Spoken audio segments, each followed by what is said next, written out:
to the republic for which it stands, one nation, under God, indivisible, with liberty and justice for all.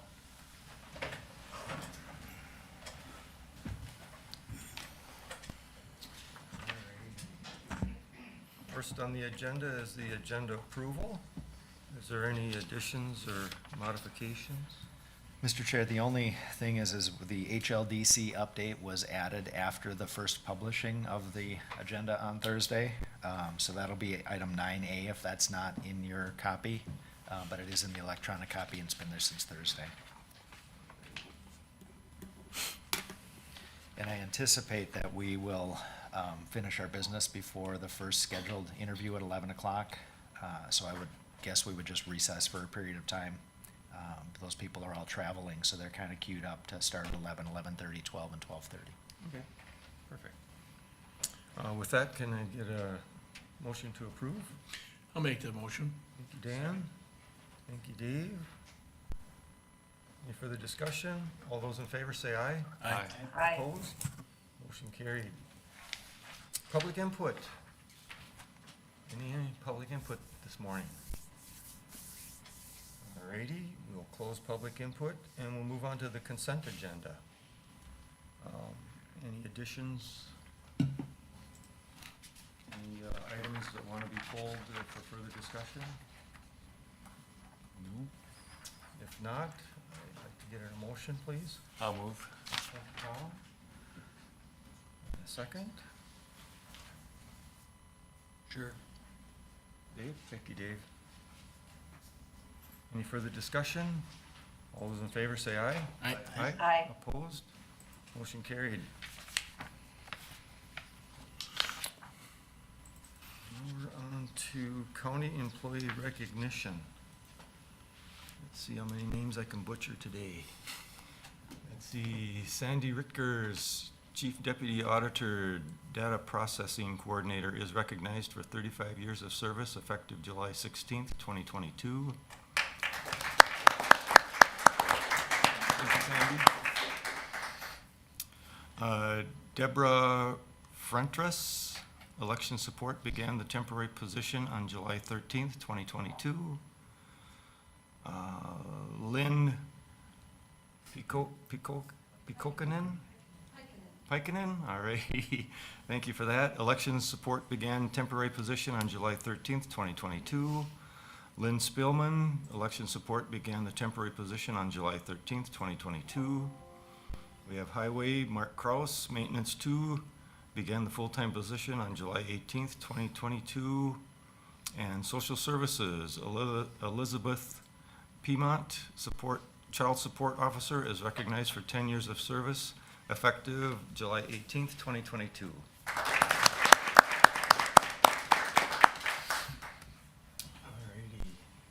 Next, we're on to natural resource management. Morning, Chip. Good morning.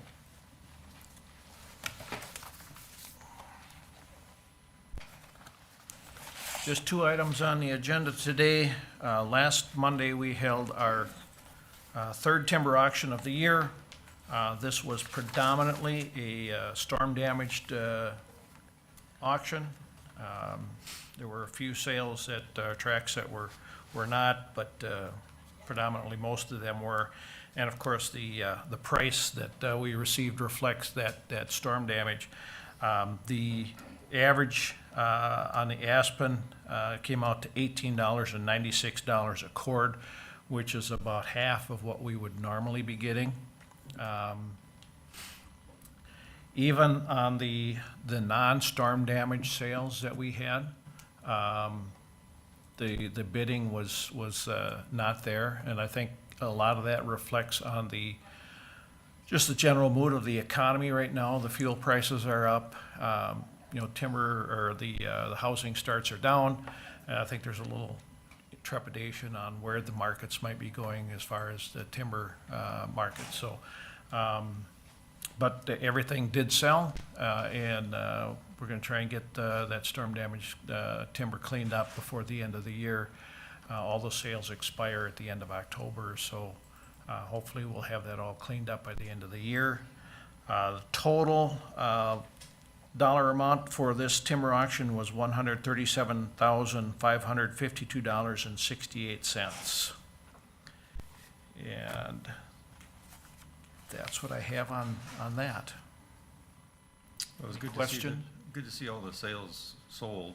Correct, yes, and hopefully, the loggers will get into these sales fairly quickly, considering, number one, that they expire in October, but, we want to get that cleaned up, and a lot of this is, the North Country Trail runs right through the middle of that storm-damaged area, and they're looking for reroutes, trying to find a way around that until we do get that cleaned up, so, we're working with them on trying to find a suitable reroute, so. Would you have these prepared for regeneration fairly soon, or does that take a? Most of this was all aspen, some of it was pine, but most of it was aspen, so that should sprout back by itself. The pine areas, we will, of course, artificially regenerate and go back in and plant. Would it be ready for this next planting season, or? Will not be this coming spring, it will be, we'll do site prep next year, and then plant the following spring. We have to order seedlings 2 years in advance, so we'll be putting those on the orders for next year. The other item on the agenda that I have is a land protection donation agreement with the Crow Soil and Water Conservation District. This is, there's 2 parcels of land that was formerly potlatch that the Crow Soil and Water Conservation District and the Northern Water Lands Trust is attempting to purchase from the Conservation Fund, 238 acres in Section 36 of Akeley Township and 72 acres in Section 24 of Hendrickson Township. I've met with both of the townships, and both townships have agreed, approved the plan to purchase this land and have it donated to Hubbard County. They understand that, of course, that the lands will be coming off the tax rolls, but as the county manages those lands and that we receive timber dollars from those dollars will get a portion back out to the townships, just as it would if it was tax forfeited land. So technically, they're probably about breaking even on timber revenues and the tax dollar loss, so. And there is an agreement in your packet. We just need an approval of that for the county board chair to sign. I notice that some of this is Norway pine plantation, so it'll be marketable timber, perhaps even soon. I've driven through the one up there in Hendrickson Township, just north of Cabacona Lake. Probably within the next 3 to 5 years, I think that would be ready for a thinning, parts of it anyway. For the funding restrictions that are going to be going with this, it didn't say in the packet what those are, but say the county wanted to put that back into pine plantation, are there restrictions against doing that? No, the restrictions are in changing the use. So if you wanted to use it for a park, can't do that. It has to be used for public recreation, but for primarily for forest management. So you can use it for much as what our tax forfeited lands are. Okay. Designated ATV trails, snowmobile trails, those kind of things probably would not be allowed. But we have there's no snowmobile trails or ATV trails close to either of these parcels. So probably would not be much of a consideration in this case. The township, Hendrickson Township, did express, they've got that Nother Way Township Road that runs through the middle of the 72-acre parcel. They did express some interest in abandoning that road, and the county owns to the north and to the south. So we would basically be able to manage that entire road. I did caution them, there are some private lands on the east side of the road that would possibly lose access to their property, so they may want to check with them. But other than that, we could manage that road much as we manage our other forest roads. And can it be used for public hunting like other tax forfeited land? Correct, Okay. yes. Those are my questions. Good questions. Any further discussion? Can you get a motion? I'll move to approve. Second. Thank you, Tom. Thank you, Dan. Any further discussion? All those in favor say aye. Aye. Aye. Opposed? Motion carried. That is all I have. Thank you. All right. Sheriff. Good morning. You sure get around. Morning. I brought backup today, so she says she's gonna do all the talking. The only thing I have on my agenda is one item, but it's, I guess, an extensive one, requesting to upgrade our E911 system. This system has a 5-year shelf life. We currently own it. It is highly recommended that they get upgraded every 5 years. We are due, there's 2 quotes attached, which are, as you can see, plenty of numbers, a little bit difficult to interpret, even for myself. But the one is IES Company. This is for a complete system. All of this will be paid out of the 911 funds. And I think we currently have a balance in the 911 monies of $339,000. The quote from IES for a 5-year commitment there would be $236,723.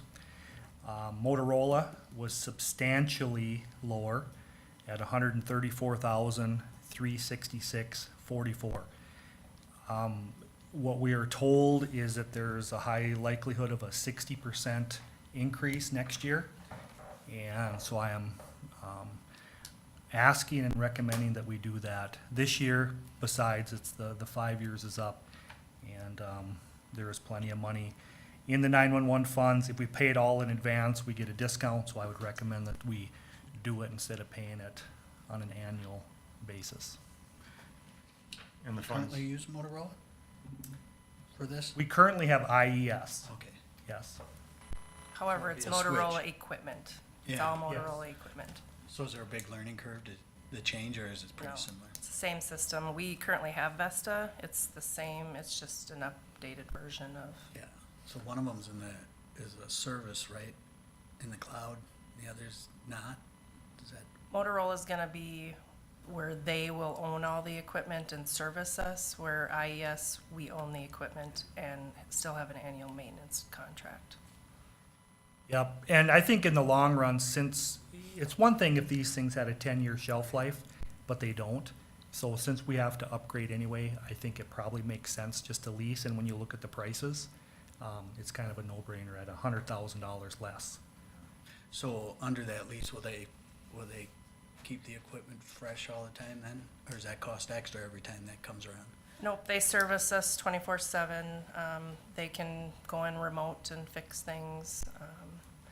Granted, if it's not a high importance, call, they're gonna do it during normal business hours and whatnot. There's no extra fee if you do call after hours, but typically they have, limited staff on after hours. And these prices you quoted were for the 5-year contract, correct? Yes. And the funding's available. Funding is available, yes, in the E911 monies. So would you suggest, I saw that there was some savings if you paid it all at once versus monthly? Yes, I would recommend we To have do the that, funding. yes, Might as well take the savings. yep. I have one question about how it works. Say you have an emergency way out in the sticks and someone calls on a cell phone, can it locate that person with a cell phone? Pretty close. Yeah, the Vesta is integrated, or Motorola Solutions, it's integrated with called Rapid SOS. So it's live data being fed to the system based off an open 911 call. So it gives you exact coordinates within maybe 15 to 20 meters versus if it's you're out in the sticks and you're calling just from your cell phone and we don't have the rapid SOS, it might just hit off a tower, depending on how good the accuracy is. So does this integrate with the rapid response stuff too and the GIS mapping? So the deputies know, Yep. boom, they can see it right there, where to go? Yep. Yep, and this is our complete, emergency 911 system, so it's obviously a very important part of what we do. It also will include the text to 911. Some people who maybe they can't speak or they don't want to talk because of whatever situation and they want to text a 911 call, we will get that into our office as well. So I don't know if most people know this, but over the last 5 years, there's been a lot of changes in this stuff. And now the deputies will get a map right in the car with the location that the call came from. And so there's no ambiguity anymore in where where they're located. Right. I asked that because I had arrived, this is a while back, but I arrived early at an accident scene and, you're calling on a cell phone trying to describe where you're at, and so you don't have to do that anymore. Well, you typically want to still give your location or a general location, but within 30 seconds to 1 minute, it typically gives us a good location. But if you weren't able to give a location for whatever reason, or you were out in the Paul Bunyan Forest on a snowmobile trail and you simply don't know where you are, then there's a lot of benefits to this type of system. Absolutely. Spend it. I'll make a motion to Second. support the IES one, right? No, Motorola. Motorola bid. Thank you, Dave. Thank you, Dan. Yep. Any further discussion? All those in favor say aye. Aye. Aye. Opposed?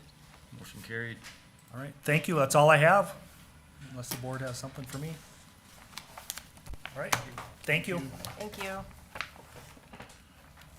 Human Resources.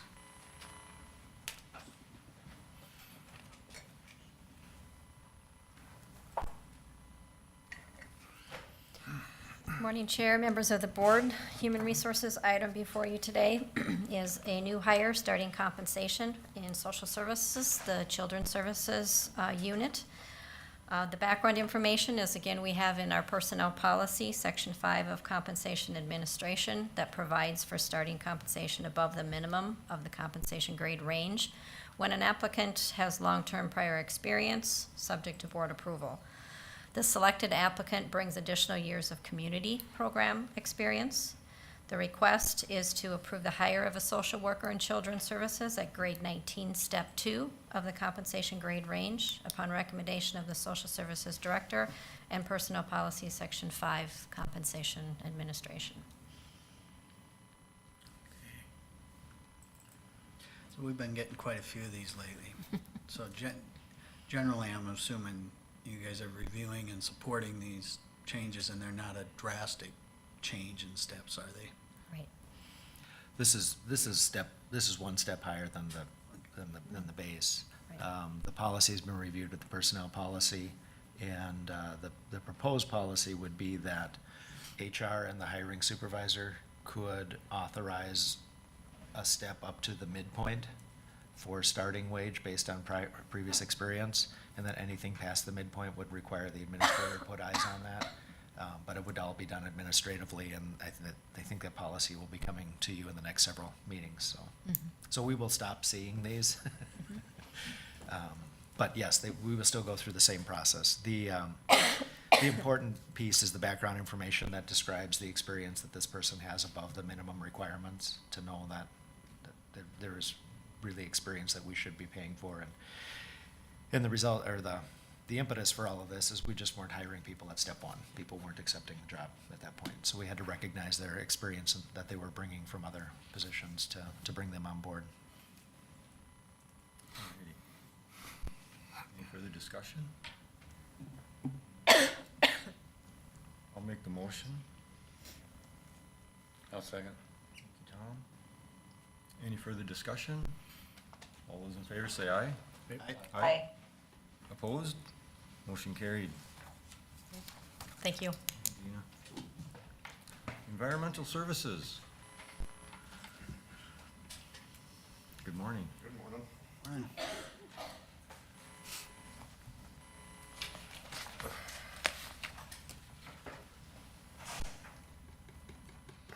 I've got 4 items for the board this morning. The first is a conditional use permit amendment application to CU 22 by Starlight Bay Resort LLC.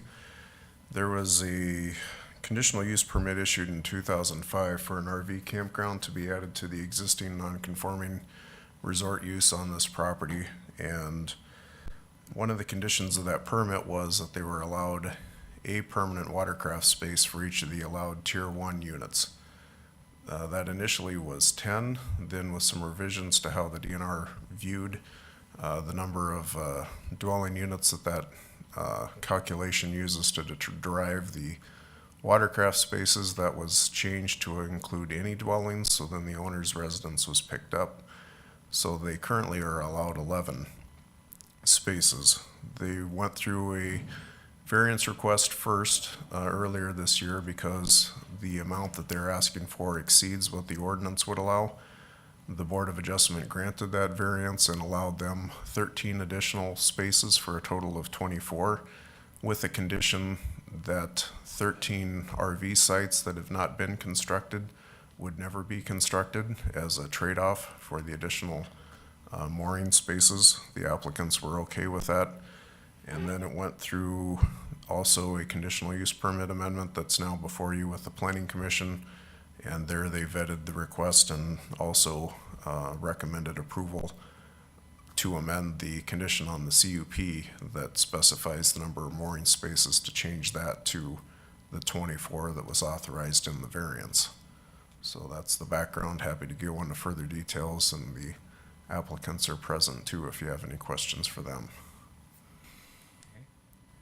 One reminder, with it being an amendment application, the normal findings of fact aren't used, and rather you just cite whatever reasons you have for making the decision that you do.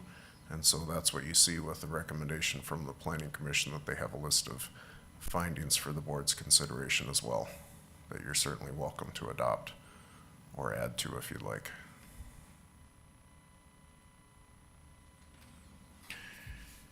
Question, you're happy with the whole process and the give and take of the whole process? And Yes, and it's not tying your hands for future? I think we'll be fine. Currently only have 21 spaces up there already built. If we add 10 more, that'll give us 31. I do not want to take away all the woods and everything to add the 23. If possibly add, so if we give up 13, we still keep 10 additional we can possibly have in the future, which right now I'm not even looking into it anytime soon. Okay.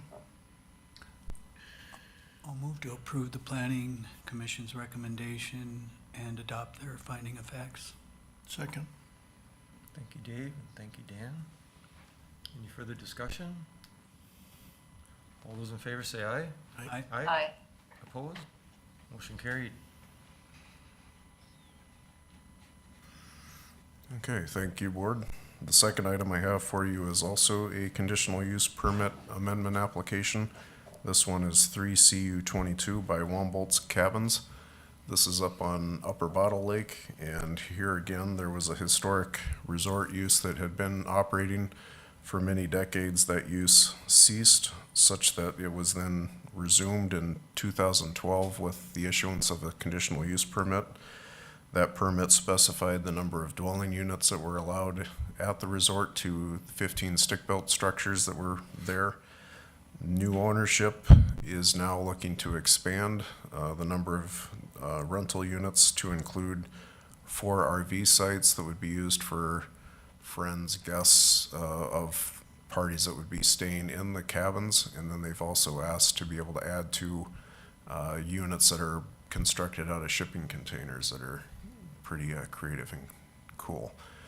So they went through the Planning Commission, who found no issue with it due to the fact that the additional units would comply with the allowed density for the resort. It's far from even coming close to what it could have for numbers out there. And the one condition that they had was that the pump tank on the existing septic system servicing the cabins would be brought up to code, meaning it either needs to be enlarged to have a certain higher capacity of what it can hold, or put in dual alternating pumps. So you've got a backup. If one pump goes, then the other one can still operate, and the applicants were agreeable with that recommended condition. So the Planning Commission recommended approval of the request with that condition, and then they also had findings of fact that they developed for the board to consider.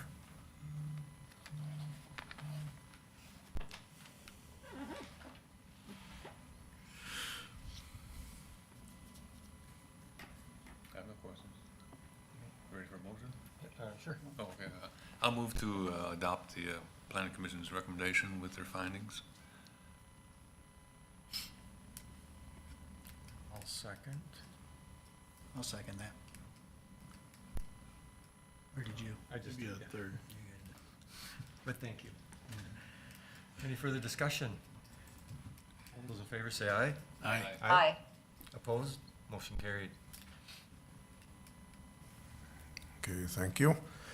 Moving on to the third item, that is a final plat application of Northwoods Arrow Village by Greenhead Flight Services.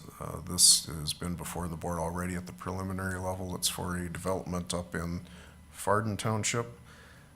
The the preliminary plat was approved with the condition that they submit documentation from the Soil and Water Conservation District showing that the proposed road work that they would do for the road, interior road to service the lots in the plat, that would comply with the Wetland Conservation Act's de minimis allowance for wetland impact, and we did get that documentation from the SWCD, so that satisfied the condition on the preliminary plat. Otherwise, with the final plat, we have a current title opinion that shows everything is in order that way, and there aren't any other issues. Everything in the ordinance is able to be met. So the Planning Commission recommended approval of the final plat. Mr. Chair, this is Shar. I'll move to approve. Thank you, Shar. And Al second. Is there any further discussion? All those in favor say aye. Aye. Opposed? Motion carried. Okay, thank you. And the last item that I have for the board this morning is a preliminary plat application that's titled Ferris Acres. The application's made by Son and Linda Tran. What they're looking to do is a small project up in, again, Fardin Township. All the lots that are proposed comply with the ordinance. There would be half of the lots that would front County Road on the east side, and the other half would front a Township Road on the west side. The lots more than meet the minimum requirement of 2¼ acres, and we have site evals on all the lots showing that there's adequate septic space for 2 drain-filled sites. All the lots have access to public roads, so it's a pretty straightforward plat without any issues. So the Planning Commission recommended preliminary approval and didn't have any conditions. Any questions? I'll move to approve the planning commission's recommendation. Thank you, Dave. I'll second. Further discussion? All those in favor say aye. Aye. Opposed? Motion carried. Okay, thank you very much. Can you give Eric just a little bit of update on the STR applications stuff? Sure. Yeah, so with the, Dave asked about the short-term rental regulations and licensing and where that is all at.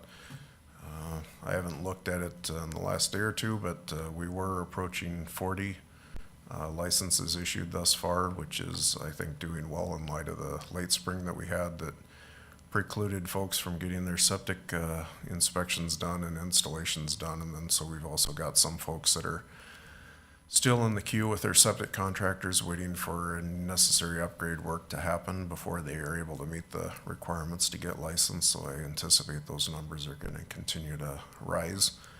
We are receiving communication from various parties, bringing to light properties that are being operated as short-term rentals without licenses. So we do have a courtesy letter that we are sending to those parties when they're identified, informing them of the regulations and the need to be licensed.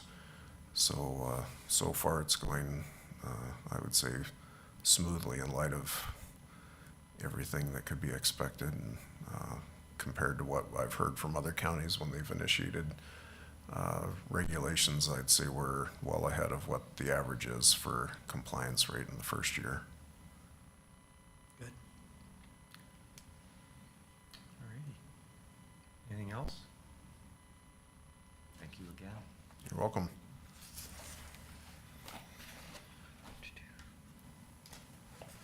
Now we're on to the administrator. And I think the first item would be to have Mary Thompson come forward and give an update on HLDC activities.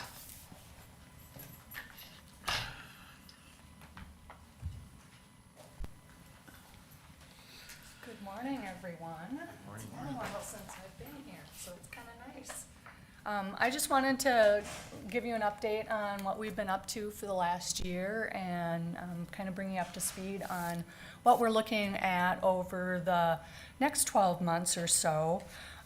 Just as a reminder, the organization did some strategic planning in about 2018 and created a new mission statement, which is to inspire and retain economic growth. So really everything that the organization does is really meant to find ways to help the economic vibrancy of the community, and the community being all of Hubbard County. We do have a special relationship with the city of Park Rapids because they engage us for those services as well. But that does not mean that we're exclusive to Park Rapids. The members of our board currently are Tom Conway, who's the chair. He is a city representative, City of Park Rapids. Shar Christensen is our vice chair, and she is a county representative. Ryan Lechner is our secretary and treasurer, and he's also from the city. And then we have David Delahunt as a county representative, and our three business representatives are Christine Fox from Mantrap Electric, Kathy Henry, who is retired from Citizens National Bank, and then Eric Wolf, who is a realtor from Simon and Wolf Real Estate, Wolf and Simon Real Estate. Generally, the services that we provide on an ongoing basis are entrepreneur development. We provide access to capital and grant funding, and that grant funding and capital is not exclusive to businesses, but we also assist the local units of government within Hubbard County to access resources as well. So we will get involved in grant applications for those entities as well. We do try to provide training resources for businesses and other individuals who are looking primarily to start or expand businesses. We do technical assistance, so if a business owner or is having trouble or is start thinking about starting a business, we can provide technical assistance to help them figure out what path they need to go, where are some other experts or resources that they can take advantage of. We also do some site location assistance, so businesses will come and contact us looking for specific sites to locate or to help with some of the challenges that might be identified with some of the sites that they're looking at. Our newest foray is our co-working space as a result of our move. Part of the building that we are occupying now is our general offices, and then part of it is our co-working space. And what that provides is opportunity for either visitors to the community or people who are remotely working to come in and use our space and have access to internet and office equipment and the resources that are available so that they can really get what they need. The startup of that, we really officially opened in about February, and it's been a little slow, but it is picking up. We also have a conference room that is fully video equipped, and that is also picking up, so people are really starting to use that service. Today, we actually have a business who uses it about every other week for training of new employees. So it's individuals who have the ability to work at home, and they bring them all together to train them using the technology that we have available. So that provides a way to employ folks at home that would potentially have not as many opportunities. We also do some strategic planning, organizational management. Right now, we do the organizational management of Hubbard County HRA. So we do all of the staffing and collaboration for that entity as well. It's a nice partnership because they both have the same geographic area that we serve. And it has become very clear that housing is important to economic development. That is a barrier for our employers who are looking for employees to come to the area. There is no housing in the community, and so it really is an economic development issue more so than it's ever been before. We also work on some leadership and collaboration, so we really try and bring partners together from various nonprofits, the business community, and other jurisdictions to really help move things forward. So that's really a role that we like to play as well, is being a leader in some of the tough issues that are around for Hubbard County. Just as a kind of snapshot of some of the things that we've accomplished in the last 12 to 18 months, is we were helpful in getting the 56 units of workforce housing in Park Rapids. That property is on the tax rolls and has added an estimated market value of $5.7 million. We also, as part of those projects, were able to garner $1.2 million of state resources. So that really made a difference in making that project affordable. And the rents there are affordable as well. So people who live there really can afford to live there.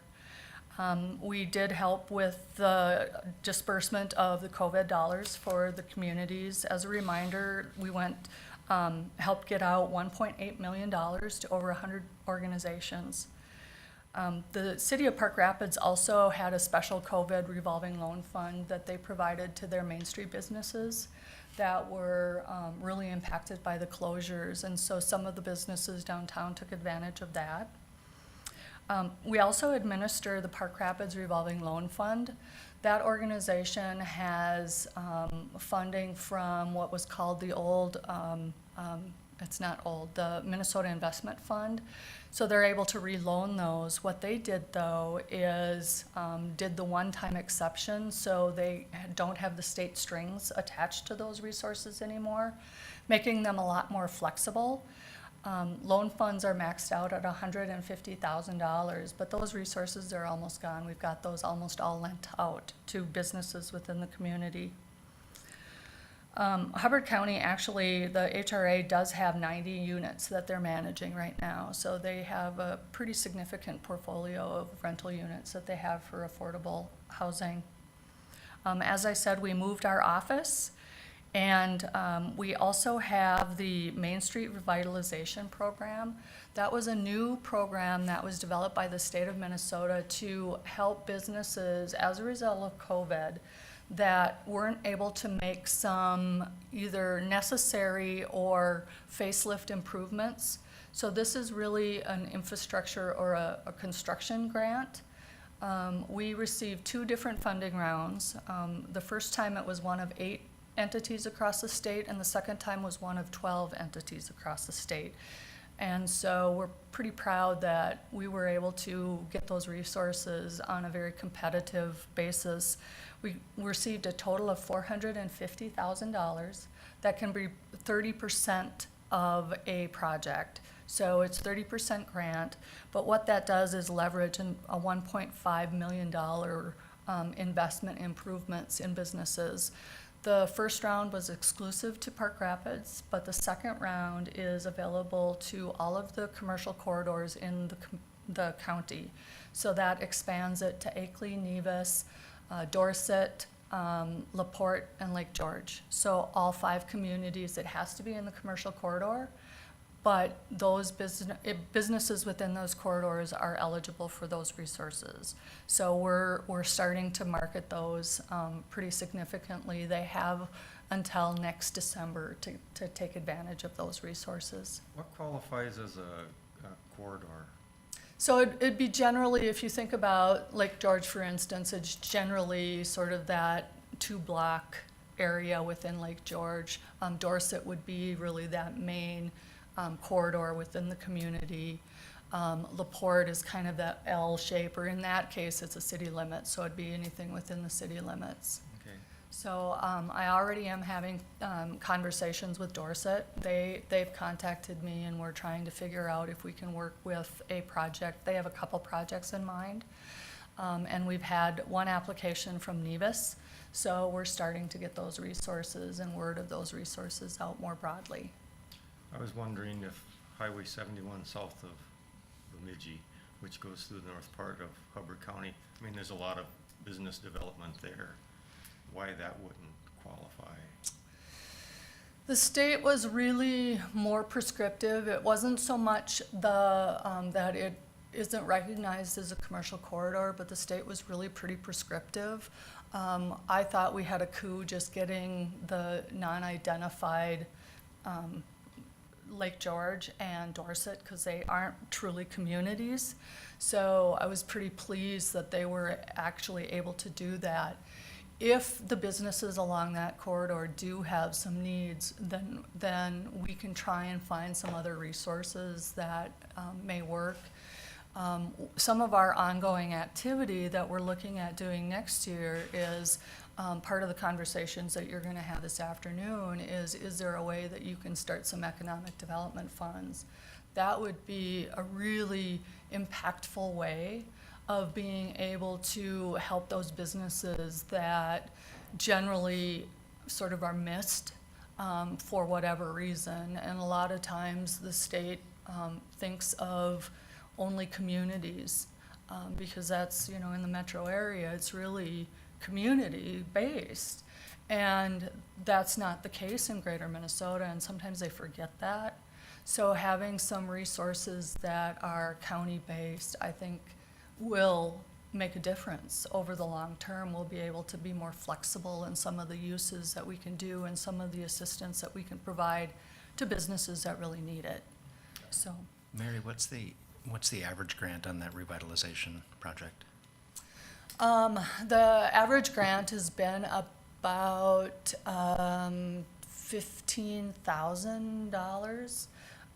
The first round, we had 10 businesses take advantage of it. And then we just started the second round, so we've only had one request, really, that has been approved for, I think it's $4,000 or something. And what's interesting is that these are small businesses that $4,000 means a lot. So I think it's really great that we have that pool available.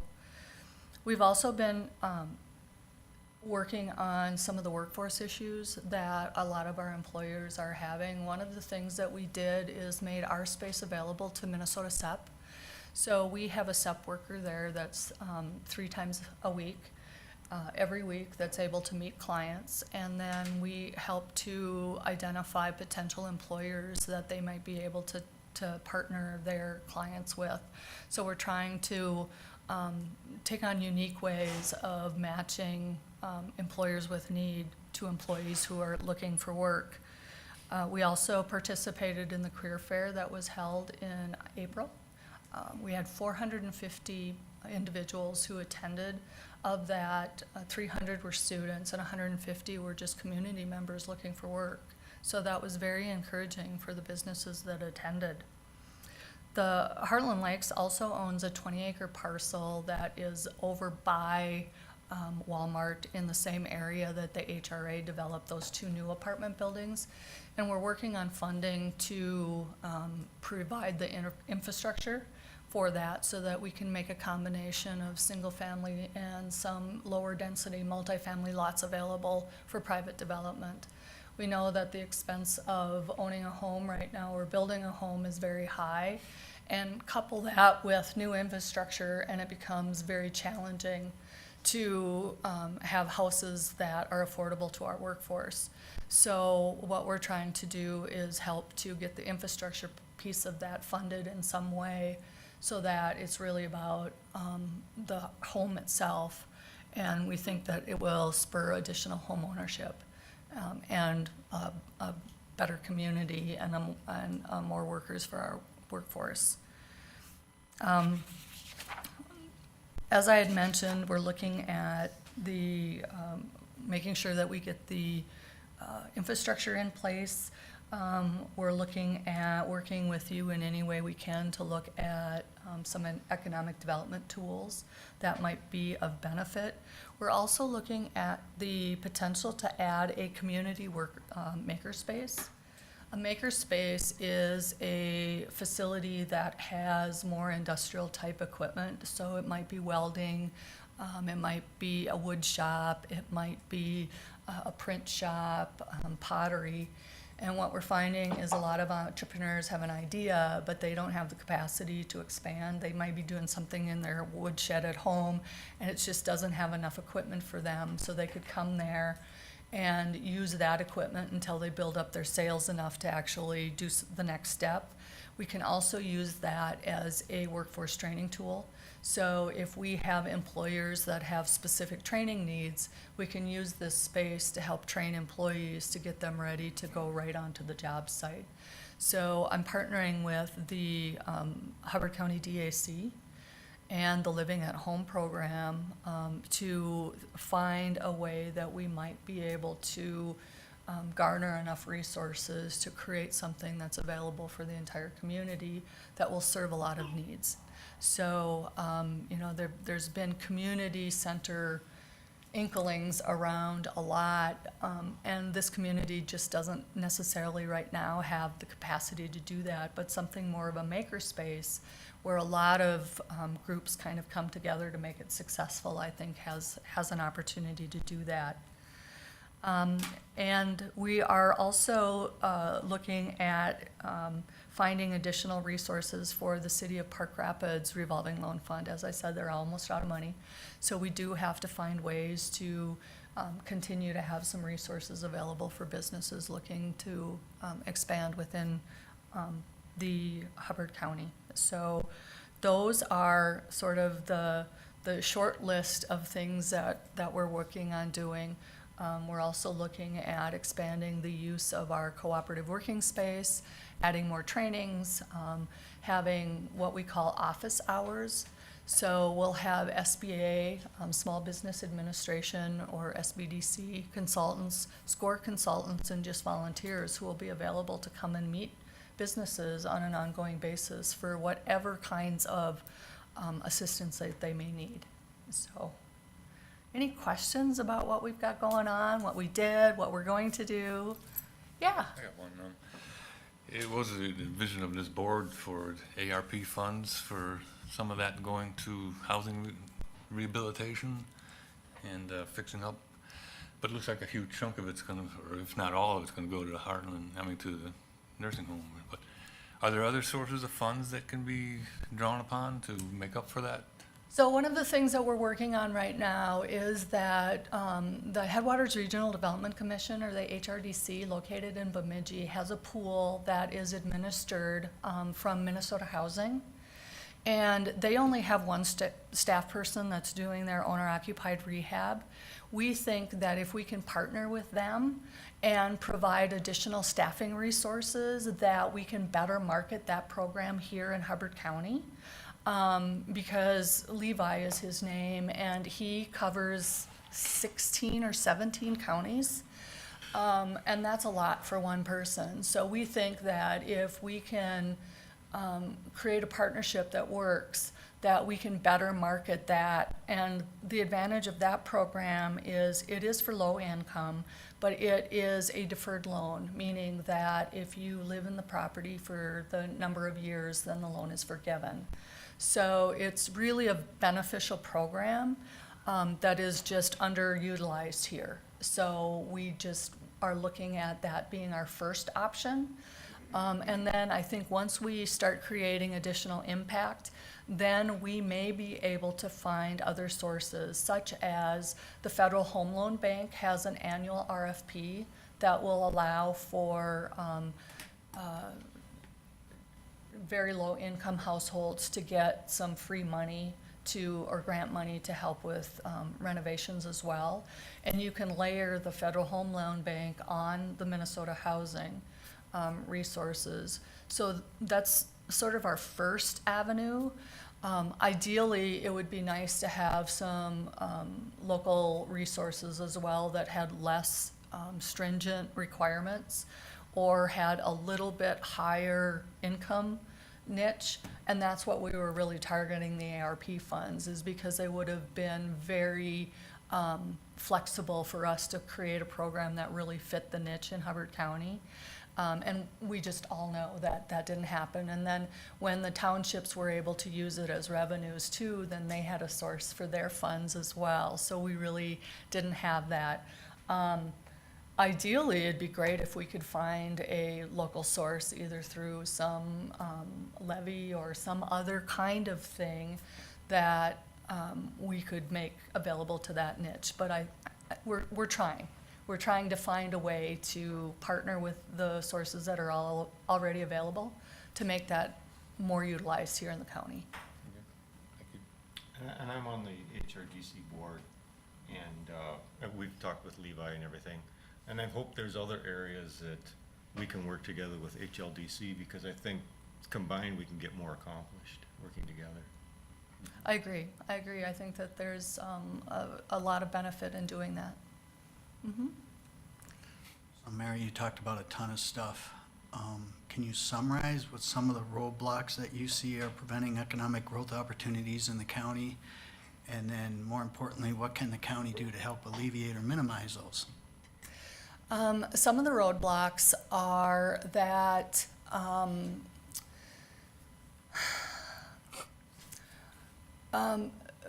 business expansion. Well, right now, with the increased costs of everything, it's hard. You know, businesses are really. I've got businesses that I've been working with for a very long time to try and get their projects together, and having to redesign to downsize their projects because the costs have been somewhat prohibitive. Employer workforce is a significant issue. To the greatest extent possible, I think that if we market our community as one of the most outstanding places in the world to live, and then make it so, we can attract workers. So that's a big thing. There are still areas within the county that don't have any access to broadband. That is prohibitive when we look at potential places to live, because people that may work remotely can't live in certain parts of the county because they don't have access to broadband. So that does also become a factor. And some of the issues is just plain financial resources. Businesses need some kinds of assistance and or incentives. Again, we're one of 87 counties around the state of Minnesota looking to attract workers. This isn't a new thing. Housing development or shortage of housing isn't a new thing. So to the extent that we can serve to address those issues better than anybody else, means that we can become attractive and win on some of those battles when it comes to attracting workforce, but still keeping that small town or that rural community charm, because if we lose that, then we lose ourselves as well. What the county can do is create tools that don't stop at a city's border. That's where it's challenging. There is only so much property available in particularly Park Rapids, but there's a lot of county left, and we really don't have very many resources that we can make available. Even when it looks at tax abatements or any sort of increment financing, when it comes to bigger projects, there isn't a lot of tools in the tool chest that go outside of Park Rapids in particular. So I think from a county perspective, there's a lot of need for thinking about what kinds of things that we can do to give the entire county a level playing field and make them attractive places for individuals that have a business idea or for businesses themselves.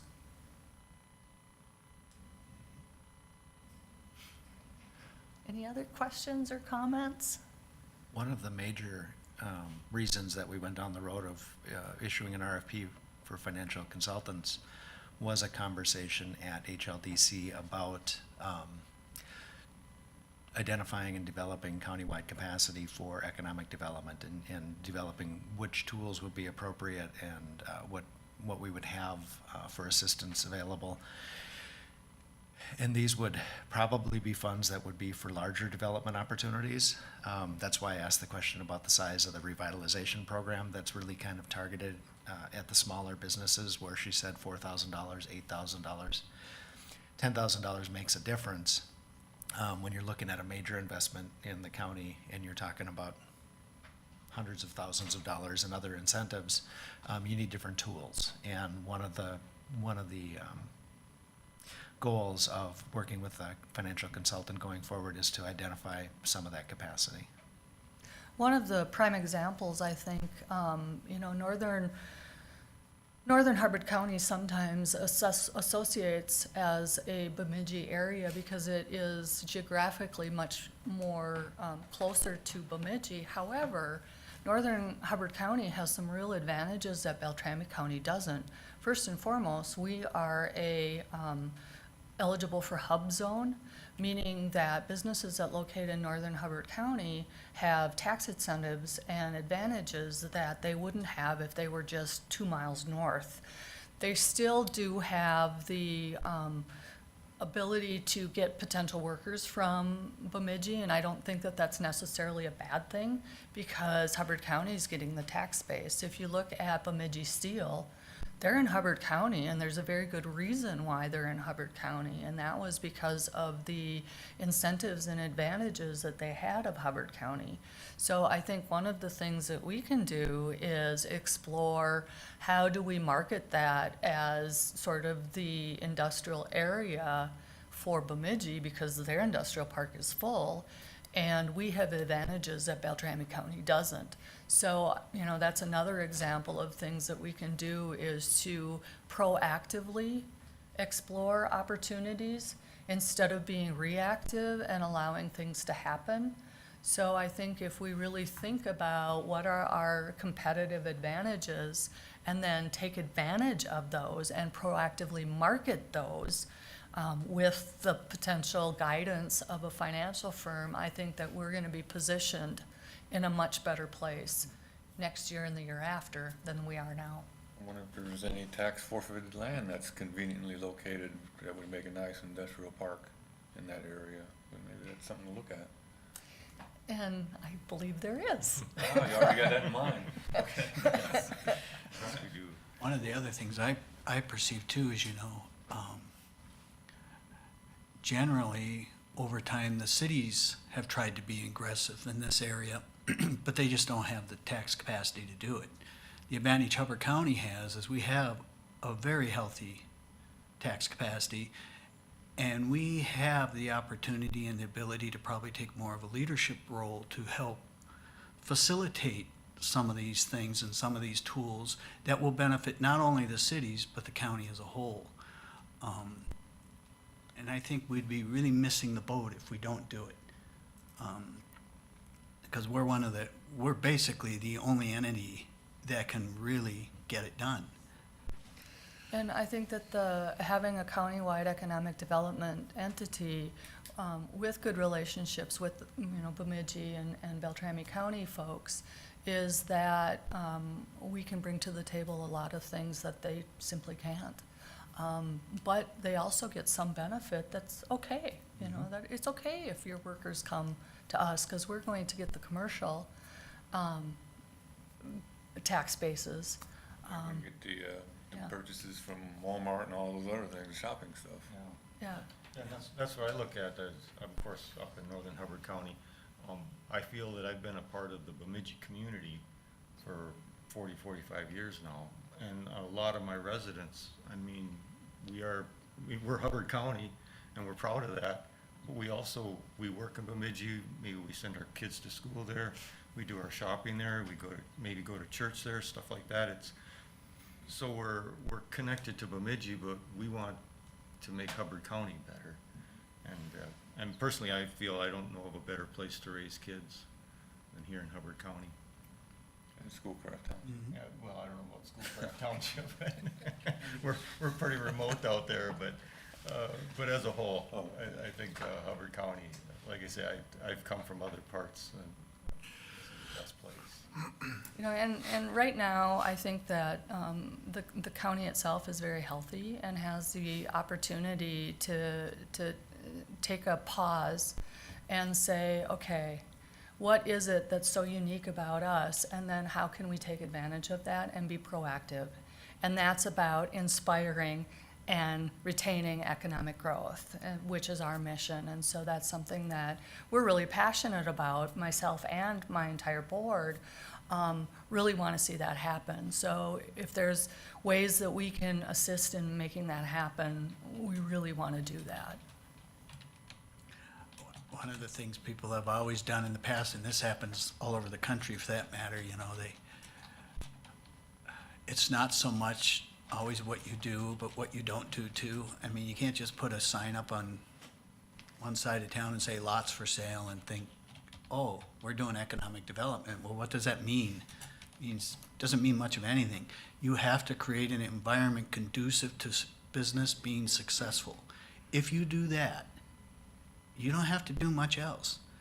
But those are kind of abstract things that people don't always see. And if you do those things, they'll come.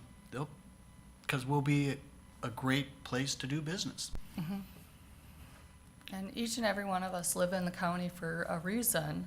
And we need to sort of look inward and say, why is that? And then how do we make that so that we can market that feeling and that sense and bring businesses and the workers, because that's also going to be a key, is making sure that we get the workforce to support that. And we're really going to have to encourage our employers to consider non-traditional workers or some of the disenfranchised workers, because we simply just don't have enough bodies. So those are some of the sort of key things that moving forward, we're really going to have to take a look at. I remember 20, 30 years ago, we'd typically identify a successful business in Minnesota, something, then we'd go ask them to locate here or locate an arm of their business here. But if the conditions aren't right, it's a non-starter right away. So you have to work on the conditions first. Mm-hmm.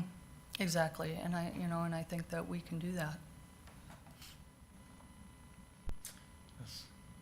The air is fresher, the water's cleaner, and the taxes are lower in Hubbard County.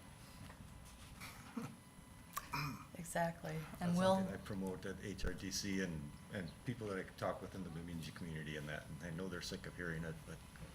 but it's can't say true. it anyhow. Yeah, it's true. So I will be sticking around for the afternoon, but if you have any other questions, and I did make a few copies I'll leave. This is the talking points. And so if anybody asks, okay, what is the HLDC, or what have you done for me lately? This is just a quick 12 things that are talking points that you can take advantage of if you want. And so I'll leave that up here. Otherwise, thank you for giving me the time to tout what we've got going on. So, Thank you, Marion. Administrators report.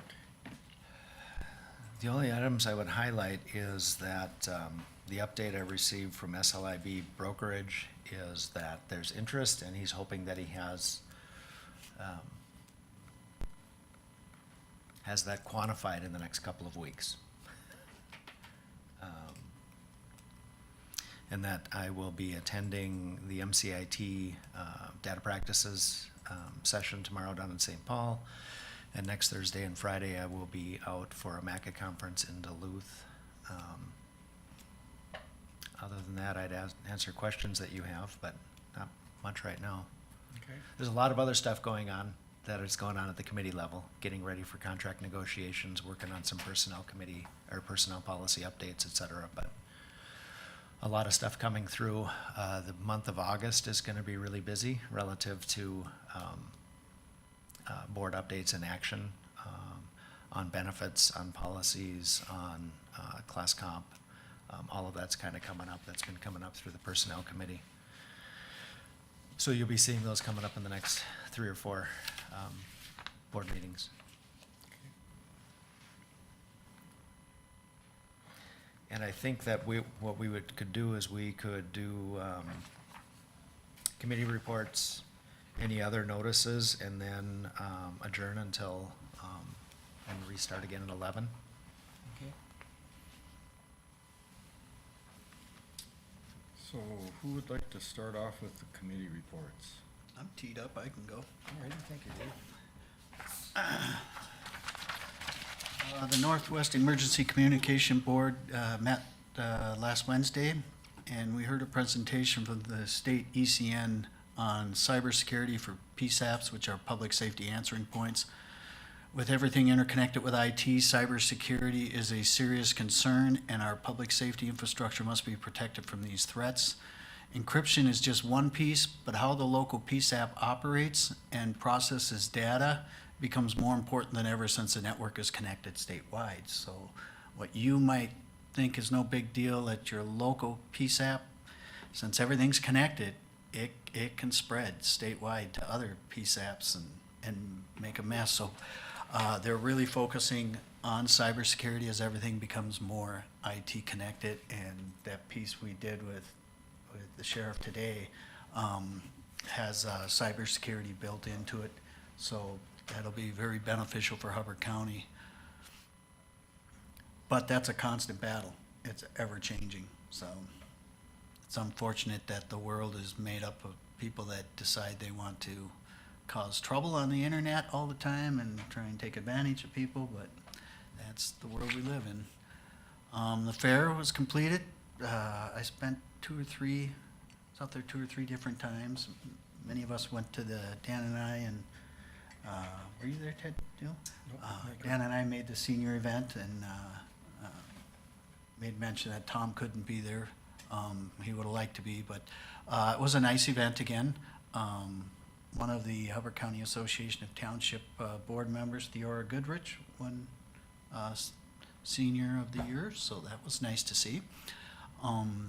But it looked like the fair was well put together. You know, I really think the fair board has that dialed in pretty good. They did a I mean, it fine wasn't job. long ago when, 10, 15, 20 years ago, they struggled to make money on many events, but they have it dialed in with what they're doing, and it's well attended. All the events, I think, do pretty well, so kudos to them. It's a lot of work. They put a lot of hours in to make that happen. Last night at the Hubbard County Association of Township meeting, there were issues brought up about road contractors, so there's many contractors out there, and this might be something, Mary, you might be able to do a little something with or try, are retiring, and there's no replacement. So now some of these townships are really struggling trying to find plow operators and graders to take care of the roads. More specifically, in the winters, the real tough one to remove the snow. So that's a business opportunity for some young person that might want to get rolling, and I know there's, 3 or 4 townships, Ted, that were struggling with that? I thought maybe it was 6 even. Yeah, it could be.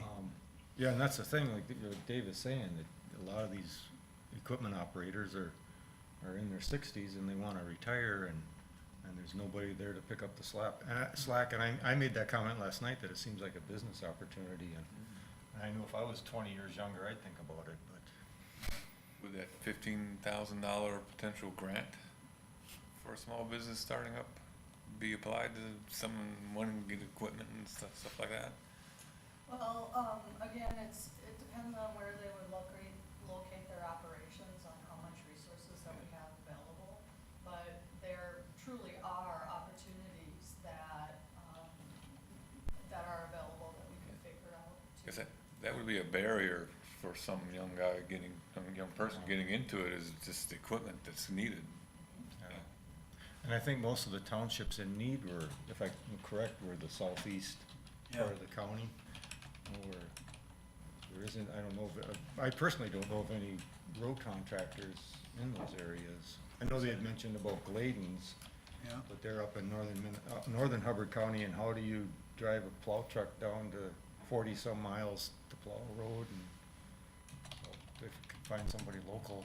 So they're struggling. I mean, I'm sure the existing contractors are struggling to find workers, and, you know, we're losing contractors on top of it, but the impediment there again is it takes a large amount of capital. You know, you gotta buy a motor grader, you gotta buy a plow truck and some other accessories. You're talking, you know, $500,000 to $1 million of capital to spend to get into business if you're gonna own. I mean, there's leasing options too, but it's not easy to get in, to enter into that. There might be some interesting partnerships with joint powers that could potentially have some townships gathered together and create an entity and hire employees, which could also be a unique investigation that we could look at. So that might be something where there might be some better assistance to buy the equipment and do the hiring. So that could be something that we could talk through as well. And the other thing, our earlier airport commission meeting was postponed, so that'll take place tomorrow. So that's all I had. Tom? Well, we had an SWCD meeting last Wednesday, and they've been pretty busy. Their budget request is gonna be the same for 2023 as it was this year, 36,000. I can give you several examples of things that they've been working on, so I think we're getting our money's worth out of it. One of them, you know, last year I told you about the Cabacona River, the E. coli issue they've had because of cattle getting down into there. Okay, that project will be completed this summer. To where they, you know, they had to put in first of all, a barrier so the cattle can't get down there, and then a well. And they also constructed a little shade building, because that's part of the reason they go down the rivers, get out of the sun for a while. Sure. So that'll be done this year. Over on Beach Drive, second Crowing Lake, which is close to where I'm at, there've been erosion issues of water from a washout going across someone's property. Okay, they've got a plan in place for that, and that work will begin in August. And then another shoreline issue was on Fifth Crowing Lake, where some trees were, a whole bunch of trees along shoreline were uprooted, causing a washout along the shore. So they're involved in the restoration of that area. So, and then, you know, they're in all the water set plans, so they've been pretty busy. Good. Yeah.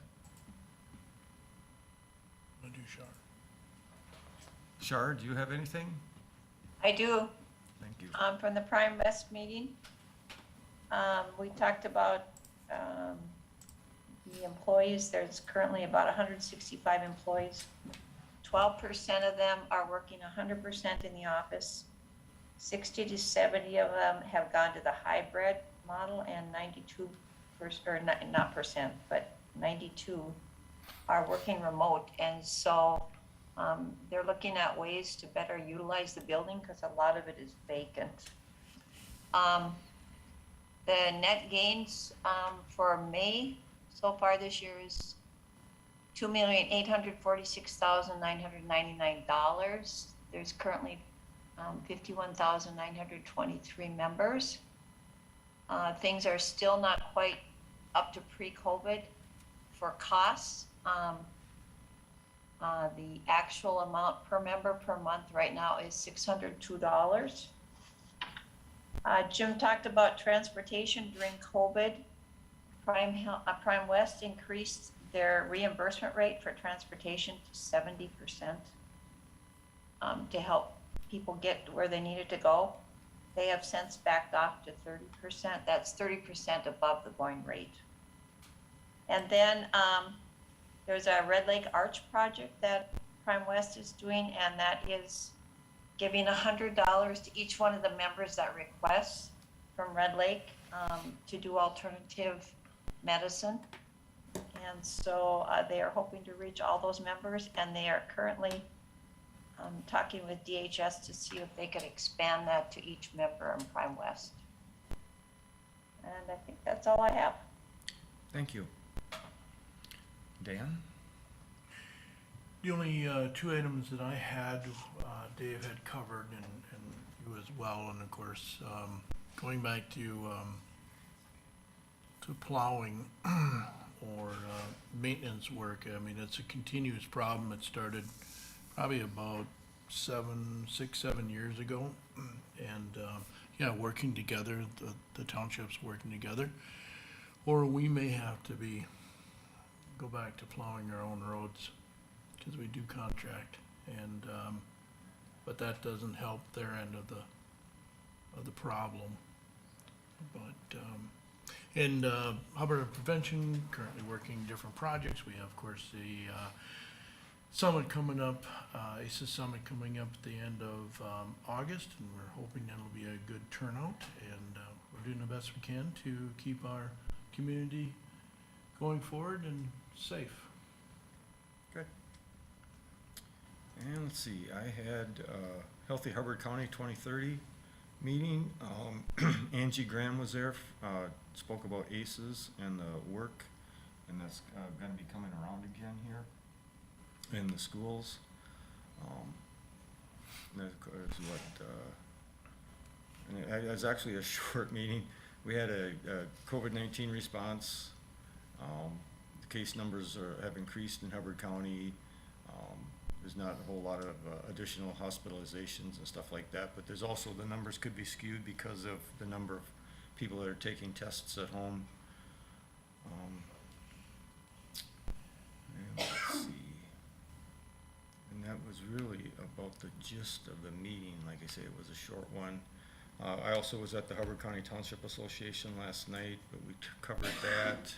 And then regrettably, I missed the HRA meeting that I was really looking forward to yesterday, because I haven't been there before. I was going to fill in for Shar.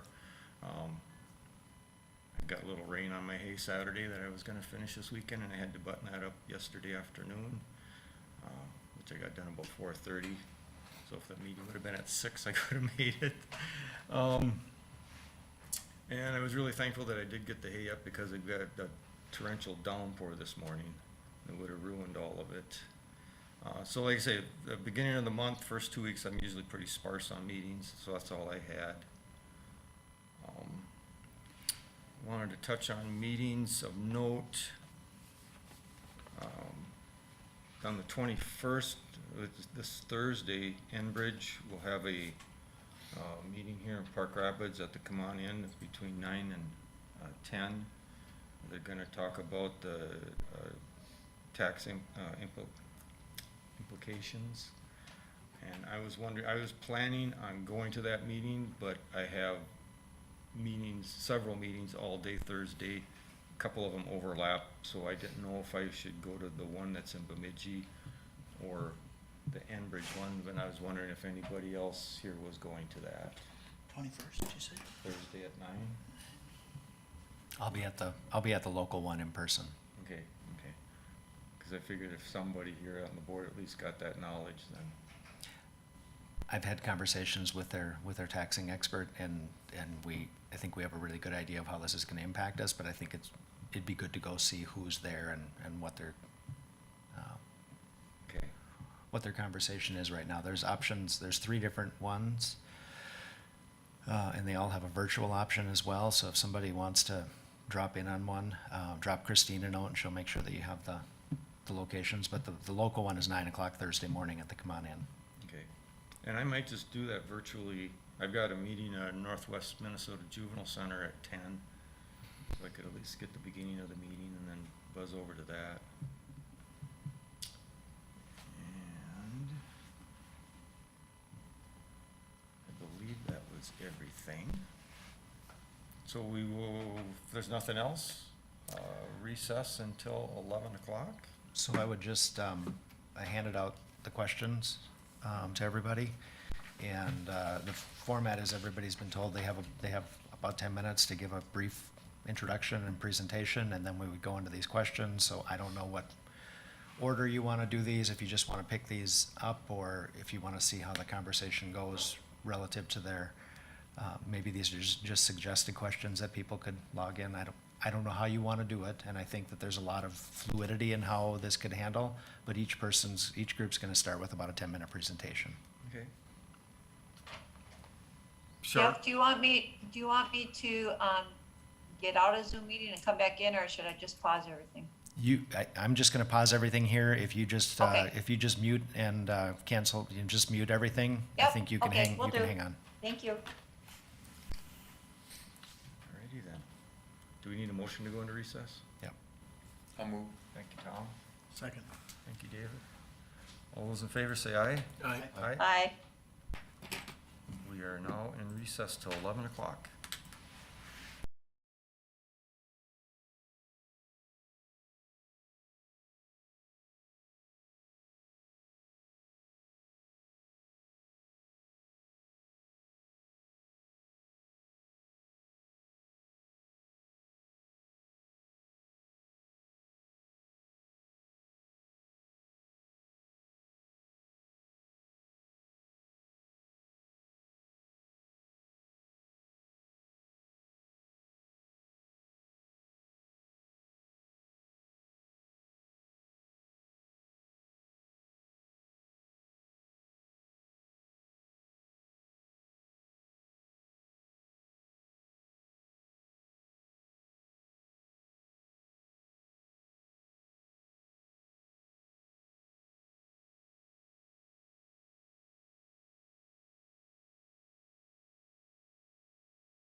6 questions. Do you want to ask one and so we each take our turn? So, the Baker Tilly representatives are gonna be first. Okay. They have seen the questions. I think their presentation is going to address many of them.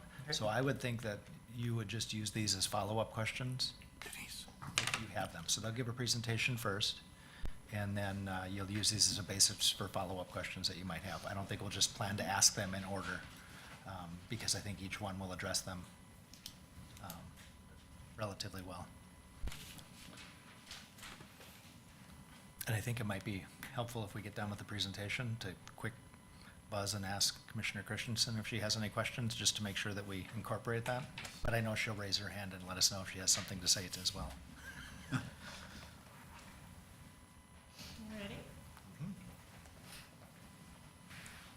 So I will let them introduce themselves. I know it's Paul and Chris, but I'll let them. Okay.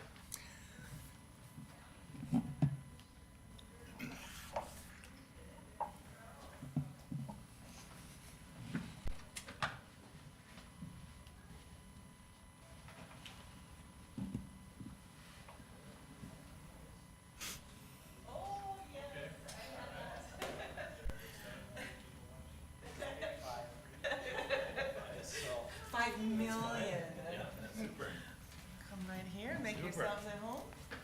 Good morning. And I'm just gonna let you introduce yourselves.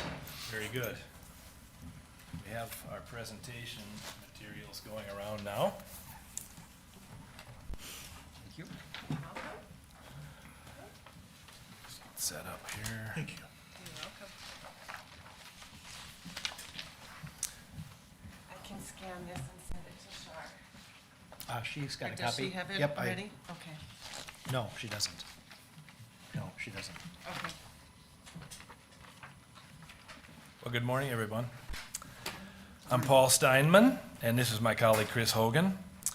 And we'll just start through the presentation, which we put together in anticipation of the questions that Jeff had sent out to us. So we'll probably address a number of the questions within the presentation, but certainly we'll leave time for Q&A afterwards.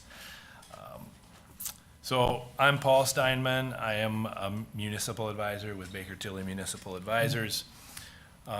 My career dates back a long ways, and I won't bore you too much, but it is important and relative, I think, to the types of experience that you folks are looking for. I started in economic development way back in a small city by the name of Big Lake, Minnesota, way back in the mid-'80s.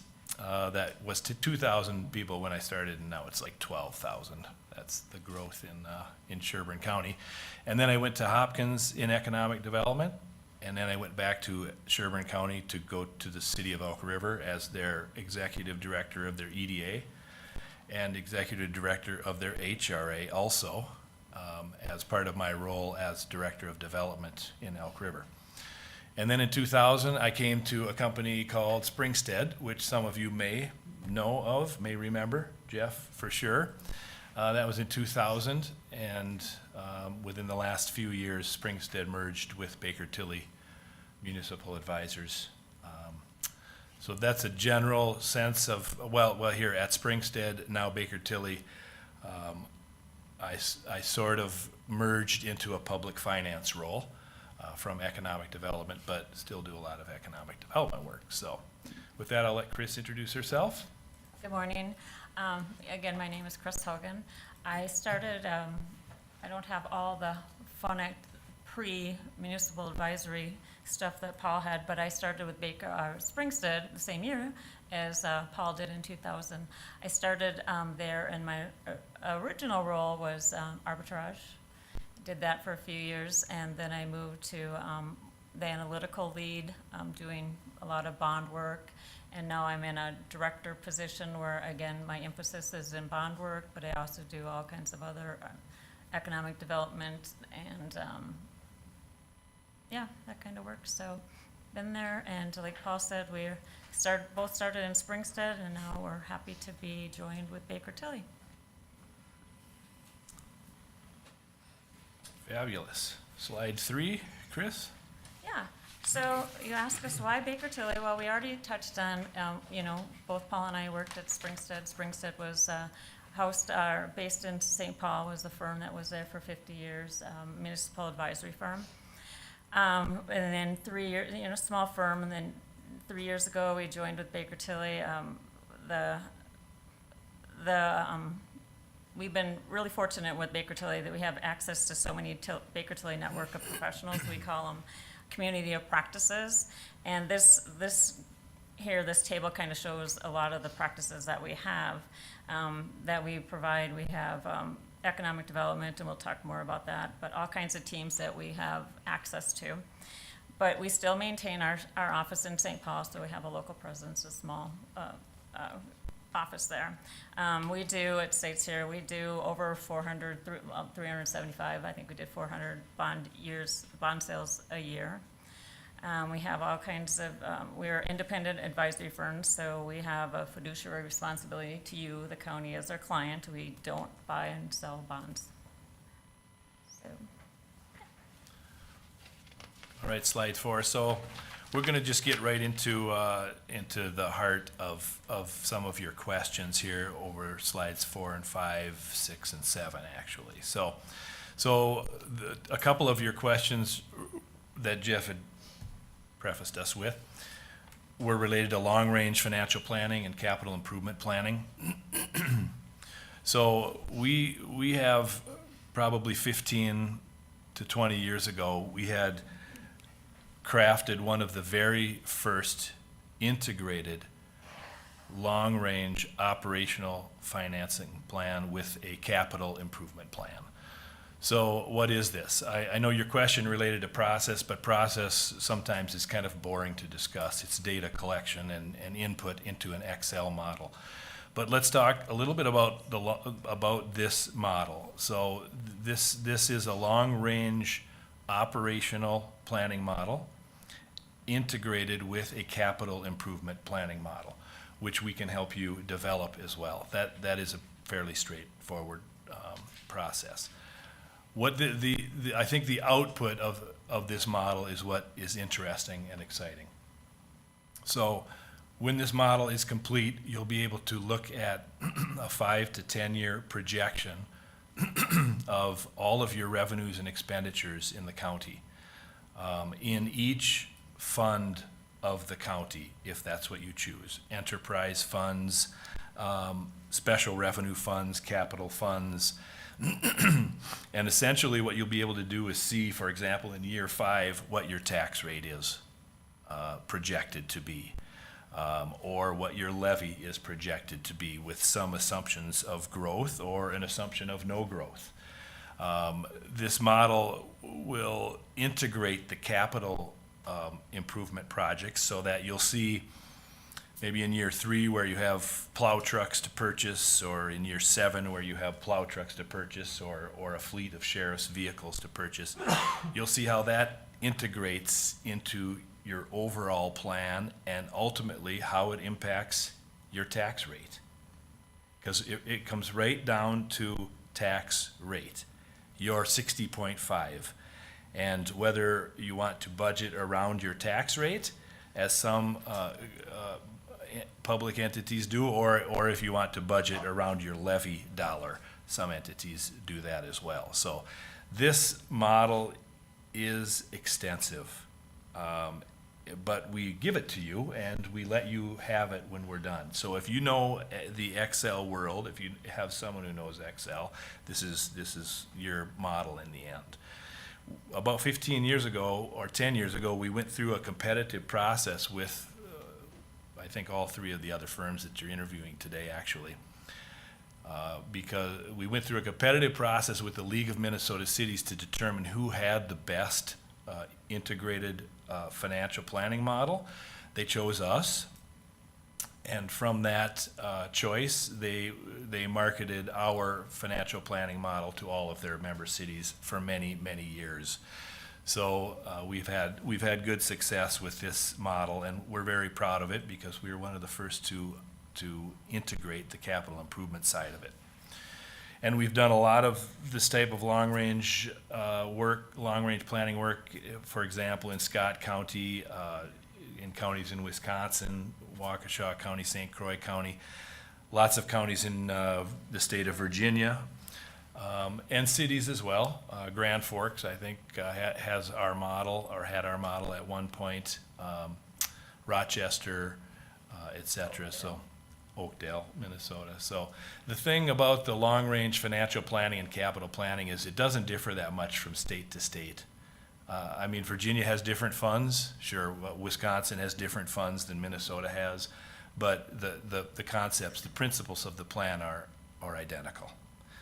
So inside of the long-range financial model, you can do all of your tax impact analysis. You can play with growth and fiscal impact.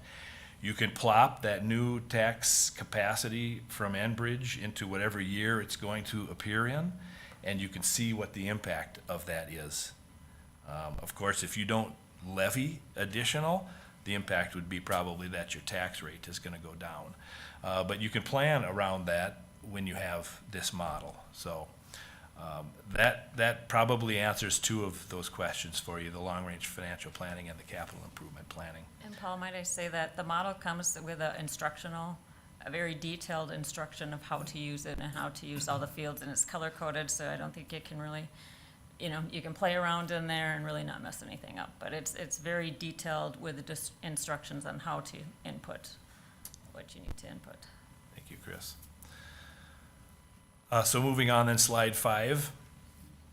This relates directly to some of your economic development questions, and I'll try not to spend too much time on this, but it is one of my fields of mastery, I would say, after 35 plus years.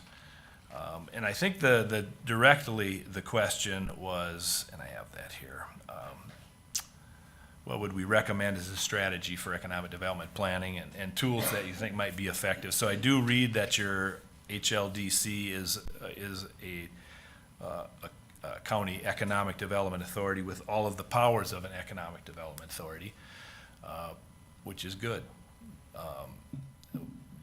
So they then have all of the powers of an HRA as well. So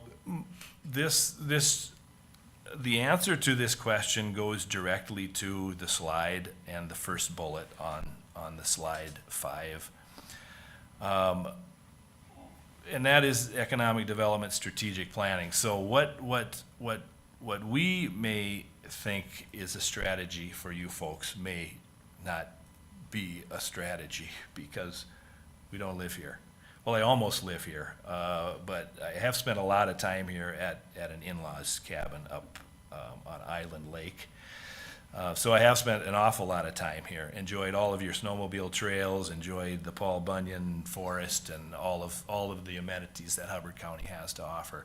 And I do know it quite well. But a strategy needs to be developed from within the county for economic development. A strategy needs to be developed from the stakeholders within the county. So whether that's the Park Rapids Chamber of Commerce, whether that's individuals in Akeley or Dorset or wherever, the stakeholders, maybe it's the Snowmobile Trails Clubs, the stakeholders in this county need to be part of an economic development strategic planning committee. And that economic development strategic plan is going to do some very, very valuable things to help you identify where your strengths are in this county, where your weaknesses are, where you have opportunities and threats. That acronym is the SWOT analysis, which is very important. We'd also go through a visioning process and identify a mission statement. But the output from strategic planning is invaluable. Each of the stakeholders that are involved in the process are in the end tasked with certain duties and responsibilities, and they're held accountable by all of the other stakeholders in the process. So it is the industry standard way to approach questions about economic development.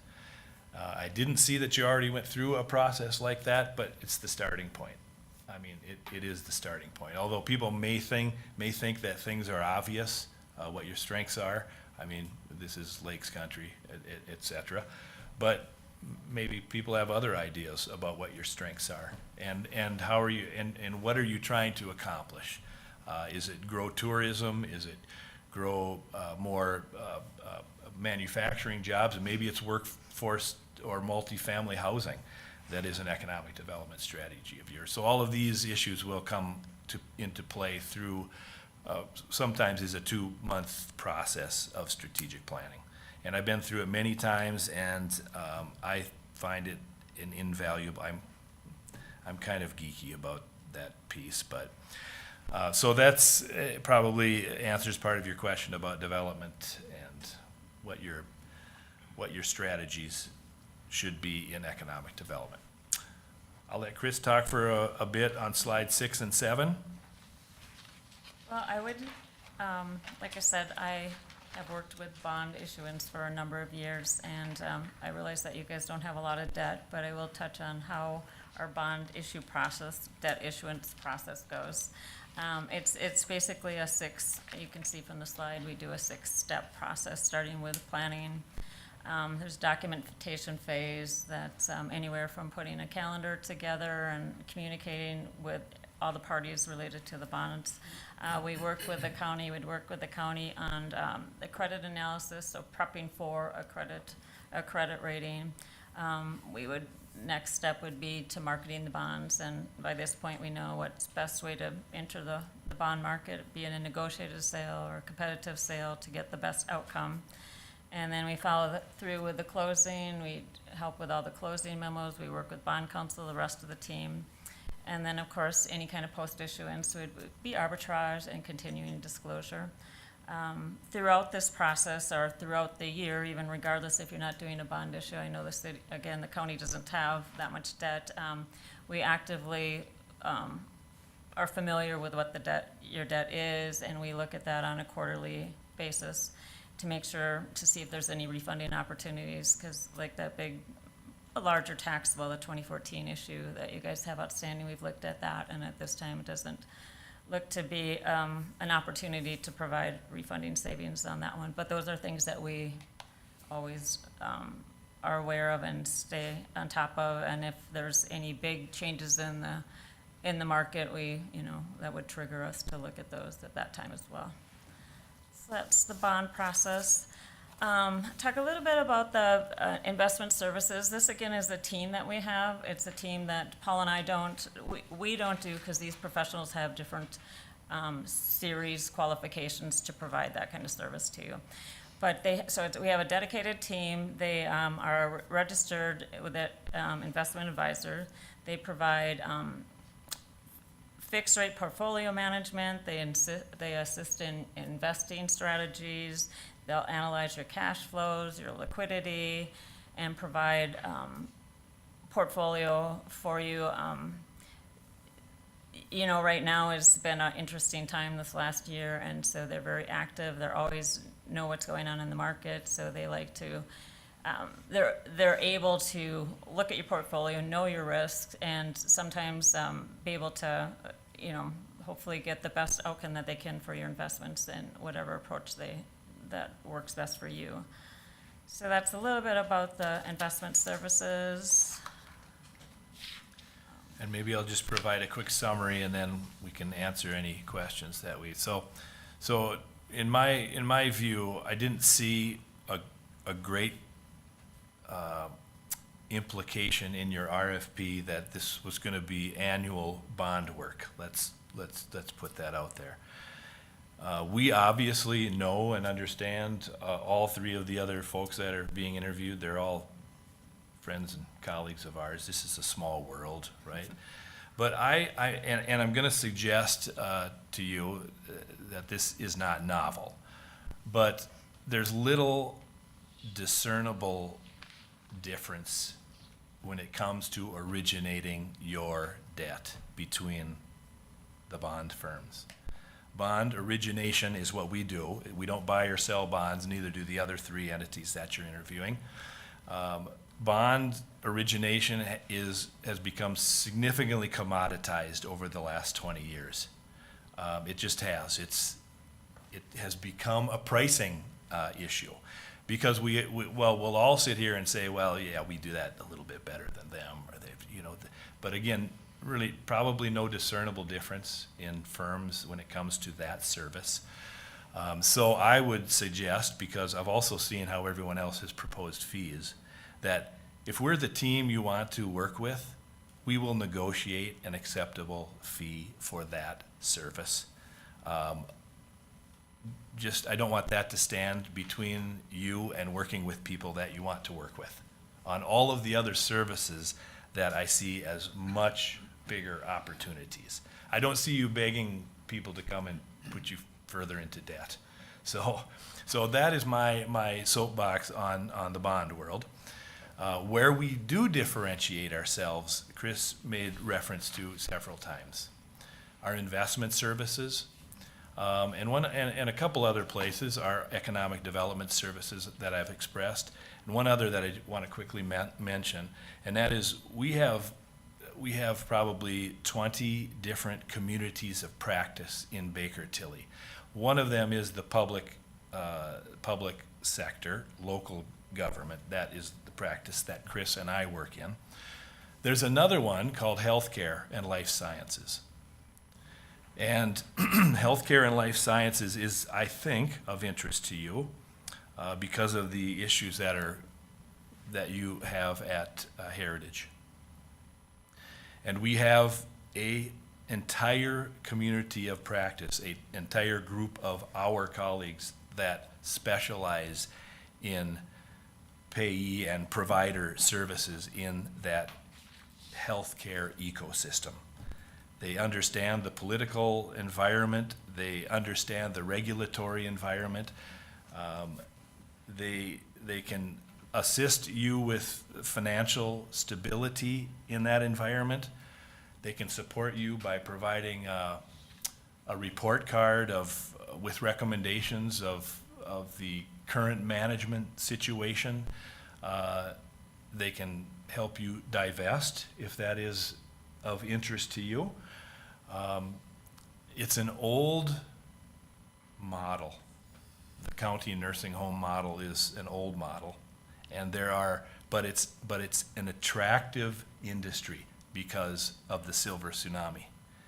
So there are buyers out there, and those are people that our people in our healthcare and life sciences work with every day.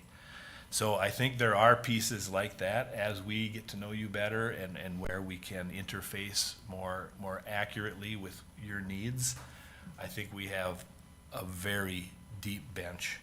And I think that's one of the things that separates us from the other three advisors that you're interviewing. So I want to give enough time for questions, but we didn't do that. Well, we did okay, almost 10 minutes. So please ask questions. I think we covered a lot of ground, but we're happy to take questions, so. Would anyone like to start? Yeah, I can start. So, can your integrated model drill down to the effects on a particular class of property then, too? Commissioner, as in class of commercial tax capacity Yes. class of property? As an example, if we do try to capture some tax capacity, what would the effect be on lakeshore properties of a certain value or? Yes, absolutely, yes, and it has to, because it has to go through all of the 14 different Minnesota tax classifications, and it has to segregate each and every one of those in order to get to the tax rate. Yep. And, yep, so absolutely, it does. Well, no, Minnesota has too many. We have a lot, yep. And I started my job when we were still working with mill rates, so some people aren't old enough to remember that, but A lot of states still do that, though. yeah, yes. Let's see, I guess I'll ask one of the canned questions here. What would be your role in building public consent? And when would you anticipate attending Hubbard County public meetings? take this one? Please. Yep. Paul's Sure. talked too much, I'll take this one. Well, we would be your support. Like, we can give you analytics, we can provide that. It would not be our role to go out in the public. That would be your role. Our role would to give you what you needed to properly do that. And I think in most cases, we're able to do that. As far as when we would attend, whenever you would want us here, basically, we're happy to attend in person, virtually, whatever works best for you. So that's we're available too. And like we've already talked several times, we have a community of practice. So there'd be other people. I always think of Paul and I are the portal to getting you to channel to these other teams. And so, you know, and some of those teams aren't necessarily in St. Paul, so I think they're open to traveling on occasion and virtual as well. And I'd add that we travel all over Minnesota, and I've worked all the way across plus or minus 100 miles of Highway 2 for many, many, many years. So when we travel, those are good opportunities to be here if you want, because we can share costs, or sometimes there may not be costs involved in being here because we're traveling for other reasons. So we're very flexible about that issue and want to do what is required to meet your needs, so.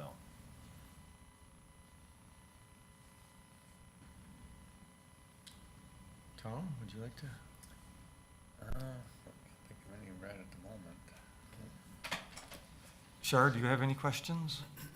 I just have one, when it comes to economic development, how important is it to have a current housing study? Commissioner, so a current housing study, it does have a lot of value. If you're going to explore opportunities for additional housing, you want to know what you have, you want to know what the market looks like in Hubbard County for additional housing, where that additional housing might be located. So it has value. It isn't impossible to move forward without it. But we have in our real estate and housing community of practice, we have entities that do market studies for folks. Otherwise, there's lots of entities and organizations out there that will do market studies. So, but it's important. It's a piece that is important. But you know, it's not a deal killer if you don't have it. So then I have one further question on that. So would that be, if your organization did the housing study, would that be an additional cost? Yeah, so Commissioner, so most of the other, so what we provided in the RFP was a table related directly to bond costs, which is pretty standard, because a bond issuance process, as I said before, is hard to delineate between one entity's bond process and another sometimes. So that's pretty boilerplate. For other services that you would engage us for, we would have to come to an agreement on the scope and the level of service and how many people you want here at your meetings at a time, how often you want to have on-site meetings, what it is you need to accomplish, all of those pieces, and we would work through that with you, and we'd get to a cost that works for both parties. And just by my understanding and experience, that would be typical. Yeah. In the end, every proposal included a cost for a senior planner or consultant or principal, and each one of these projects would be negotiated based on that general information, and then we determine the scope of that, and then you would approve each one of those projects. So each project would have a cost. The good news is upfront, we're not agreeing to pay them anything. We're just agreeing to work with them to develop these things, identify projects, and pay as we go. So that's kind of how the model works. Everybody would develop projects along the same line. Thanks, Jeff. You're hired. That's exactly right. Well, I'm relatively onto your healthcare services sector that you brought up. I think everybody's relatively comfortable with the process for divestiture, but can you expand a little bit on what your process is for management analysis? So Commissioner, I will as much as I can, but I am, as Chris stated, the portal to my colleagues who live in the healthcare and life sciences industry. Just as they have conversations with their entities about economic development, they call me. So I know that I've seen in several cases where we have done, this is oversimplified probably too, but a report card of your current management situation. I mean, we know the background, a bit of it anyway. Your bond sale to do rehab, and you have occupancy challenges. You had occupancy challenges. You just put the facility out for a broker, et cetera, and all of those pieces. So I think they'd have a lot to add to the entire conversation around that enterprise fund, which Moody's state talks about specifically in their rating report as well, as you know. So this report card looks like a report card. How are they doing in these pre-identified areas that you would want them to look at? And it comes with recommendations on how to approve things, how to make things better, and how to achieve the underlying goal, which is no general fund support. I mean, I think we want this to be a self-supporting enterprise fund, as every enterprise fund should be. So, but you're not, maybe this is, just to end on a positive note, whether it does or not, but you're not alone in this situation. I know it feels like you are probably sometimes, but this is a common issue. I mean, thousands of counties owned nursing home facilities over the last 50, 60 years. That was the model, right? And thousands have gone through divestiture, and thousands have gone through new management. And so these are all really common issues, and issues that our healthcare folks deal with all the time. And I think there is a lot of value there that they can provide you, so. And they understand the geopolitical environment and all of those pieces, so. Dan, do you have any questions? My only comment is you gotta listen to learn, and I learned a lot just by your presentation, and I'm gonna end on that note. Maybe, I'm not too familiar with tax increment financing. What kind of situations are those used for? Commissioner Kruger, I'm glad you asked, because that was the second part of your economic development question, what kind of tools a county can use. So your HLDC is a full-fledged EDA with all of the authorities of the statute. And counties do use tax increment financing, which is to simplify it, is a way to redirect property taxes from services back into the development to make the development happen. That's the simplest way to describe tax increment. So the property taxes that would otherwise go to plowing the county road in front of that business, or providing fire protection, police services, gets redirected, it gets collected, it's called tax increment, and it gets pushed back into the project that you're trying to develop that would not be developed without the tax increment assistance. That's a simple version, and it has lots of uses. I mean, for the most part, if you're after manufacturing and development such as that, multifamily housing and things such as that, they're gonna be connected, they're gonna be in areas that cities control. And so then the cities would probably use that tool. But plenty of counties have done projects using tax increment or tax abatement, which really is just tax increment light. Tax abatement does exactly the same thing, only it only uses your share of the tax dollar.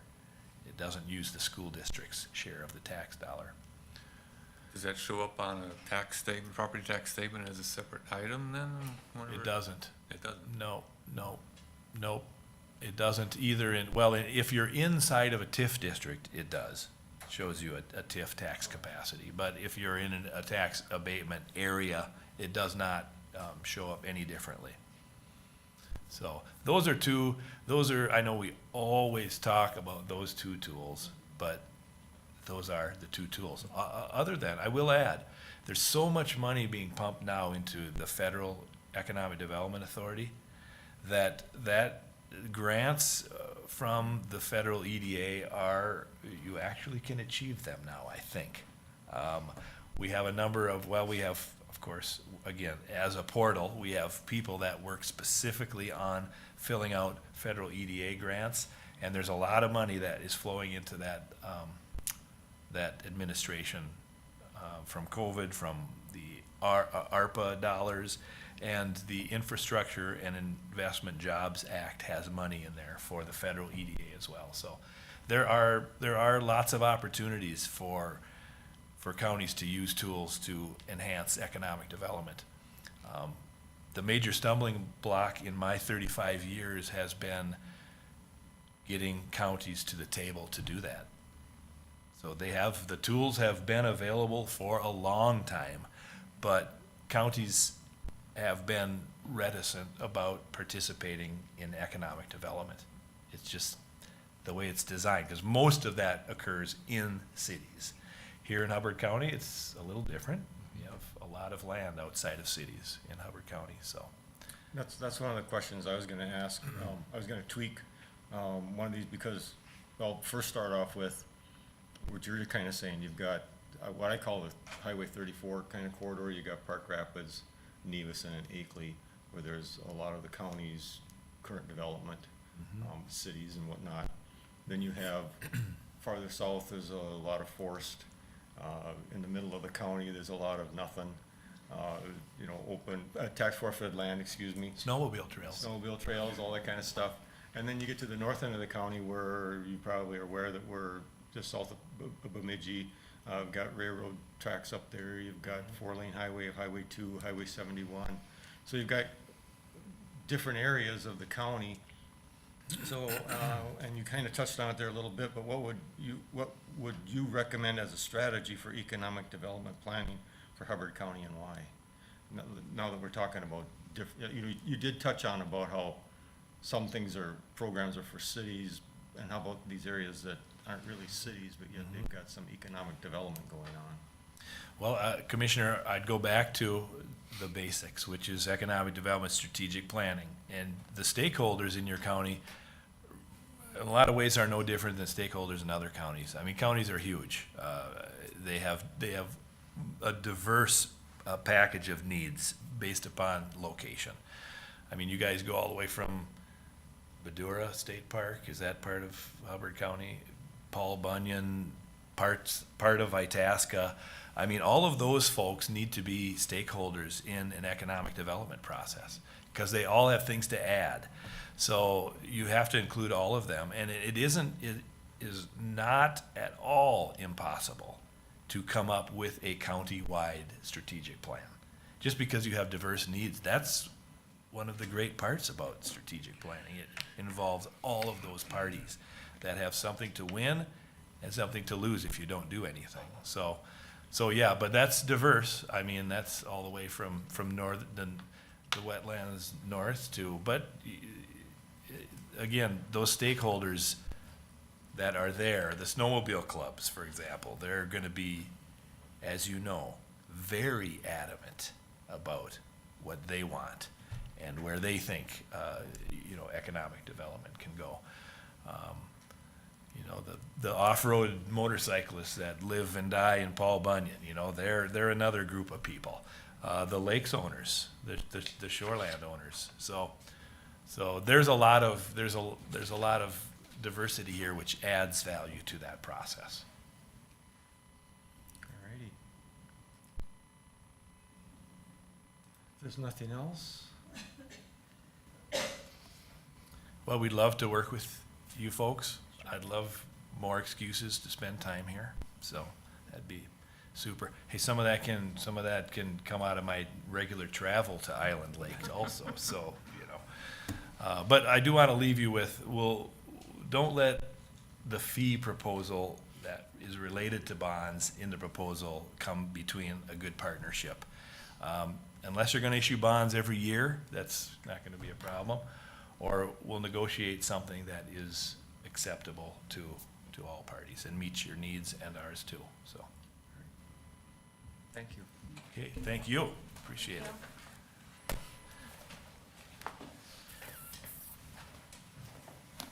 Recorded.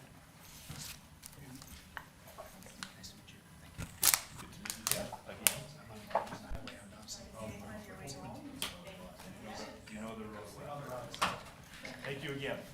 You're welcome. A good start.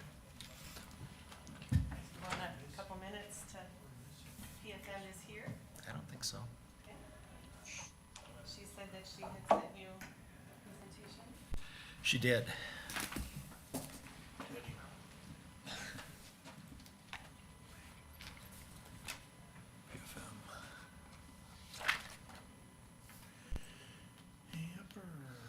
it gonna come up? There it is. Denise. PFM was the last one on, On the list here? well, on last meeting's list, right? Coordinated, we'll have you. Hi, good morning. Morning. Morning. Morning. You're welcome, and we are live streaming today, so. Good morning. Commissioner Christensen, I see her there. Morning. Good morning. Morning. We brought some copies to distribute. You do have copies, and I shared an electronic copy with Commissioner Christensen. Okay. And if I look at the screen, which of these three are with your group? Matt Schnackenberg, yes. Jessica and Heather, yes. Okay, so I can bring them all in. Yes, thank you.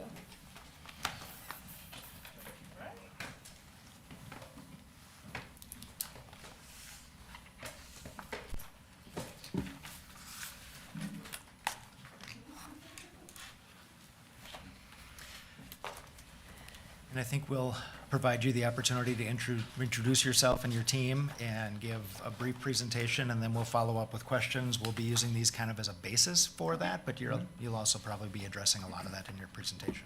Yes, and we purposely kind of touched some of those items in this presentation. And of course, during our presentation, if you don't see answers to those questions, feel free to just interrupt. We want these to be a conversational type of interview or presentation. Well, nice to meet you, Mr. Cadwell. I know we have spoken on the phone before. My name is Arcelia Dietert, and my coworker Chuck Upcraft. We represent PFM Financial Advisors. And on the online, you have our coworkers, Jessica Cameron Mitchell, and Matt Schnackenberg, and Heather Casperson. You have our presentation in front of you. And so on the second page of that, you will see our faces and other colleagues that are not online, and I will just mention them very briefly. But Chuck and myself are your primary contacts, your day-to-day contact. You will have access to us, and of course, the entire team anytime there is a question. On the online, Jessica Cameron Mitchell, she is the partner on the firm. She's a part owner, and she manages the Minneapolis office of the financial advisory aspect of PFM. Then you have Heather Casperson in the top corner. She is our colleague that will help respond to the county's requests, either analytical or meeting with you guys in person on any type of request. And then Matt Schnackenberg, he is our economic development expert, so any type of analysis that you want on that aspect, he will be involved in it. Our other colleagues, Brian Carter, which is he's the expert on healthcare. We have a pricing group that they get involved when there's a negotiation on a bond transaction. And then the colleagues in the bottom, specifically Danielle Scott, she's in the consulting group She has been a key player in the ARPA fund consulting this time around, and she has helped Grant County and Faribault County, for example, in distribute, understanding and guide them through the distribution of their ARPA fund. Just a general overview of our firm. We have been the financial advisor for the county since 1990. And in fact, Chuck has been one of the original members of that financing team. We help you guys with the bond issuance of this building, the jail building, bonds issued by the HRA, and the nursing home in 2014. And we are a key player in Minnesota financing. We have completed 45 transactions related to county financing that add to around almost $1 billion in infrastructure finance in the state. Just a second, number 3 slide, you will see our organizational structure in terms of the group of services that we provide. The team that you see here is in the financial advisory bucket right here. And then you have the consultant group, and Hubbard County has used this consultant group in the past. When you engage them, when you issue the jail study. There was a jail study back in 2014 where you analyzed or wanted to know the cost of bringing inmates to the county and what that impact would be for you and what the kind of the break-even is. The consulting group came and did that study back in 2014. And of course, not that you will need them, but we have them as resource. We have the SWAP advisory group and the PFM solutions group. And the PFM solutions group will just touch a little bit later in the presentation because there's a software that will help with the long-term planning for the county. The next slide is just a pictorial version of our services. We don't need to go through that. And then here we just wanted to give you a sense of our expand expertise throughout the county. We are a national firm. We're the #1 financial advisory firm in the country, and we've been ranked #1 for 24 years consecutively. And in the top, you will see just a sample of our county clients in Minnesota and around the country. So we have, if there is a question that the county may have, we not only have expertise here based in Minnesota, but we can tap our resources nationwide and see what the trend is with other counties around the country. I will pass the next slides to Chuck. Right. We're on slide 6 now. The heading long-term financial and capital planning tools. And I know that several of the questions deal with various aspects of long-term planning, both in the financial and the capital area. And so we're going to describe a little bit here, our experience there, and what we think distinguishes us from some of the other financial advisory firms that you might be talking to. The first bullet point, we speak of a holistic approach to long-term planning, which means that the first step in any kind of long-term plan is working with the client to determine what your specific goals are and what are the tools and what are the various tools that we can bring to bear to help you meet those specific goals to you. And we've said as a second bullet point there, sophisticated modeling tools depending on the particular needs of the county. And you also had asked for some specific examples of the kind of long-term planning we do. So we've highlighted a couple here. The first bullet point under that of that type, financial planning for a specific revenue source. And we've cited Hennepin, Itasca, and Carleton counties, where they had specific projects, but for which they eventually issued long-term general obligation bonds, but underlying the tax levy pledge on those bonds was revenue sourced. And in a couple of cases, in fact, all 3 cases, there's a sales tax element, and in at least one of those cases, and perhaps 2 of them, transportation sales taxes as well as general sales taxes. So we worked with them in using those specific revenue sources and how best to achieve their capital goals through using those revenue sources. The second example we've listed there is Stearns County's long-term model. We've been involved in planning for several years now, and it's going to continue. Stearns County has I'll call it a multi-project capital plan. It involves jail, administrative facilities, and we're working with them how best to finance it. And again, we're talking about multiple sources of revenue sources. Of course, the tax levy, they're contemplating a sales tax, and how those various revenue sources can be leveraged to achieve not only their capital goals, but their financial goals about maintaining sufficient reserves, both in their operational funds and in their debt service funds. So, as I said, we've been involved with them in that planning for years now, and we expect that it will continue for more years, as they're still debating as to what the best combination of these revenue sources is for their various projects.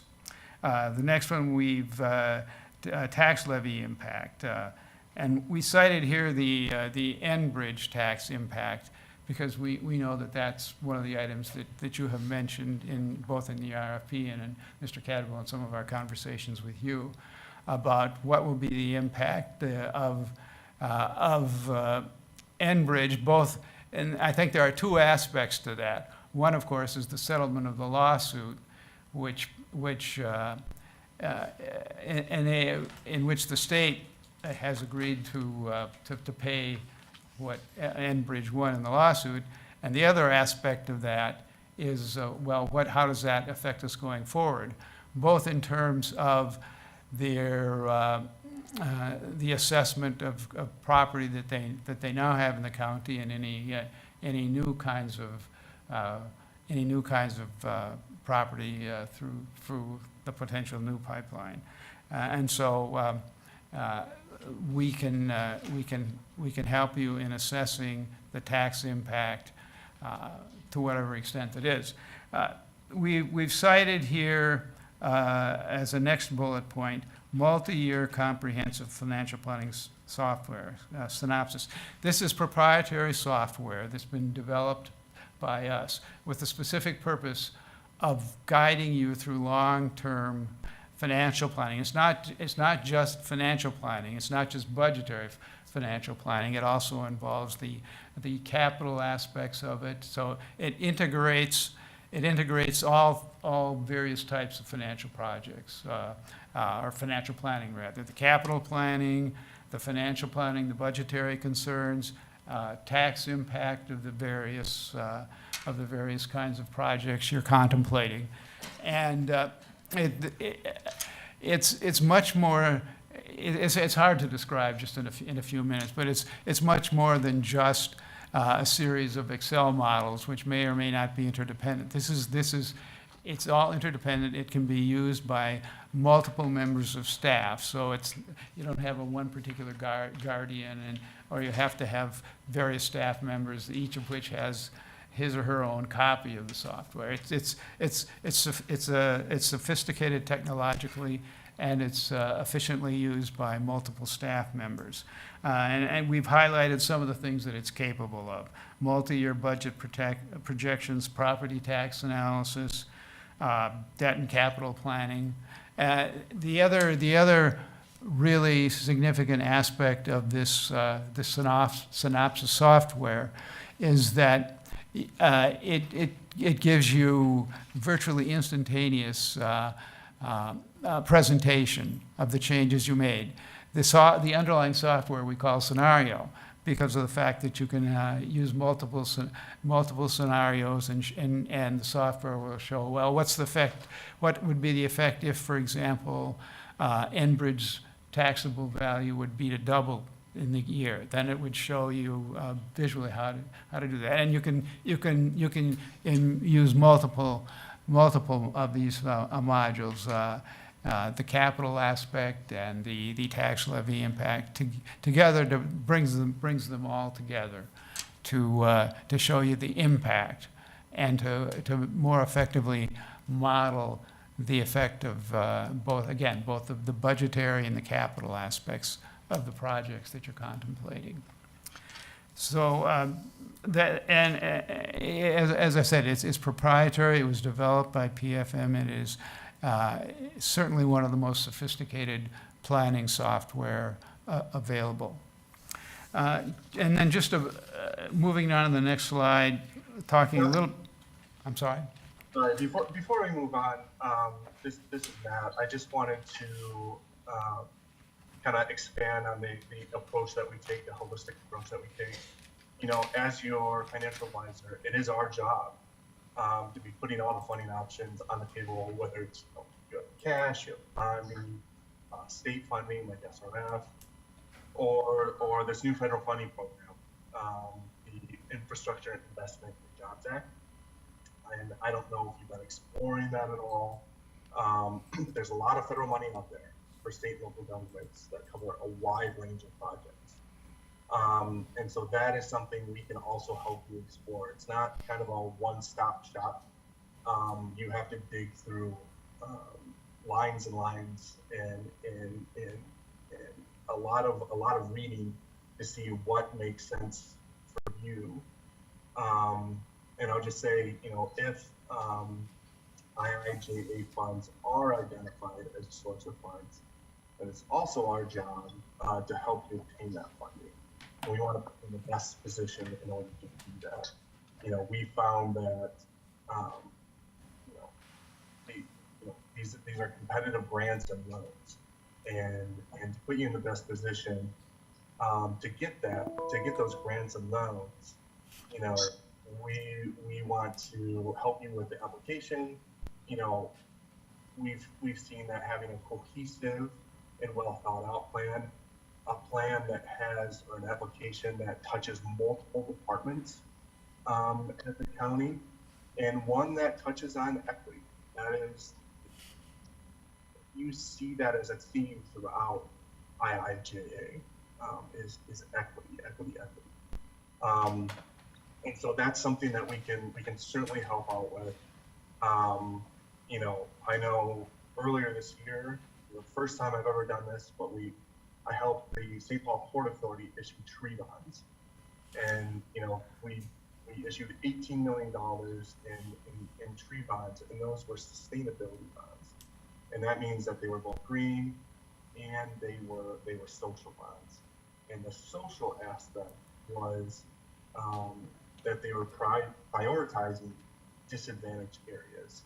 And so you can have projects in your application that more, you know, they prioritize those disadvantaged communities in your. So I just wanted to touch on IIJA or IJA Act. It can be a mouthful, but wanted to touch on that, see if you guys are kind of exploring that, and there could be some opportunities there for you.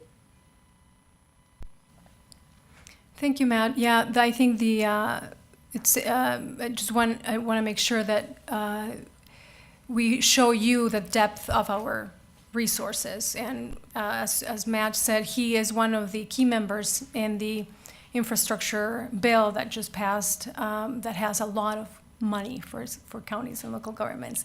And they are ingrained in that. They know their information. And if there's any questions, or there is any grants, or there's any money that can be tapped, Matt and his group would be available as a resource. So that's we're and you know, ARPA for example was another. Now I think now we're kind of past that a little bit, but that was back in the day, last year or 2 years ago. Our group was in full conversations. They knew their stuff and tapped resources. And Danielle was a great resource for a lot of counties. And you know, of course, there's no formal engagement, but just questions. You know, what do I do with these? How do I do that? How to write grants and stuff like that. We can touch, if you guys don't have any questions on that, we can move on economic development, and maybe Chuck. Sure. Matt was just on slide 7 in the lower right-hand block, improving infrastructure. And Matt, as he was just describing, is a member of a task force that we've developed with the purpose of infrastructure planning, and not just infrastructure planning, but tapping the various sources of money for infrastructure projects. And of course, when you're doing that, whenever you're dealing with, especially a federal agency, you know that there are rules involved. And this task force that we have developed is expert in, first of all, determining what these various sources of funding are for infrastructure, but in gaining access to them. Well, we know that economic development was, again, one of the areas you highlighted in the questions you presented to us. So on this slide, we're going to talk a little bit about that. And as we list there in the first bullet point, what are the local goals? We feel that in any type of planning, economic development or any type of budgetary or capital planning, that's the most important first step, is working with our clients to determine what your particular goals are for any particular project or any particular source of economic development. You've asked what are some of the tools that might be available to Hubbard County in this area of economic development. We have a block there called Economic Development Finance on this slide. And we've listed some of the financing tools that we've been involved with counties. Tax increment financing, something called property tax abatement, which is a kind of derivative of, or call it a secondary type of tax increment financing. But when you get to the point of financing these development projects, these are some of the debt financing tools that are available. And we lifted public-private partnerships, which of course are frequently can be of benefit in the economic development area. But we think that as well, as a prelude to financing of these various projects, is a thorough analysis of the particular project.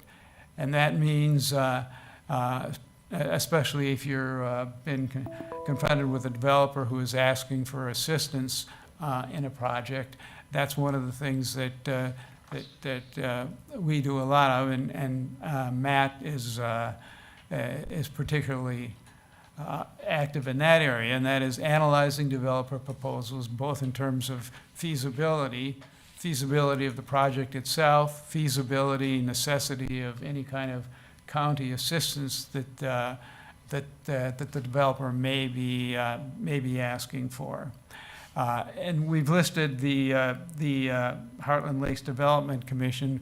In the past, we've had some preliminary discussions with the Development Commission. This was probably before. I know that many of you on here around the table or on the call are members of that commission, and it was probably before any of you were on the commission.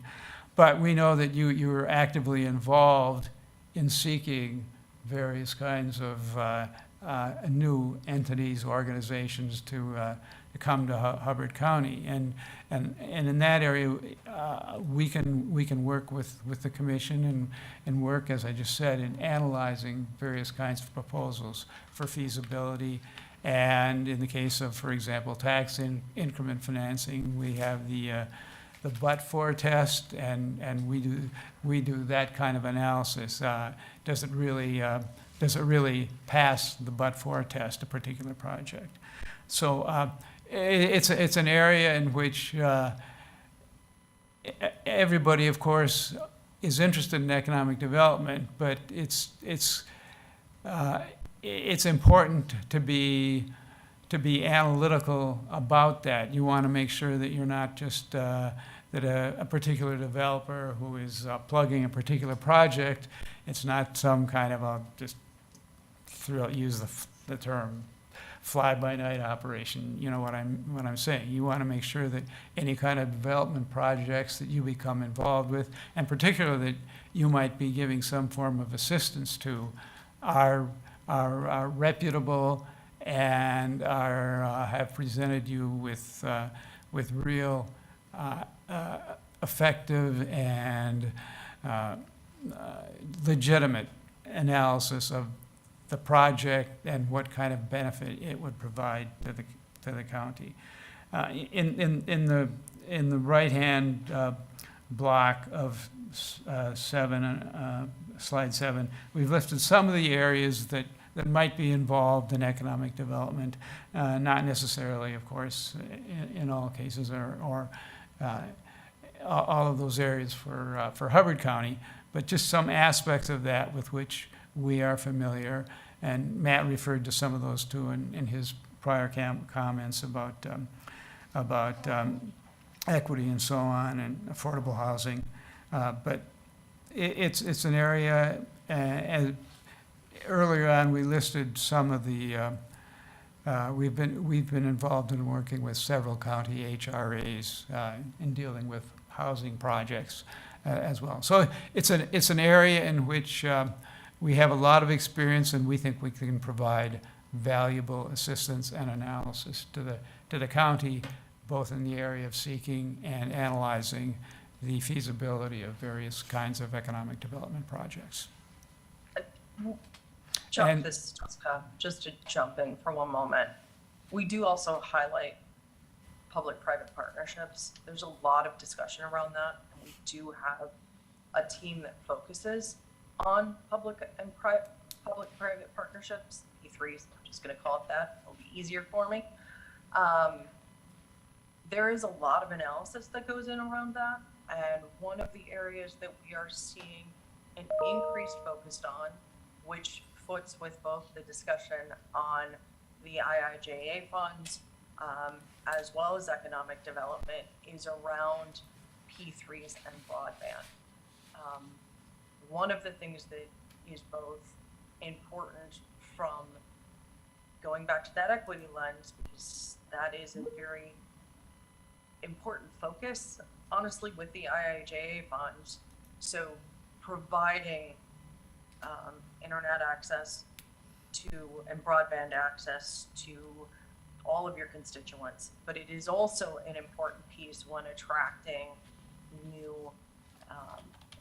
new businesses, right, to areas. They need to be able to access broadband, and broadband speed makes a difference. And so there are sort of traditional ways where these have been done in Minnesota counties before, but I think we are going to see an increased use, and we're kind of helping at least one other Minnesota client explore.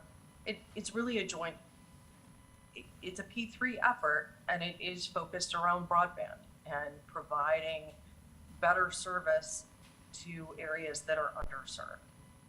So I think that's something that's going to be focused on more as we move through economic development discussions going forward.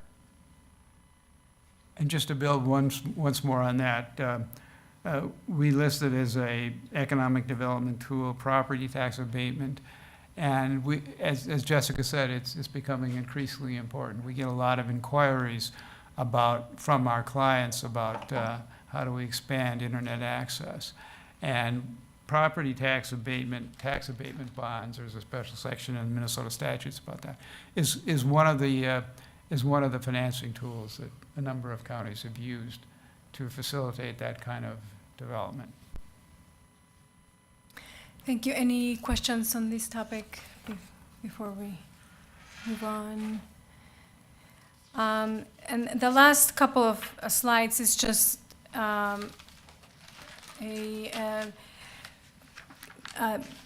mentioned that we, PFM, we see ourselves as part of your team.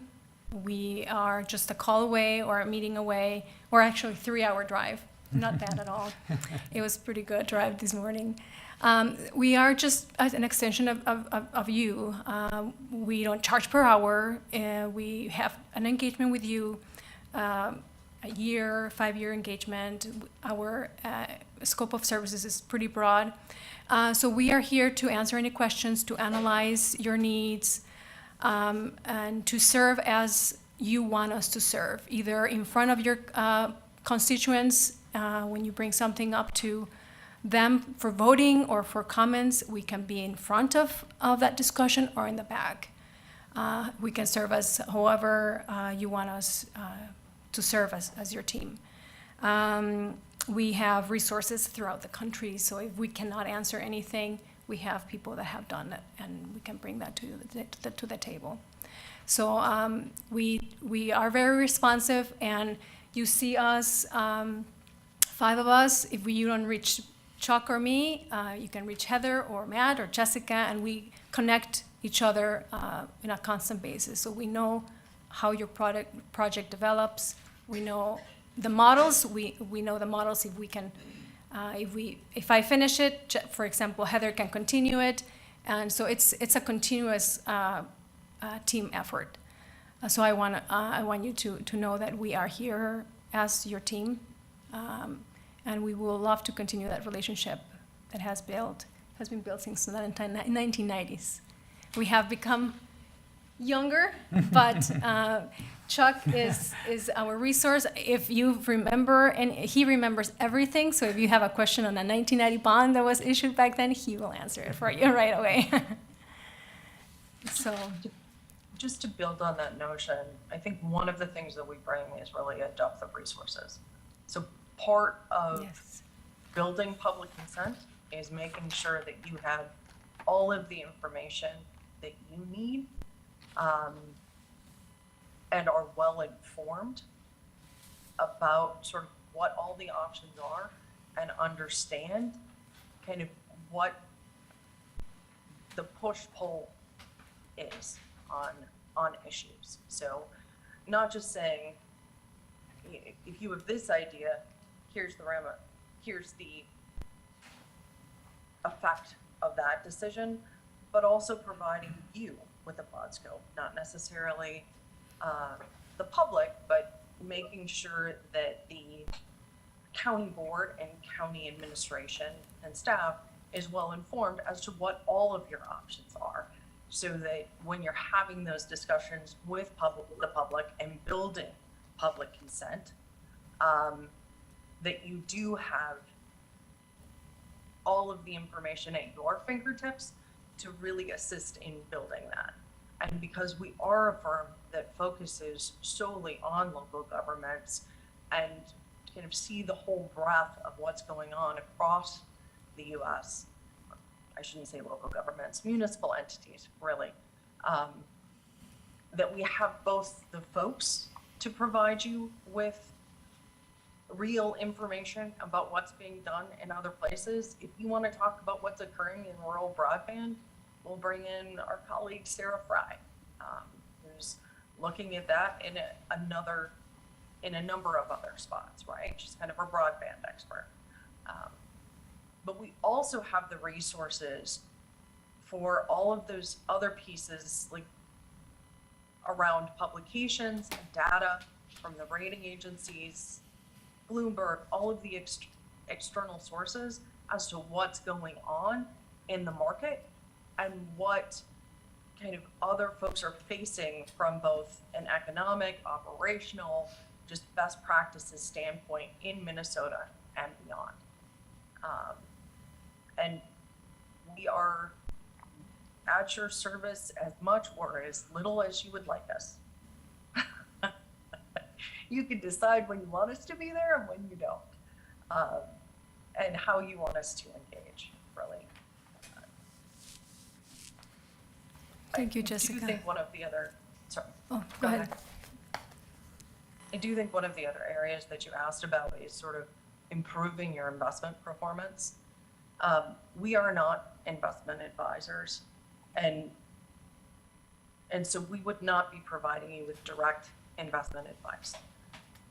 We do understand that you currently work with the Magic Fund and some of our colleagues at PFMAM. Our job really is to help you focus on the larger picture, sort of what are your best use of funds? Does it make sense, let's say, for you to maintain cash on hand, use it for a project, use it for some other purpose. You know, some folks have looked at defeasing debt to take some of the debt off their books, to sort of explore all of the potential options as you're considering your best and highest use of cash. The other piece on it is we spend a lot of time with clients, and especially when we're talking about financial modeling, looking at your cash flows. And we do work very closely with investment advisors, folks who specialize in, you know, what are risky investments? What are the, you know, the prospects around where rates may be going on a 1 or 2 year basis? Does commercial paper make sense? All of those sort of nuances that go into investment advisory.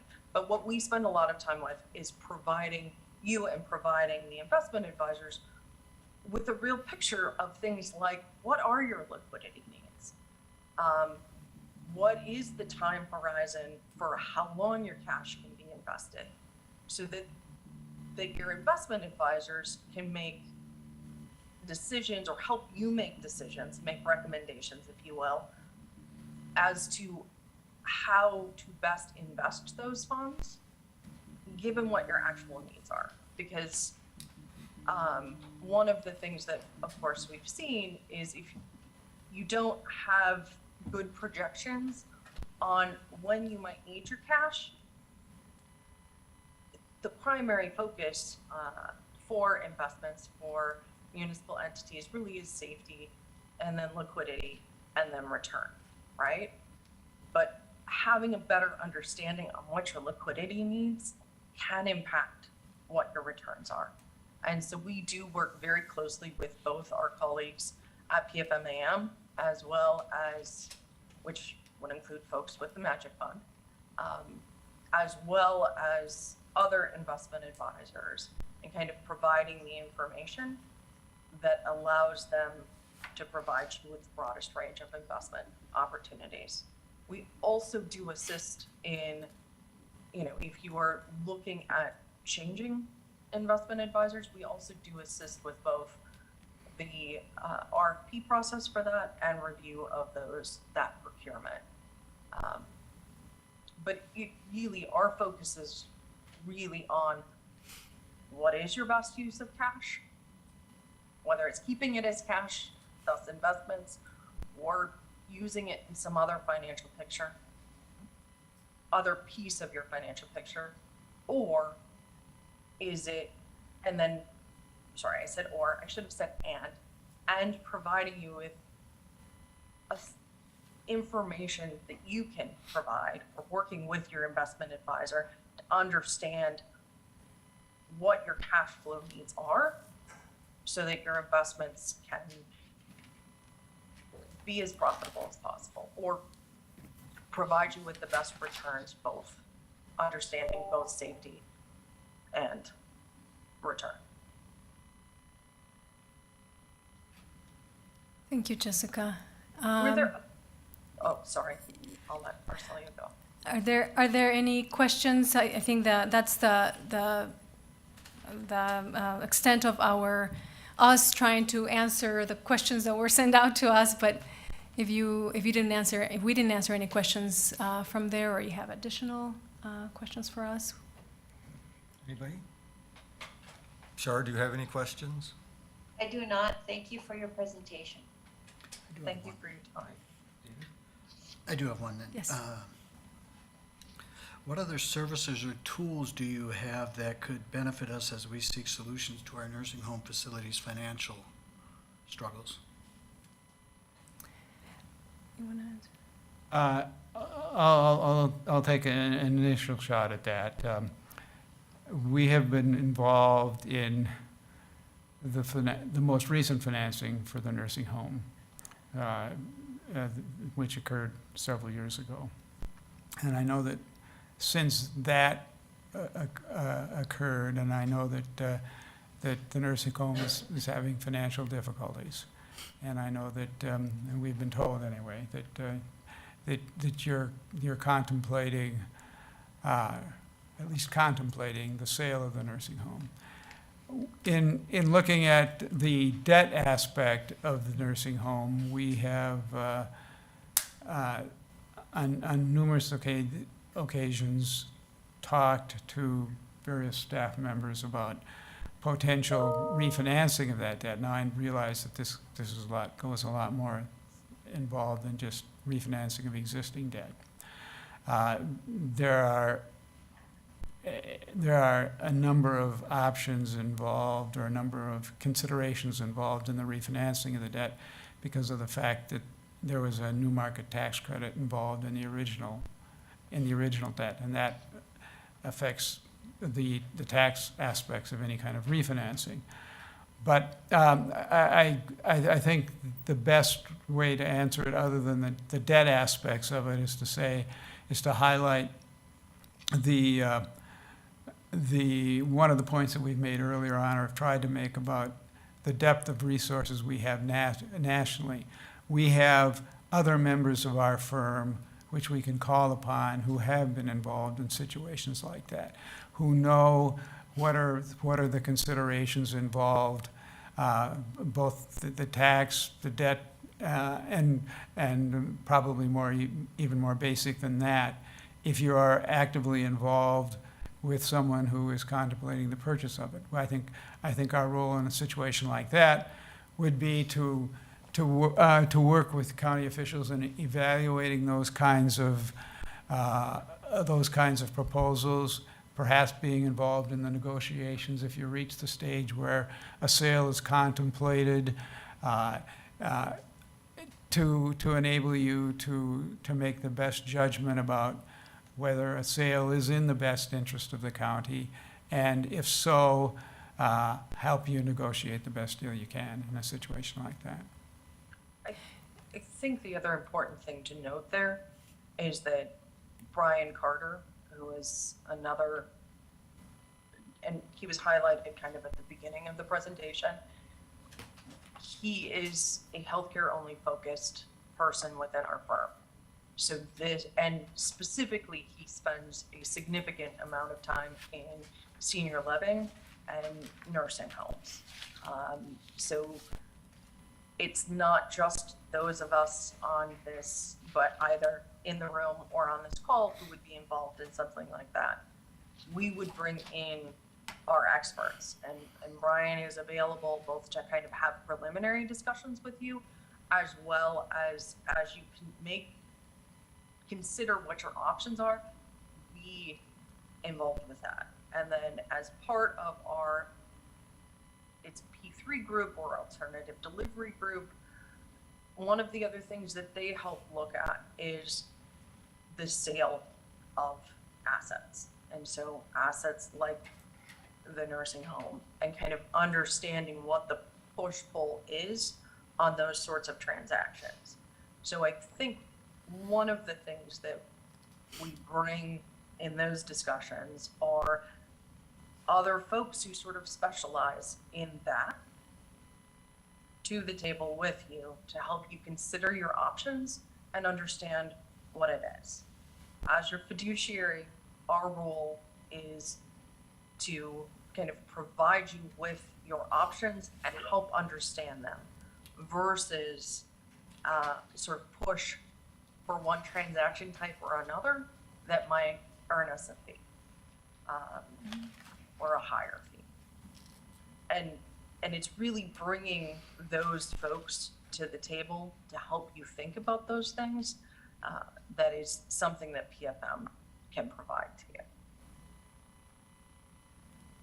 It's the background of what you've done previously, like Chuck was talking about, and kind of what other folks are doing, and what the nuances are really around things like nursing homes, because it's its own special set of financial decisions that don't necessarily fit with the other things the county is doing, right? It's not your standard course of business, I would say.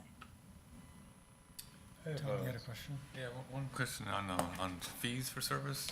Yes. From the material that you had sent out previously, it looks like just about all of your fees are structured around the issuance of bonds. Mm-hmm.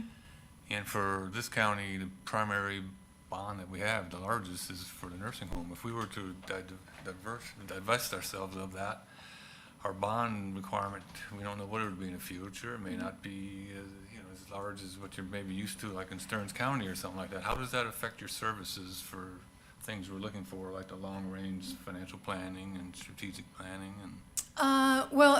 Our contract, it's a very broad services. Yes, the fee is surrounded or towards a bond issue, but not necessarily. We have served Stearns County analyzing their impact of projects, 10-year projects, and it's part of just our engagement. In situations where you know that there will not be a bond issuance in 5-10 years, we can agree on maybe a structure fee, maybe knowing that there will be analysis throughout the years, a small engagement fee. It's something that we can, kind of negotiate. When you engage, for example, the consulting group or the SWAP advisory or the scenario software that we talked about, those will be separate engagements. And it will be a discussion of what the scope of services is and what the compensation would be. It's not we don't have a specific fee schedule. It's depending on the depth of our services, the length of our engagement, and just the service in general. So in specific, for example, on that fee structure that we provided, all the analysis that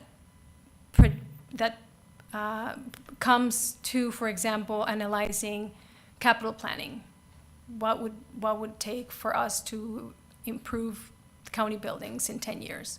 All that analysis will be part of our engagement.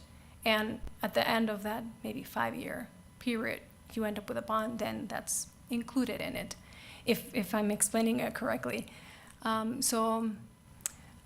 if there's a specific model that you want for a specific, project, then maybe we would agree on a fee structure per hour or. So it's negotiable then. Yes, Okay. yes.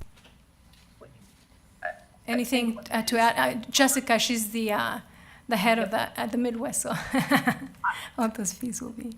More broadly, Yes. when it comes to things where we've got kind of where the scope of service could change over time, it's typically an agreed upon discussion. We can either charge it, as Arcelia mentioned, on an hourly basis with a not to exceed, or we can come to an agreement sort of for an ongoing, for some clients we use retainer relationships, and so that's just a set fee every year for a specific scope of services. For other clients, it is very project specific, but part of kind of a broader scope. And so we would provide you with a fee quote, kind of, you want to do a long-term financial plan, this is what we think that would cost. Obviously, it's a discussion with you. And then the second piece on that is kind of what does it take to update that on an ongoing basis? And who do you want it to sit with? Is this something that you want built, such as, let's say using Synopsys, where this is something that your staff utilizes on an ongoing basis and really is the driver on all of this? Or is it something where you want those updates to be done by us on an annual basis or multiple times a year, kind of whenever you need that? If you need us to provide you with kind of a range of fees for those sorts of things as you consider this, we would be happy to do that after this meeting. Mm-hmm. And just a little example on that. Currently, we serve as your disclosure agent. Because you have bonds outstanding, there is a yearly requirement of annual continued disclosure. We serve as your dissemination agent, so we help prepare the report, and we file that report and your audit report on Emma, which is a database that anybody can access, investors can access, and it's just a securities requirement as an issuer. So we help assist you with that, and we charge a nominal fee annually of $1,500 for that service. And so it's, it's not related to a bond issuance, but it's just a fee that we agree on in a contract. Well, we've kind of run over on both of the presentations as far as time goes. Yes, sorry. If you want to, if there's anything to wrap it up, then we'll thank you for your time. Yes, thank you very much. I look forward to hopefully continue our relationship. Thank you. Thank you. Thank you so much for your time. We really do appreciate it. Yes.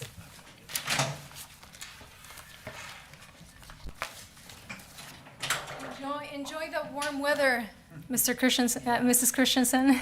Thank you. Do you guys want to take 5 before we secure the next two? Good idea. The next one is virtual, and the last one is here. Okay. So I'll back them up a little bit. Okay. Yeah, still the air traffic controller trick, right? Just Stop taking my lunch. What the heck are you doing? I'm hoarding. I see that. I see that very much. You didn't bring too much. Ted, I really liked the question you asked about that kind of development in the northern part of the county. Ask that again. Okay. Yeah, I was going to, but then I was going to ask Ted? each group. Ted, Yes. just reminding me that the mics are still on. Yep. Thank you. Okay. Just that we're kind of running over, so. Yeah, I noticed. That's the That board was a good- chairman's fault. That was a good question. Thank you.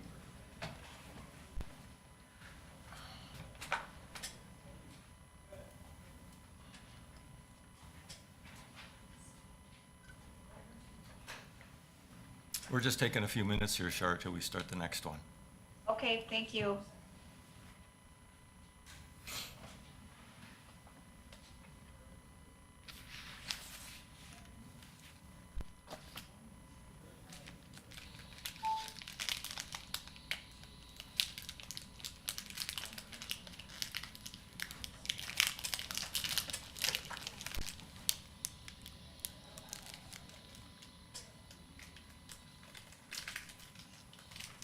Good view from work.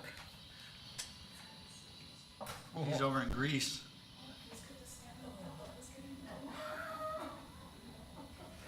They're down doing training, dropping live bombs. He says it's kind of fun. Yeah, really. To have that point of view. Yeah. Neat.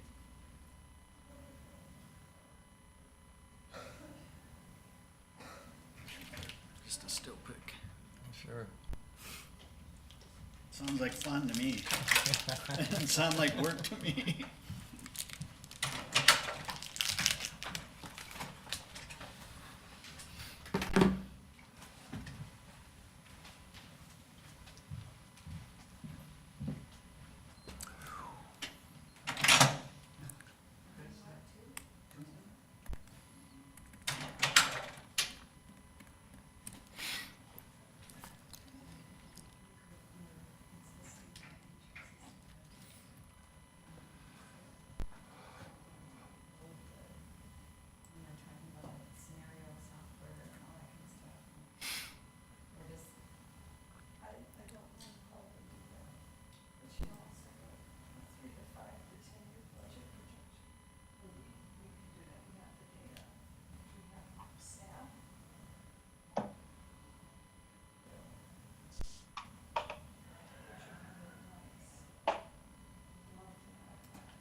Shannon, we're just coming back from a break. We're running a little late, and I was gonna make that comment after Jason connected. Now he has. Sure. So we're just running a little bit late. We're coming back from a break quickly here. And I'll let you know when everybody else is in the room. Do either one of you need me to let you screen share, or? No, Okay. no, we weren't gonna challenge the technology in that manner. I think I would have been up for it, but that's okay. All right. So we're just waiting for a couple to step back in. It'll be just a minute.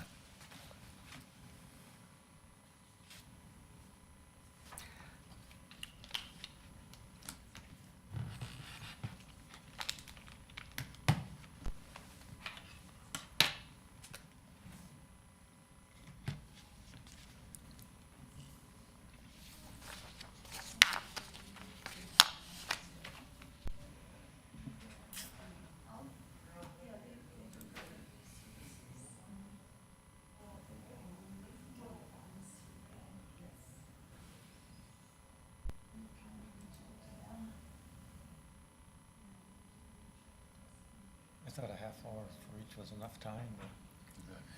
45 minutes. Yeah. Late lunch. And then we could, yeah, and then we could still gone longer, I think, on each one. Yeah.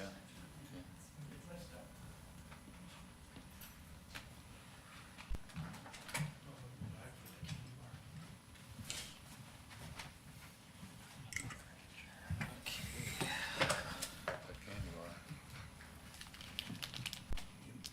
You know, I always carry a pen up here, don't you? This would be a good day for you to bring donuts, you know that? Donut shop's closed, Oh. and, otherwise I would certainly have done that. Alrighty, we're all back together here now. Sorry. So we have Jason Murray and Shannon Sweeney from David Drawn Associates online with us today. And I think we're all back in the room here. And so the format is we'll give you a few minutes to introduce yourself, to give the presentation that you want to, and then we'll follow up with some questions kind of related to the ones that I shared with you last week. Sounds good. Can we check the volume first too? The last couple and the other Yeah, one, I'm tough to hear. Okay. Having a hard time. Could be the age thing.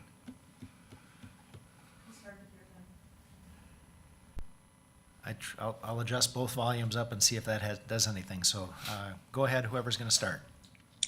I'll get started. Thank you for allowing us to present virtually. Jason and I both had commitments today. Multiple, as a matter of fact, I just completed a public hearing with the Redwood County Board, and I have another public hearing with the City of Redwood Falls, and they were kind enough to let me set up in their city hall for this interview, so I appreciate that. I'll talk a little bit about our company, and Jason and I will both introduce ourselves. David Drawn Associates was started in 1997 by David Drawn. I was hired by David Drawn at the beginning of 2001, so this is middle of my 22nd year of working for the company. We specifically serve local units of government, cities, counties, and townships, and 95% of our work is in greater Minnesota. We find that all of us developed our careers in serving rural Minnesota, and ultimately we think we found a niche where we're better at providing services to those communities and counties that are in greater Minnesota because we offer practical solutions whenever financial matters arise. And we can illustrate that a little bit as we go through this process. We serve approximately 400 local units of government in Minnesota. And so even though we're probably the smallest company by a number of employees, we do serve an awful lot of jurisdictions in this state. Again, greater Minnesota being the meat of that. We provide debt structuring, issuance of municipal bonds, continuing disclosure, developer negotiation, TIF district creation, tax abatement use. My two public hearings today were on a cooperative tax abatement with the city and county, and a variety of other services that can arise around financial matters.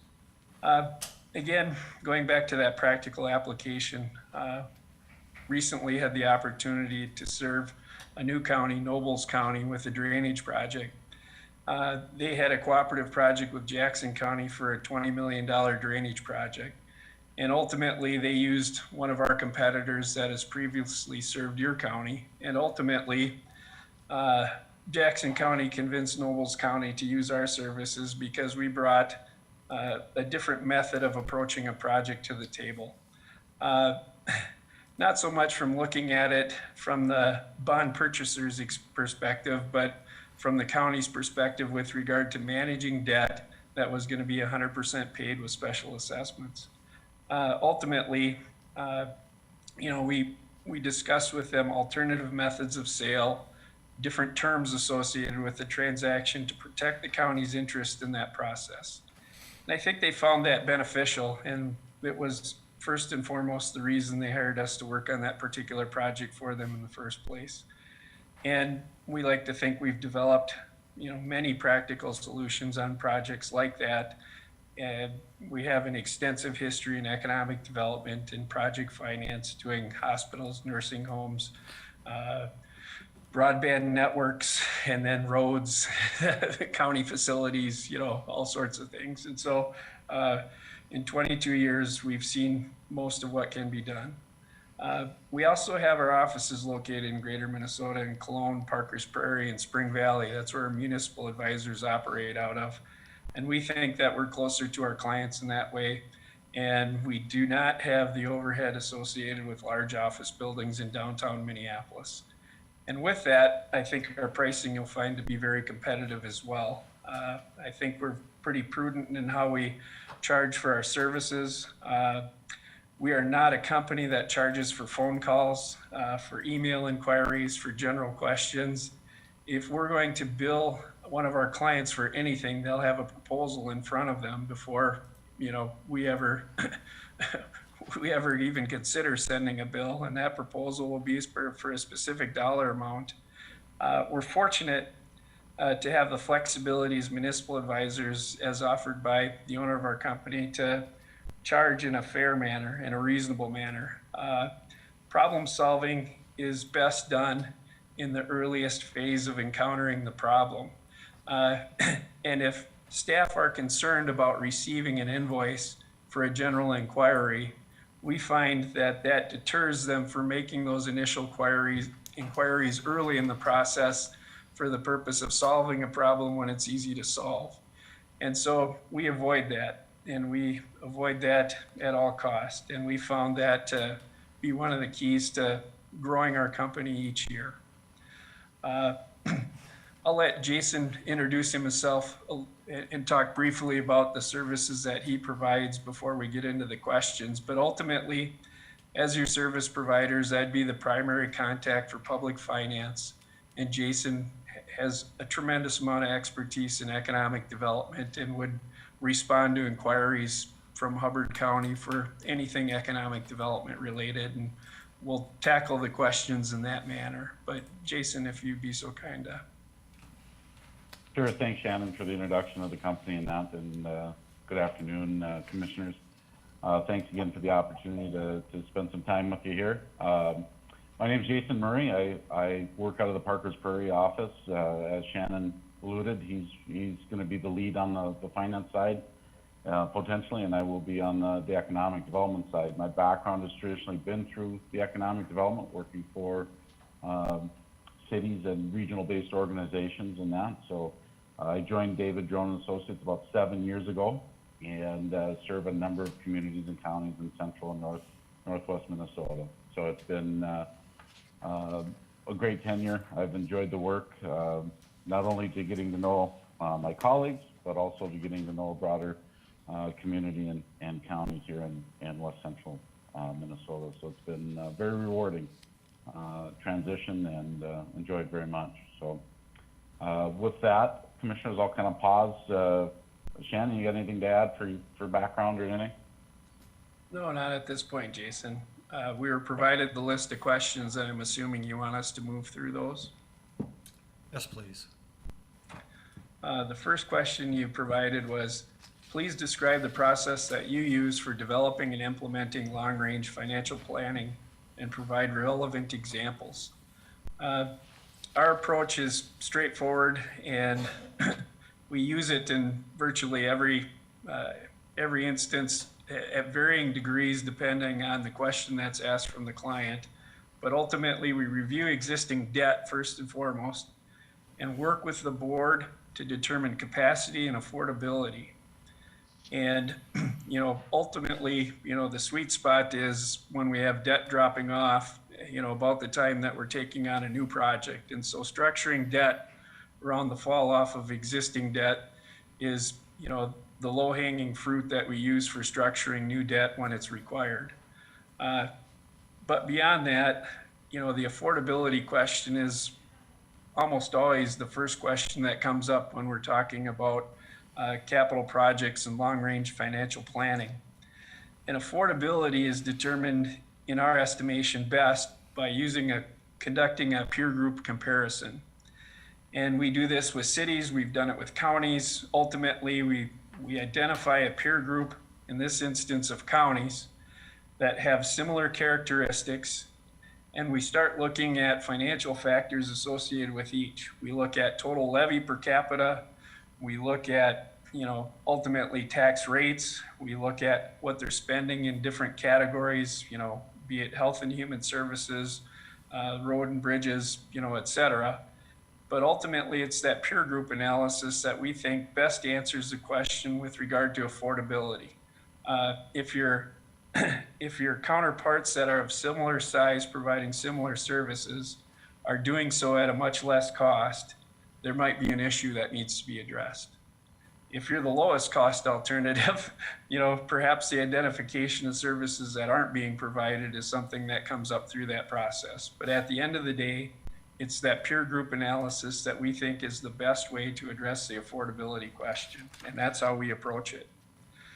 We then prioritize projects on the basis of need and affordability. And so once we have that affordability comparison completed, we've likely established some financial targets, and we're considering the need for whatever the long-range financial planning puts before us. We then review and understand with the board, the impacts to property taxes, fees, and the ability to borrow for other projects. As an example of that, Jackson County has been a longstanding client of mine, and similar to the Nobles and Jackson County project, Jackson County has had to undertake a number of drainage projects. It's a rural agricultural county that has been very active in receiving petitions from property owners for the installation, or the improvement and repair of county ditches. And so they also have facility needs in Jackson County. They're looking at a new law enforcement center, and they're considering additional space for health and human services.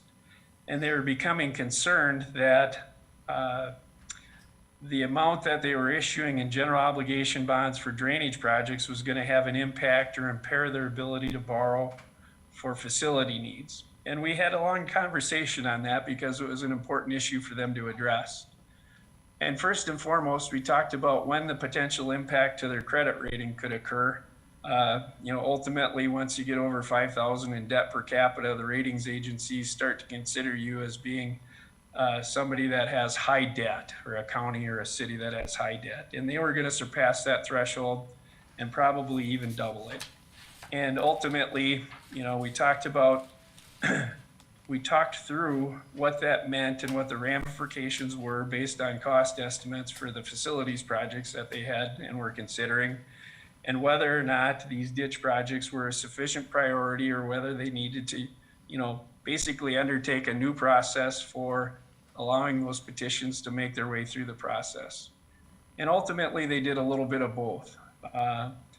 They decided that the ditch projects were in fact important, and they needed to proceed with those that had already gone through the petition process.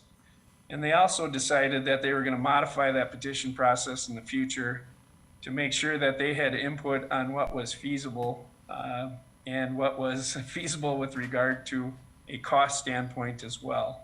And so they're educating their farmers in that part of the state with regard to what project feasibility really means today, because that feasibility also, financial affordability is also a component of that feasibility analysis now. And so we help them have that conversation, work through their process. And I would tell you, in addressing that issue, there was never a bill sent to Jackson County to assist them in that analysis. They're a long-term client. They rely on us when they issue debt for projects. And ultimately, when they hire us for projects, we're ready, willing, and able to assist them. But in the interim, when they have issues they need to address with regard to planning, affordability, all those peer group analysis, all of that type of work, more often than not, we're providing those services at no cost. And we're happy to do it. Ultimately, it's part of that thought process and thinking that needs to go into long-range planning and taking on new projects. The next question you had on your list was, what would you recommend for a strategy for Hubbard County to improve your investment planning and rate of return? We are municipal advisors. We have Series 50 licenses, which means we can't give investment advice, but we can discuss cash management. And ultimately, our approach on a topic like this would be determining a baseline of cash needed to operate in applicable departments, which would enable you to identify how much cash can be invested over a longer term. For example, in city governments, it's a little easier when we're talking about general funds, but frankly, it's the same conversation with the county's general fund. Ultimately, you have 2 paychecks you receive each year with tax settlements. What we can help do is determine what the lowest level of cash is that the county has in any given year and make recommendations with regard to that amount of cash that can be invested over a longer term. Because as we're all aware, generally, a longer commitment on investment generates better returns. And so from a cash management standpoint, that's something that we could assist with. But as a Series 50 municipal advisor, we are specifically not allowed to give you direct investment advice. So we wouldn't intend to do that, just to be clear. Next is, please describe the process that you would recommend for developing a capital planning model for the county. This is similar to that long-range financial planning discussion, and our approach is essentially the same. We would review existing debt, work with the board to determine capacity and affordability. We would determine that affordability through a peer group comparison, identifying counties of similar characteristics and looking at how much they're spending in specific service areas and providing a comparison of that information. We would then work with you to prioritize those projects on the basis of need and affordability. And lastly, we'd make sure that everyone, board, public, et cetera, understands the impacts to property taxes, fees, and the ability to borrow for other projects at the end of the day. So when we walk away from the table, when we do capital planning, we want everybody to specifically know what the impact is on property taxes in particular, but any other rates and charges that the county would need to implement to support a potential capital plan. And so we take that very seriously as part of what we do. Next question was associated with economic development. I'm gonna let Jason address that question. Sure, thanks, Shannon. Before I start, Commissioners, any questions for Shannon, just on his couple of his questions and points there? Doesn't look like it, no thank you. If not, Commissioners, the question he asked was about an economic development strategy for Hubbard County, and I'm gonna lean on my past experience and that stuff that I've worked with counties and cities. And I think there's 3 points to it. I think first and foremost, I think you have to work collectively and cooperatively with your cities in an economic development strategy. Morrison County, my experience with Morrison County, floats to the forefront here. They support their cities very well through not only their tools. You asked about a question about the development tools, but they use those tools, tax abatement, TIF, revolving loan funds, to support priorities from an economic development standpoint and a housing standpoint from their cities in the county. And so that's a partnership that works very well. They tend to be more of a supportive role, I guess I would call it. But they've they've prioritized that work, their work in economic development and housing with their cities, and it's a pretty good partnership. They've got a similar base organization as Hubbard County and the city of Park Rapids supports with their countywide development authority, and they tend to drive a lot of things for the cities and counties. And the second point to it is, I think, as I noted with Morrison County, they take more of a supportive role, and I've noticed this with Polk County also in a supportive role, supplying the cities, developers, partnership organizations with playing an active role in supplying information, and I lead the two things: labor force studies and housing studies. They empower a lot of those studies have helped specifically my work in Polk County and Morrison County to address housing needs and labor needs to grow the economic development for those communities, and they do that very well at a county-wide basis. The third point is just, I think, to align your current investment priorities as a county, whether it be roads, broadband. I think you could travel in any county here in central and west central Minnesota, greater Minnesota as a whole, and roads always come to the forefront, broadband comes to the forefront, housing comes to the forefront, and now childcare here recently. And I think a lot of the counties are trying to address, from a workforce recruitment and a workforce standpoint, those four items, or those three: broadband, housing, and childcare, as a top priority. So I think as a county's role, I think you got to take a look at your investment strategies from a standpoint of investment in those four areas and how they align specifically with economic development. And it's amazing how much housing and childcare are creating challenges for communities and counties in greater Minnesota.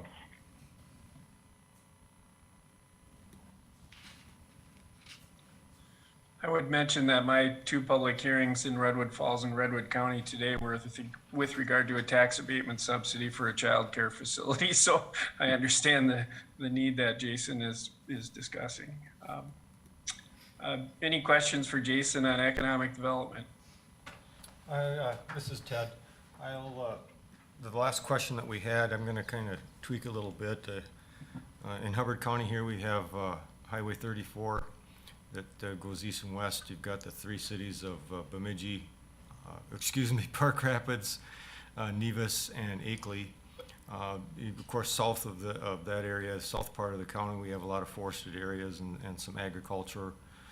In the center of the county, a lot of public lands, tax forfeited lands, not much for cities and that sort.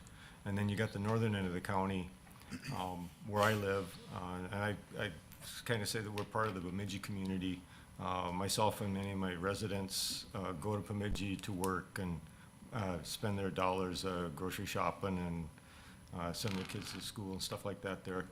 And also in the north end of the county, we've got railroad tracks and four-lane highway. Highway 2 catches the northeast corner of our county. And so going back to that question, what would you recommend as a strategy for economic development planning for Hubbard County, and why, knowing that we're a diverse county like that? Well, I think that you got to build on your strengths. And then again, I'll lean back to the traditional look at economic development and look at your strengths. You've got what I would say a diverse county from that standpoint, Commissioner, when you say that you got transportation and a regional center to the north, and you've got tourism that involves quite a bit of the county. And you've got some tax, I don't want to say tax forfeited so much, but public lands that create some tax-based challenges for you. So I think from an economic development strategy, similar, I think Douglas County was my experience back to Alexandria. Douglas County was a little bit larger, but they had the lakes and the public land and also the transportation and that. And I think it's just, again, going back and evaluating what your strengths and weaknesses are. How do you supplement and pull investment from the regional center, from those modes of transportation? And it's not easy, but I think it's I know you've got an economic development organization that you work with, but maybe it's broadening some of those opportunities through that organization also to create some investment in the county. Thank you.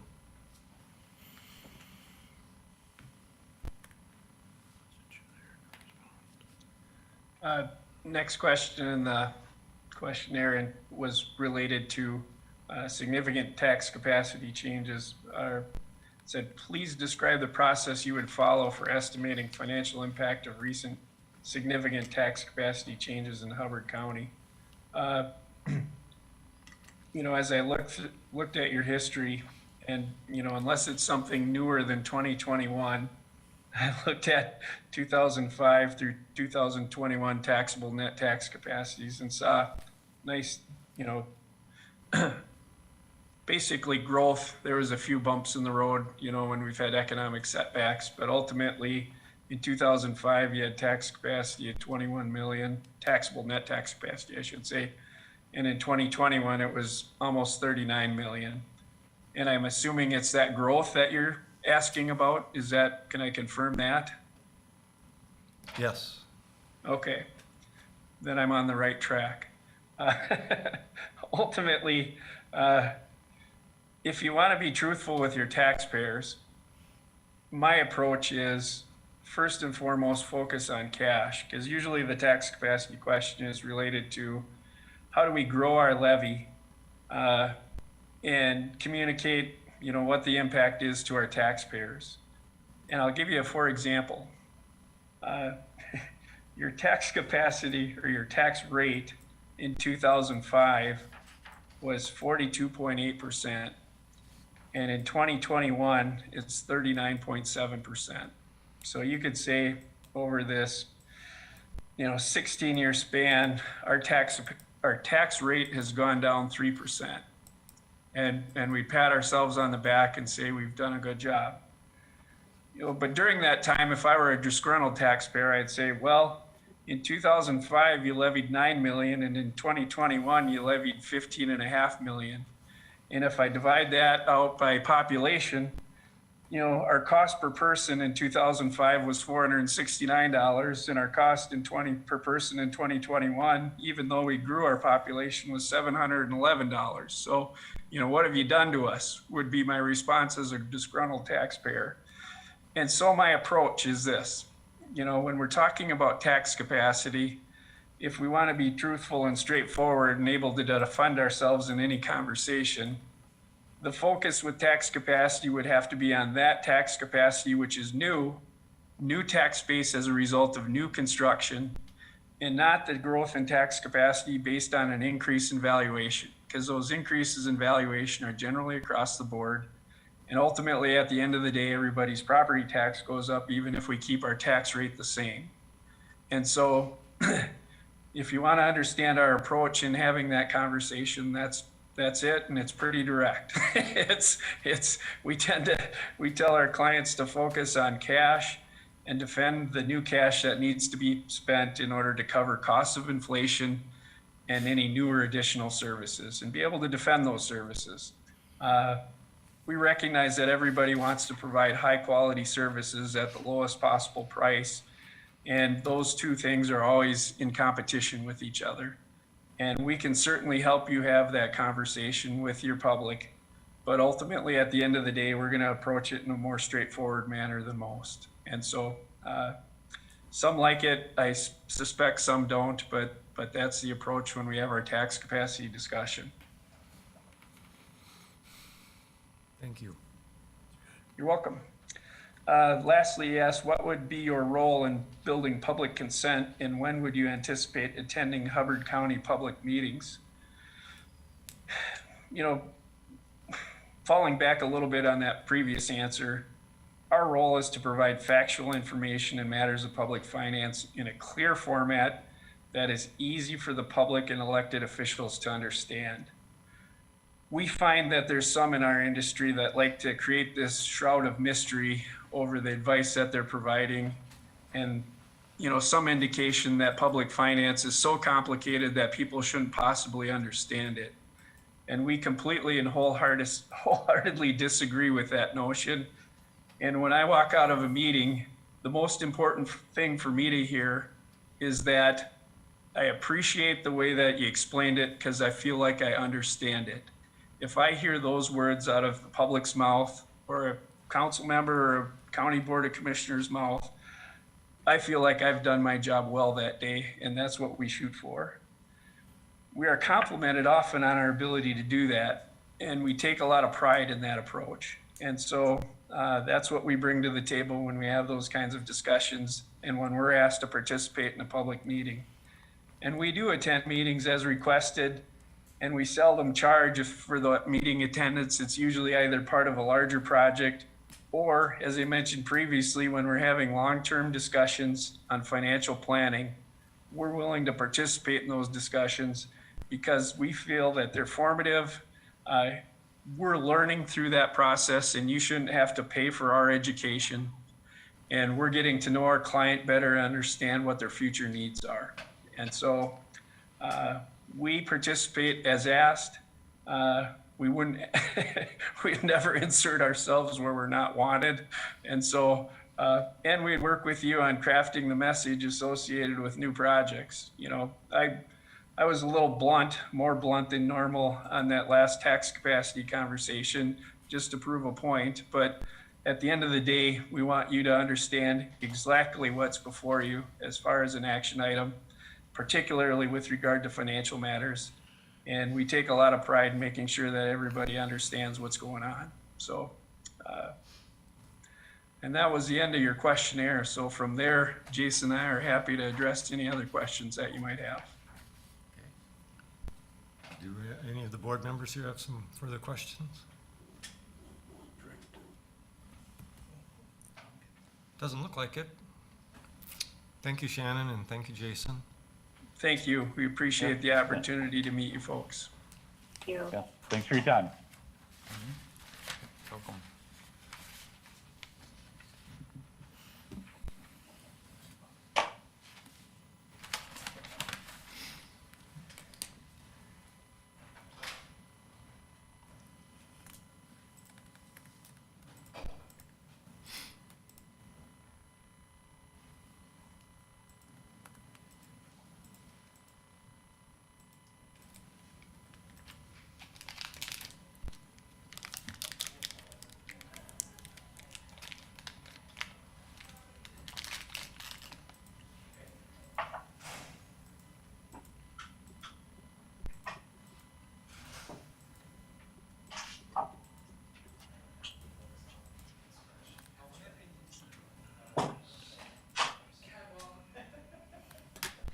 Good afternoon. Hello. Good afternoon. I'm gonna quick admit, Dan. Sorry we're running late. That's quite all right. It's quite all right. I zoomed up, I flew in this morning from out of state, and it actually gave me a little bit of time to catch my breath, so that was okay.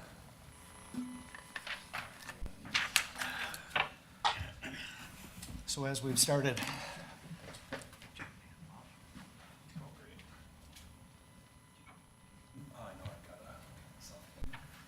so as I've had all the other groups start out, as maybe you could just introduce yourself and Dan online, and go ahead and give us an overview, and we'll probably have some follow-up questions afterwards. Great. Well, we'll get cruising because Jeff just told me you haven't had anything to eat and you've been meeting all morning. So I'm Bruce Kimmel with Ellers. It's really great to be with you here today. I've known Jeff a long time, worked with him closely when he was at Cook County, and really excited to possibly have the opportunity to work with him again, and with Kay and her team, and with all of you. This is exactly the kind of engagement that Ellers thrives in, where you have a number of really interesting challenges and opportunities, and we hope to be collaborating with you to find the best possible solutions on various different fronts. A little bit about me. I've been with Ellers for about 14 years now. I was with another firm called Springstead for about 10 years before that, now Baker Tilly. I know you met with them this morning. And I started my career with the city of St. Paul doing neighborhood economic development. I'm probably one of the most generalist types in our firm in terms of I work on bond issues, I work on financial plans, utility rate studies, economic development. What's really great about Ellers is that we always team on every engagement, so it's never just Bruce, it's Bruce and Dan, or Bruce and another one of our colleagues, and we'll talk more about that in a moment.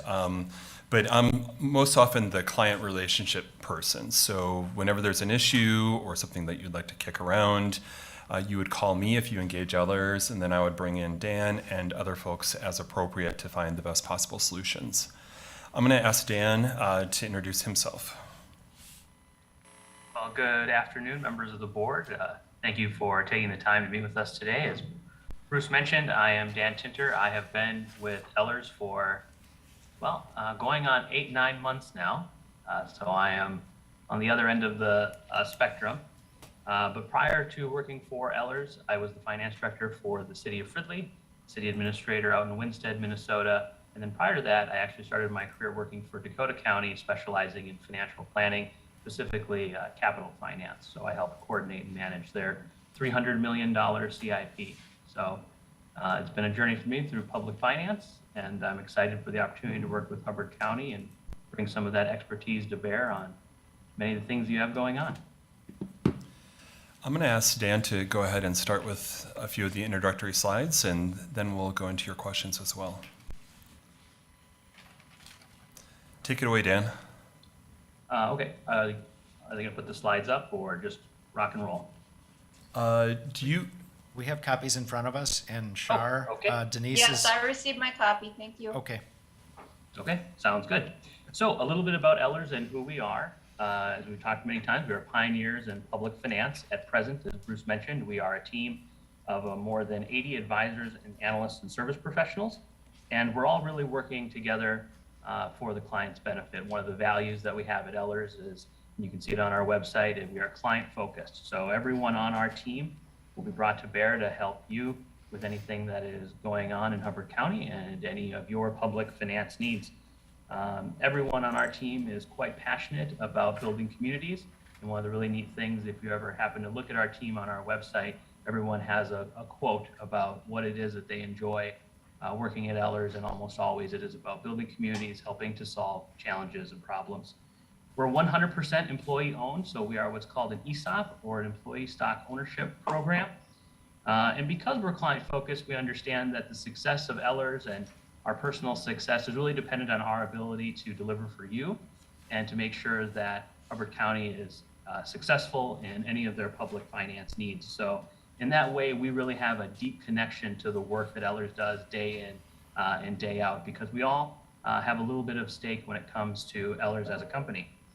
And we have 2 fully staffed offices in Minnesota and Wisconsin, but I would just note that we work in several states, Colorado, Kansas, of course, Minnesota, and then Wisconsin as well. And we actually have about 1,500 public sector clients spread across those states.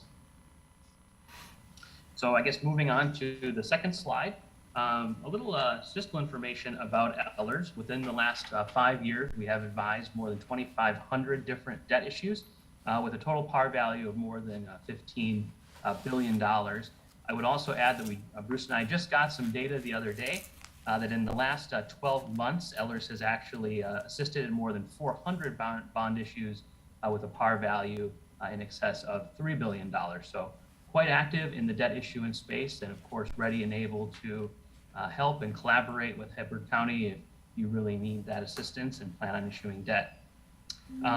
We have conducted more than 100 long-term financial plans. In fact, I would be remiss if I didn't say thank you for letting me join remotely today.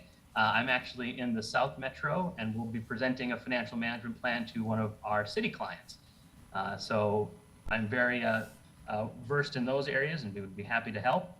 And then right now, a big component of Ellers is we do a lot of economic development and redevelopment work. And as you can see from the slide, in the last 5 years, worked on more than 350 projects, some of which that range to the better part of $1 billion.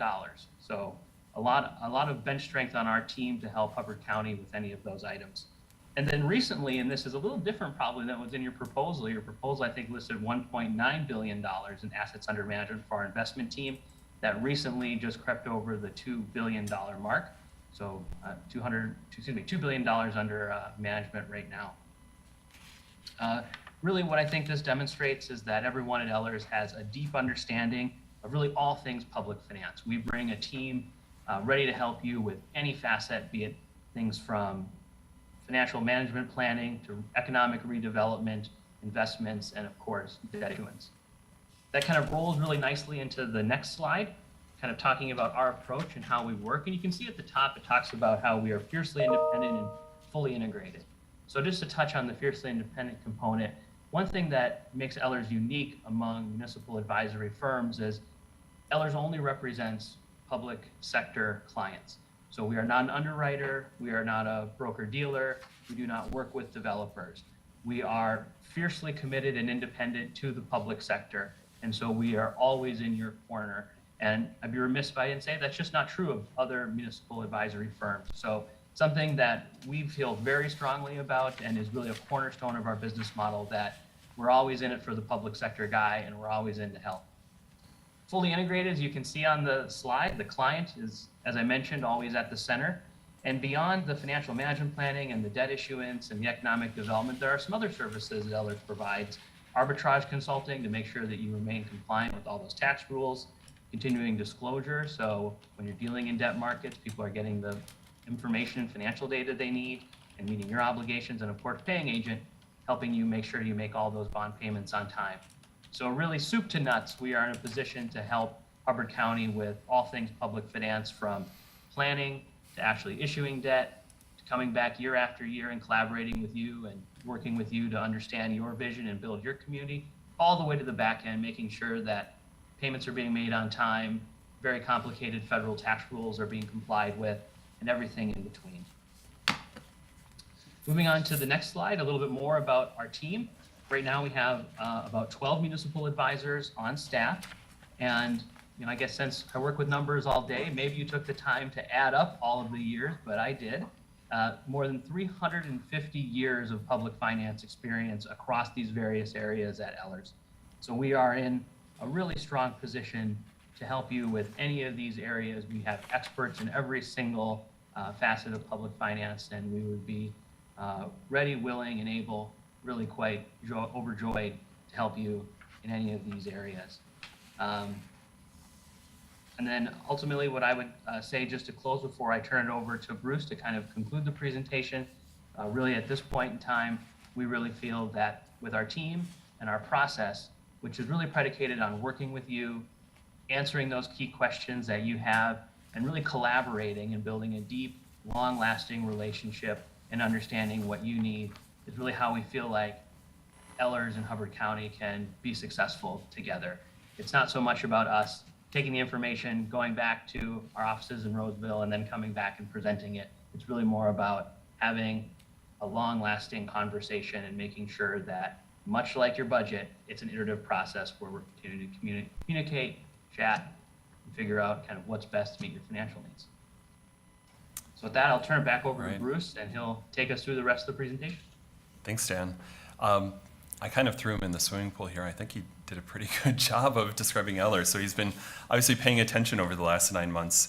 I did want to just note on this slide that Dan covered, this is just our Minnesota County, City, Township team.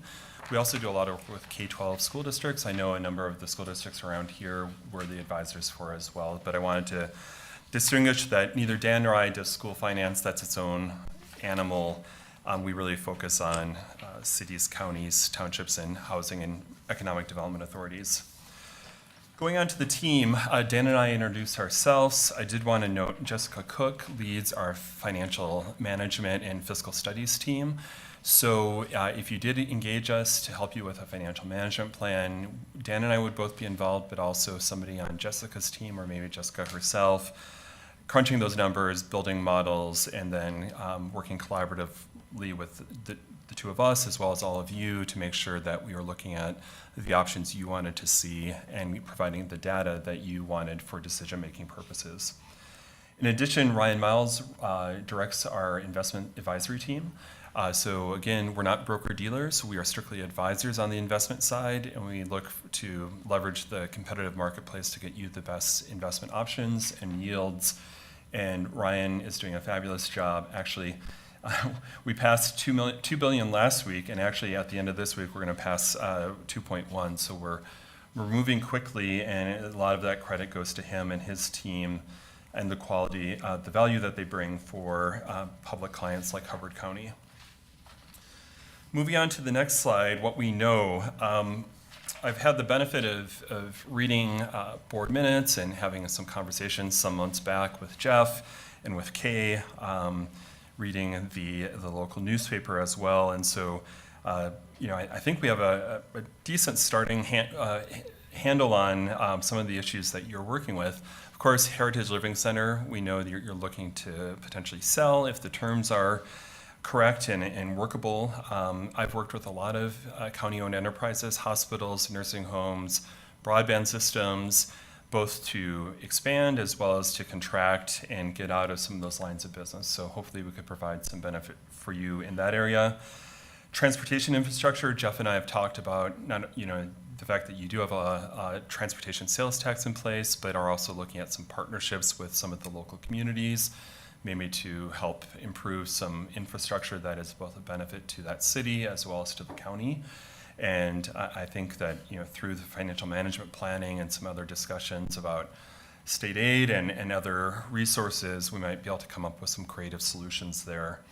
I also noted that you have a pretty interesting disparity in tax rates between township residents and residents of the four cities here in Hubbard County, and certainly collaborating on transportation infrastructure would be a way to hopefully at least help some of the cities control their tax rate growth in the future, and that could be a benefit for economic development as well. Economic development, we'll talk more about this during the Q&A, but I've worked with a number of counties recently that have wanted to get more involved with economic development, including starting up an EDA, and then partnering with the local entities as well as other stakeholders. And so there's a lot of different ways you can approach it, kind of a broad spectrum of participation. And I think we could provide some really good examples and points, just to chew on and consider as you think about how best to fill gaps and see projects happen here in the county. Expanding non-levy revenue sources. We do see some potential opportunity to expand your investments. There's nothing wrong with your existing portfolio, and until just recently, you couldn't earn much anywhere anyway. But now, with the ability to earn over 3% on a one-year treasury, the world is very, very different, right? So we're having a lot of conversations with many of our county clients that have traditionally been mostly in the Magic Fund, local banks, CDs, et cetera, about whether and how they would like to pursue some other options there to increase their investment earnings, as well as conversations with a number of counties looking at local option sales taxes, where they're going to the legislature for approval on that, and then to the voters, and then a variety of other fees as well.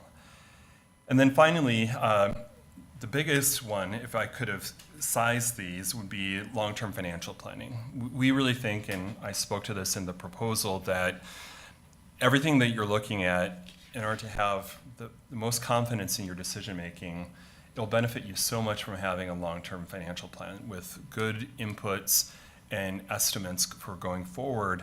That will really give you the insights, the sort of comprehensive look, and the confidence to make decisions, whether it's about Heritage Living Center or about infrastructure investments or whatever the case might be. So we very much look forward to having more of those conversations. Just a little bit more on financial planning. I believe this graphic was in our proposal, and I won't go through all of this because I want to try to keep us on time.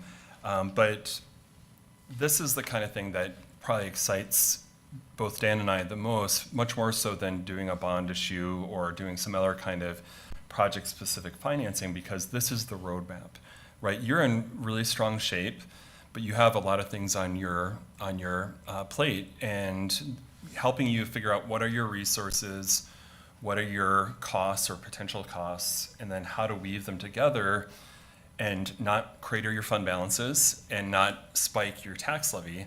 That's a really interesting puzzle to figure out. And so I know that we, as well as our colleagues, would really be excited to collaborate on that with you. Again, not in a corner by ourselves, but through regular conversation and coming to you for your feedback, and then actually training your team to be able to use that model on an ongoing basis. We'd love to stay involved, but we don't need to be, and we really want that to be your planning tool going forward, so it's available in real time and is available for you to ask your team, hey, let's test this assumption or that estimate and see what the result is.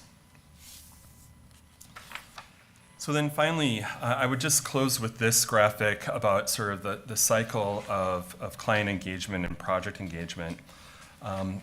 We really pride ourselves on being good listeners, active listeners, not coming in with a preconceived idea of what's going to work for you, but asking questions and follow-up questions to see what's really the issue, what are the competing interests, whatever the case might be, and then to collaborate on identifying solutions and implementing those solutions. So, we're independent advisors. We're never going to come to you with an idea of you have to do this.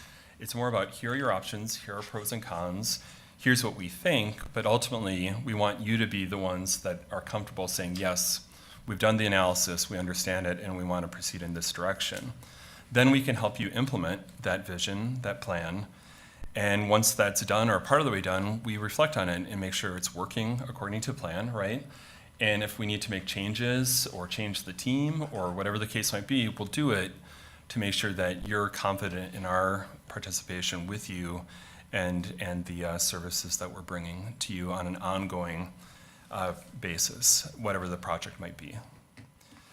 So with that, I will stop, see if you have any initial questions, and then we're ready to take your questions as well. Shar, do you have any questions?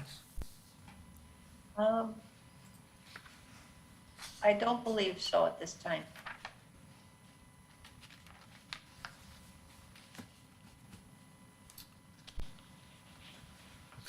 Since we can go on to the question part Sure. now, I guess. Yeah. I'll ask the question that I've asked the others.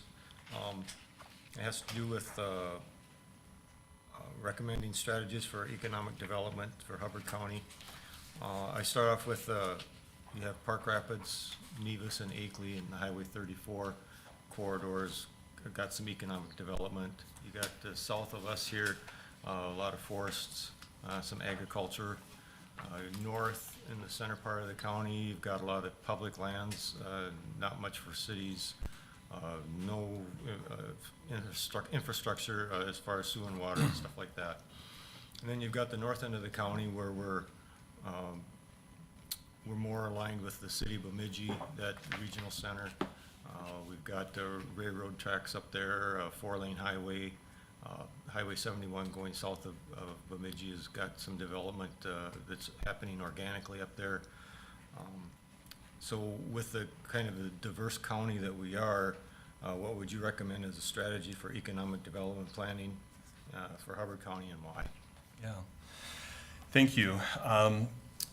So I, a couple years ago, guided Wright County through the entire process of starting an EDA from scratch, and there's a process that's laid out in statute for doing that. We had an advisory committee made up of representatives from cities and EDAs and townships from around the county, and really hashed out what are the economic development opportunities as well as the challenges and weaknesses in the current environment as it relates to promoting business growth and retaining existing businesses. And then from there, in addition to setting up the EDA, we identified, we being the committee and with Ellers's sort of guidance and shepherding, we identified a number of short to medium term objectives and tactics to actually advance those. What I think we would recommend doing here in Hubbard County is really getting a good sense again of what you just described in your overview. What are those opportunities? What are the ones that are actually happening? What are the ones that are being missed and need some assistance? And also see who's doing what currently. What are the existing city economic development functions doing? Where have they asked for help from the county in the past, if at all? Are there any misconceptions among any of your local jurisdictions about what the county can and can't do? Because sometimes that can be a barrier. They expect you to just sort of fix everything. And, like anyone else, you have limited resources, both financial and staff, and we have to work within those realistic resources. But once we have a sort of a understanding of the landscape, then we really can start looking at some specific priorities and tools that can be used to advance those regional economic development objectives. And again, we want to make sure that they're realistic, well-defined, and not overlapping with somebody else, or if they are overlapping, that everyone's aware and why that is okay by all parties. And then we believe that, actually monitoring and doing regular check-ins and making sure that things are going according to plan is really important, because even if you have the best 2 or 3 year game plan, it's really easy to lose traction, lose sight, and get busy with the regular business of the county. So it's important to stay diligent and really have a process for maintaining momentum and making sure that there are follow-up discussions, not only here internally, but with other community stakeholders as well. We feel really strongly, commissioners, that the issue isn't so much about tools, it's about understanding the actual need for assistance. So we want, as your advisor, we would want to be involved with you hand in hand, almost as soon as you start talking with a potential business or developer about what is being proposed, what are some of the obstacles, are there infrastructure costs, are there road costs, are there other unusual costs that are proving to be a barrier to development on their own. And then once we can quantify that gap, we can really look at some of the tools that might be best suited to fill that gap, but also be the best tools from the county's perspective. So that might be tax increment financing, it might be tax abatement. If the site is not in a city, there might be some waivers or reductions in some county fees that could be applicable as well. We really want to explore all of the options and see what's going to fill that gap so that the project can move forward, but not provide too much subsidy, and also not give away what is probably the most valuable resource to the county, which is the property taxes, at least no longer than it's really necessary, right? So I guess I'll stop there. That was a long answer, but I hope that was helpful in thinking about how you might approach getting more involved. I would say also setting out a strong economic development policy and incentive policy is really important. We're working with Wright County right now. We've helped other counties as well in sort of laying out the rules of the road for when and how the county will consider getting involved. You don't want to entertain just anything that might come forward, but what are your priorities and what are the things that you're most interested in advancing in the county, so that the public, city councils, other stakeholders here in the county can really understand this is where Hubbard County is coming from. So that's a few initial thoughts. I know with Wright County, Buffalo would be the county seat. I know it's a lot of lakes and agricultural in that county. Right. I see that's kind of a diverse county too. It is, and the whole eastern side with St. Michael and Otsego and Albertville and Buffalo, they're virtually in the Twin Cities. They really are. But you get out more towards Howard Lake and Cokato and some of the other western parts, and that's very rural and agricultural. And so how do you strike that balance that is going to be acceptable to not only all the commissioners, but is most that by and large people are going to understand and accept and not get worried about unfettered growth coming into the western part of the county. So we've done a lot of public sessions, a lot of education about what the EDA will and won't do.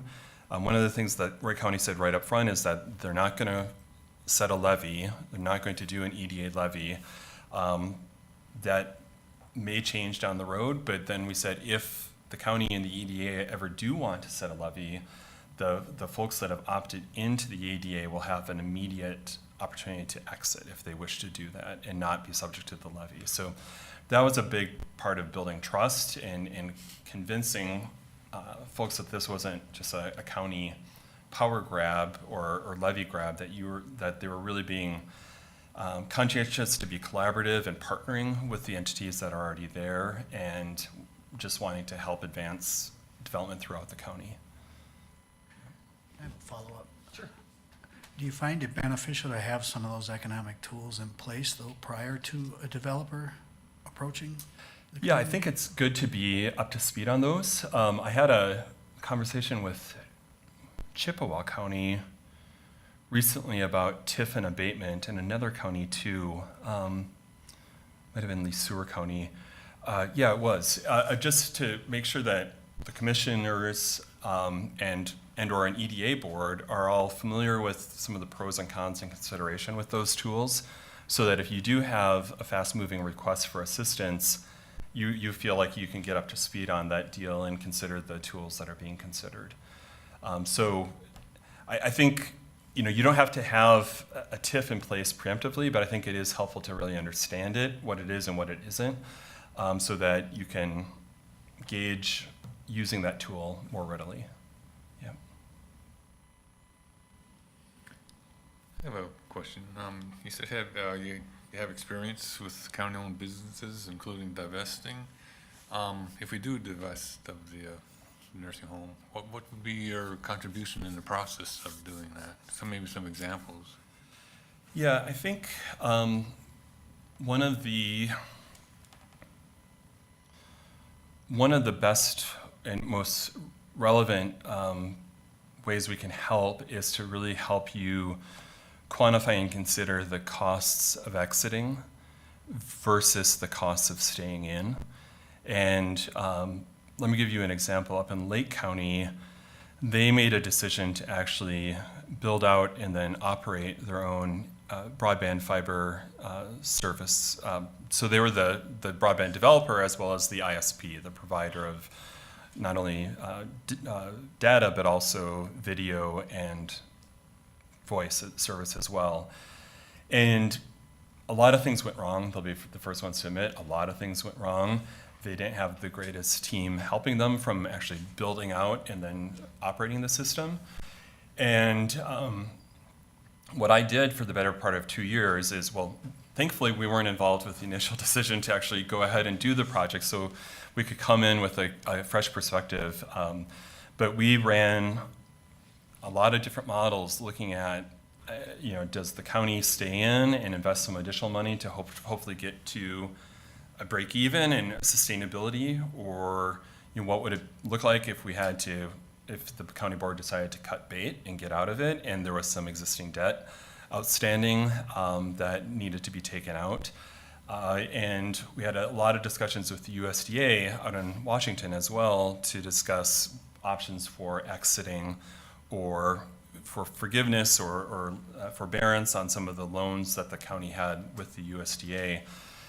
And ultimately, with the benefit of our advice, looking at all of the pros and cons and costs and benefits, the county bit the bullet and issued several $1 million of bonds to get out. And those bonds are being paid with tax dollars, but the alternative, as we couldn't run a scenario that showed a really strong possibility of getting to profitability or even break even. So it was a better choice to bite that bullet, as bitter as it might have been, and get out, even if it was costing the taxpayers some money for some period of time. So that was a hard project, disappointing for everyone, but I think it definitely helped, I think, the kind of perspective I can bring to a county on something that, like heritage, for instance. I got a follow-up to that. Do you find that's pretty standard, that they go through a life cycle like that? I mean, sometimes these things don't get done without government entities starting them, but is that life cycle pretty common? Like the Lake County example? Well, here in Minnesota, we don't have a lot of government-owned and operated ISPs. You may be familiar with the example of what happened down in Monticello. There, the private sector actively interfered after saying they didn't want to be involved. So the city stepped in, and then the private sector said, wait a second, we don't want you here, so we're going to try to ruin you. And they effectively did, right?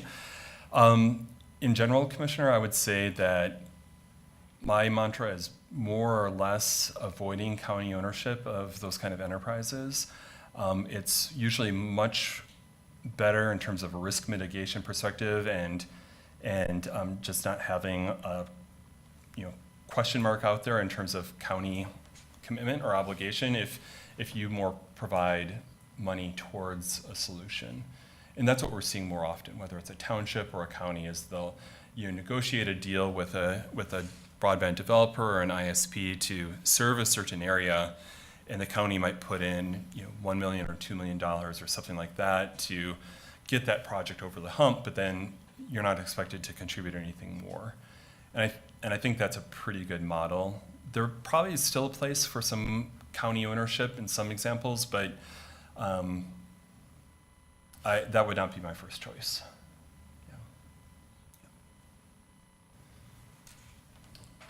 Any other questions? I have a question.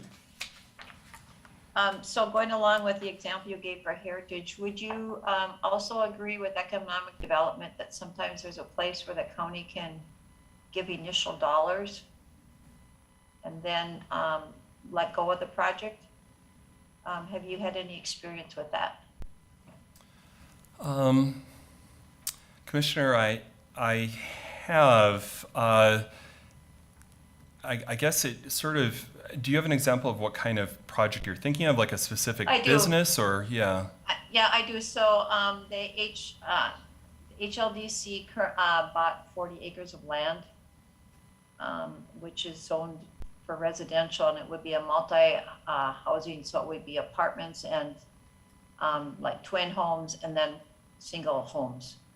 And so we were looking to spend some of our ARPA money on, or possibly considering, it never went to a board vote, but considering giving some of our ARPA money to putting in infrastructure so that the developers could come in and develop without being burdened by trying to sell lots that would have a huge dollar amount for specials.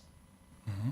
That was put on hold even in discussion because of the financial status that Heritage has been in. We've had to give our ARPA funds just to try get them to keep their doors open. So if you take Heritage out of that and just use the example of possibly us as a county giving money towards putting in infrastructure to help them and then that would be as far as we go, and then the private developers would come in and develop that as part of the housing and also the labor shortage for Hubbard County. Yes, thank you for that example. That helps me focus my response. And okay. That definitely is something that a county is able to do. I think a big part of our job is to help you define that potential investment and how large of a priority it is as compared to other things that may also be priorities on your front burner, so to speak. And we would also want to make sure that you were protected in making that investment, that you'll be getting the type of private sector investment that you're looking to catalyze, right? We don't want you putting in a bunch of infrastructure or contributing to that and then having the developer change their mind and riding off into the sunset. So we would want to see some kind of performance bonds or other sureties or other provisions in a development agreement to have some confidence as to the build-out schedule that they're willing to commit to and what happens if they don't meet that schedule. And of course, there can be flexibility and you may see fit to grant exceptions or some leniency as it relates to that agreement. But that also is something from the economic development world that we work on quite a bit, is helping our clients, the public sector, negotiate those development agreements. And this would be no different. You're making an investment in development, and you need to make sure you're understanding what you're getting in return and when, and how to mitigate your risks in that partnership. Thank you. And I have one other question, because I'm thinking currently of a county that's investing by putting up a child care center. Have you worked with any counties that have spent county dollars on doing that? I personally have not, although I was at the McCaffrey conference earlier this summer with, Kate was there, And that was something that I heard a number of counties talking about in relationship to some of their so-called ARPA dollars. It might have not been their direct ARPA, but the money that became freed up because of the ARPA monies available. And I can certainly find some examples or talk to some folks about that if that becomes a topic of interest.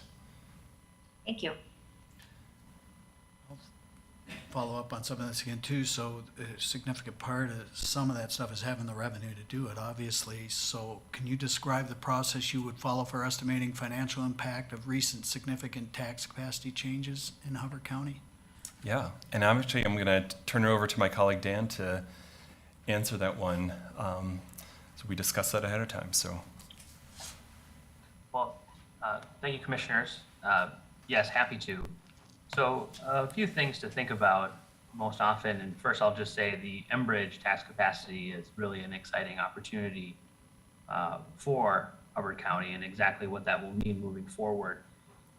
One thing that is worth mentioning, and we may address in another question, is really how all of that will factor into any type of long-term financial management plan that if Ellers were selected, we're able to work with you to develop.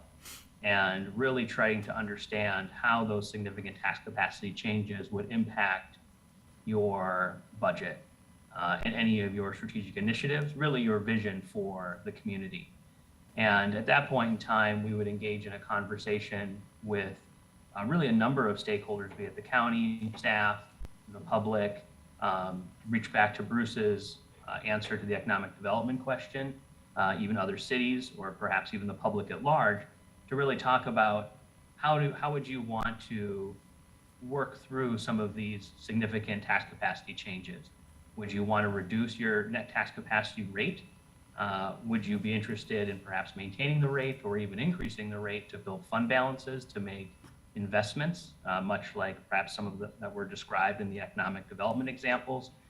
Or most notably, and I would say perhaps most commonly as well, using any of those additional changes in tax capacity to support capital projects, either in cash, meaning that you would have something happen pay as you go, as you basically raise taxes to help out with that new tax capacity, or perhaps to cash flow future debt service. So there could be any number of levers that could be pulled.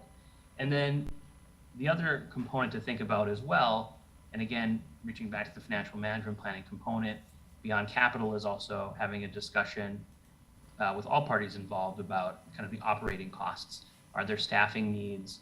Are there things that need to happen in terms of city facilities? Is there additional equipment that may be brought to bear? We see oftentimes that folks need new monies for IT services as they become a larger and larger part of our day-to-day lives in the business of the county. And so we would have conversations really across all of those areas. What are your strategic priorities and vision? What are your fund balances? What are your capital projects? What are your operating needs? And we would really try to use Bruce's comment from earlier, try to weave all of that together to understand what effect, if any, those significant changes in tax capacity would have on any number of those areas. And as you might imagine, that becomes a very much an iterative conversation, possibly through a number of meetings. I've even been in situations where we pull the financial management plan up and we start talking about different tax scenarios kind of live in the meeting, and you can see by the virtue of some of the models that we put together, you can actually see how things will impact property owners all the way down to, let's say, the property tax impact on a median valued residential homestead within the county. Yeah. And so we would have the opportunity to weave all of that together. And then, of course, the component that always comes with this is communicating with the public and helping them to understand why certain decisions were made. Well, how did the tax capacity change, and how did the county end up using that in some way, shape, or form? And of course, like you set your budget every year, we would plan on revisiting this on at least an annual basis and going through a same or similar exercise. Of course, it could always be Ellers helping out, but as Bruce mentioned, we're always happy to work with the staff and train them on the models that we put together so they can use them in real time. That way you don't always have to wait for the annual session, so to speak, where we may become involved to help out. Of course, we're always just a phone call away, but generally we tend to look at these things holistically, especially when you're talking about your largest revenue source and your largest revenue source being predicated on your tax base. And so we would look forward to working with you and to have those collaborative conversations about which levers to pull, and then ultimately then making the final decision and estimating those financial impacts. You know, just piggybacking on what Dan said, one of the things that's interesting about childcare, for instance, is you could be looking at an upfront capital contribution towards a facility. Do you pay cash for that? Do you somehow own a facility and lease it to a provider or providers? And so you might have some debt service involved. But like a lot of places, I'm guessing that it might also require some operating subsidy, just because of the economics of childcare are not very attractive. So your question's a great one about financial planning and the tax space, because you might be looking at a hybrid investment of upfront for capital, but also ongoing subsidy to some extent, right? And I think you'd want to build both of those into your planning model to be realistic about that. Commissioner Christensen, I wanted to note on you asked about counties doing childcare, and I can do more research on that, but I also happen to work with a number of resort and ski towns out in Colorado. It doesn't have anything to do with the fact that I like to ski. Their two biggest issues are workforce housing and childcare. And so I've worked with a number of those communities on how can they, move those balls forward without putting too much public money up and impacting their ability to serve their core functions as well, right? So it's kind of an interesting balancing act in a discussion of leverage, how much public leverage is needed to really get things rolling and to get the private and the nonprofit sectors to step up and carry more of their share as well. Alrighty. Do we got any other questions? Well, thank you, Bruce. Thank you. Thank you, Dan. Thank you. Appreciate the time. Thank Yeah. you. Really appreciate this. I would be thrilled to come back up here and work with you all and to work with Kay and Jeff and others here on your staff, and thanks for the time. You're welcome. And I would say very much enjoy your lunch, your well-earned lunch. Thanks, Dan. Thank you. Enjoy the rest of your day, everyone. I have an odd feeling about the technical glitch. I think everything is scheduled to shut off at 2 o'clock. That worked perfectly then. It really did work out well. How's your lunch? From a base planning point, we pushed everything out to say it was from 9 to 2 as the general structure for our videotaping of meetings, so. Thanks again. Okay. Have a good Thank you. afternoon.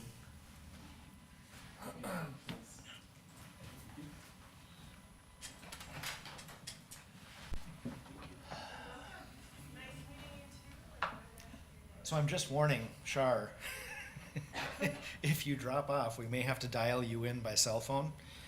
Okay, that's fine. You'll have to send me an email.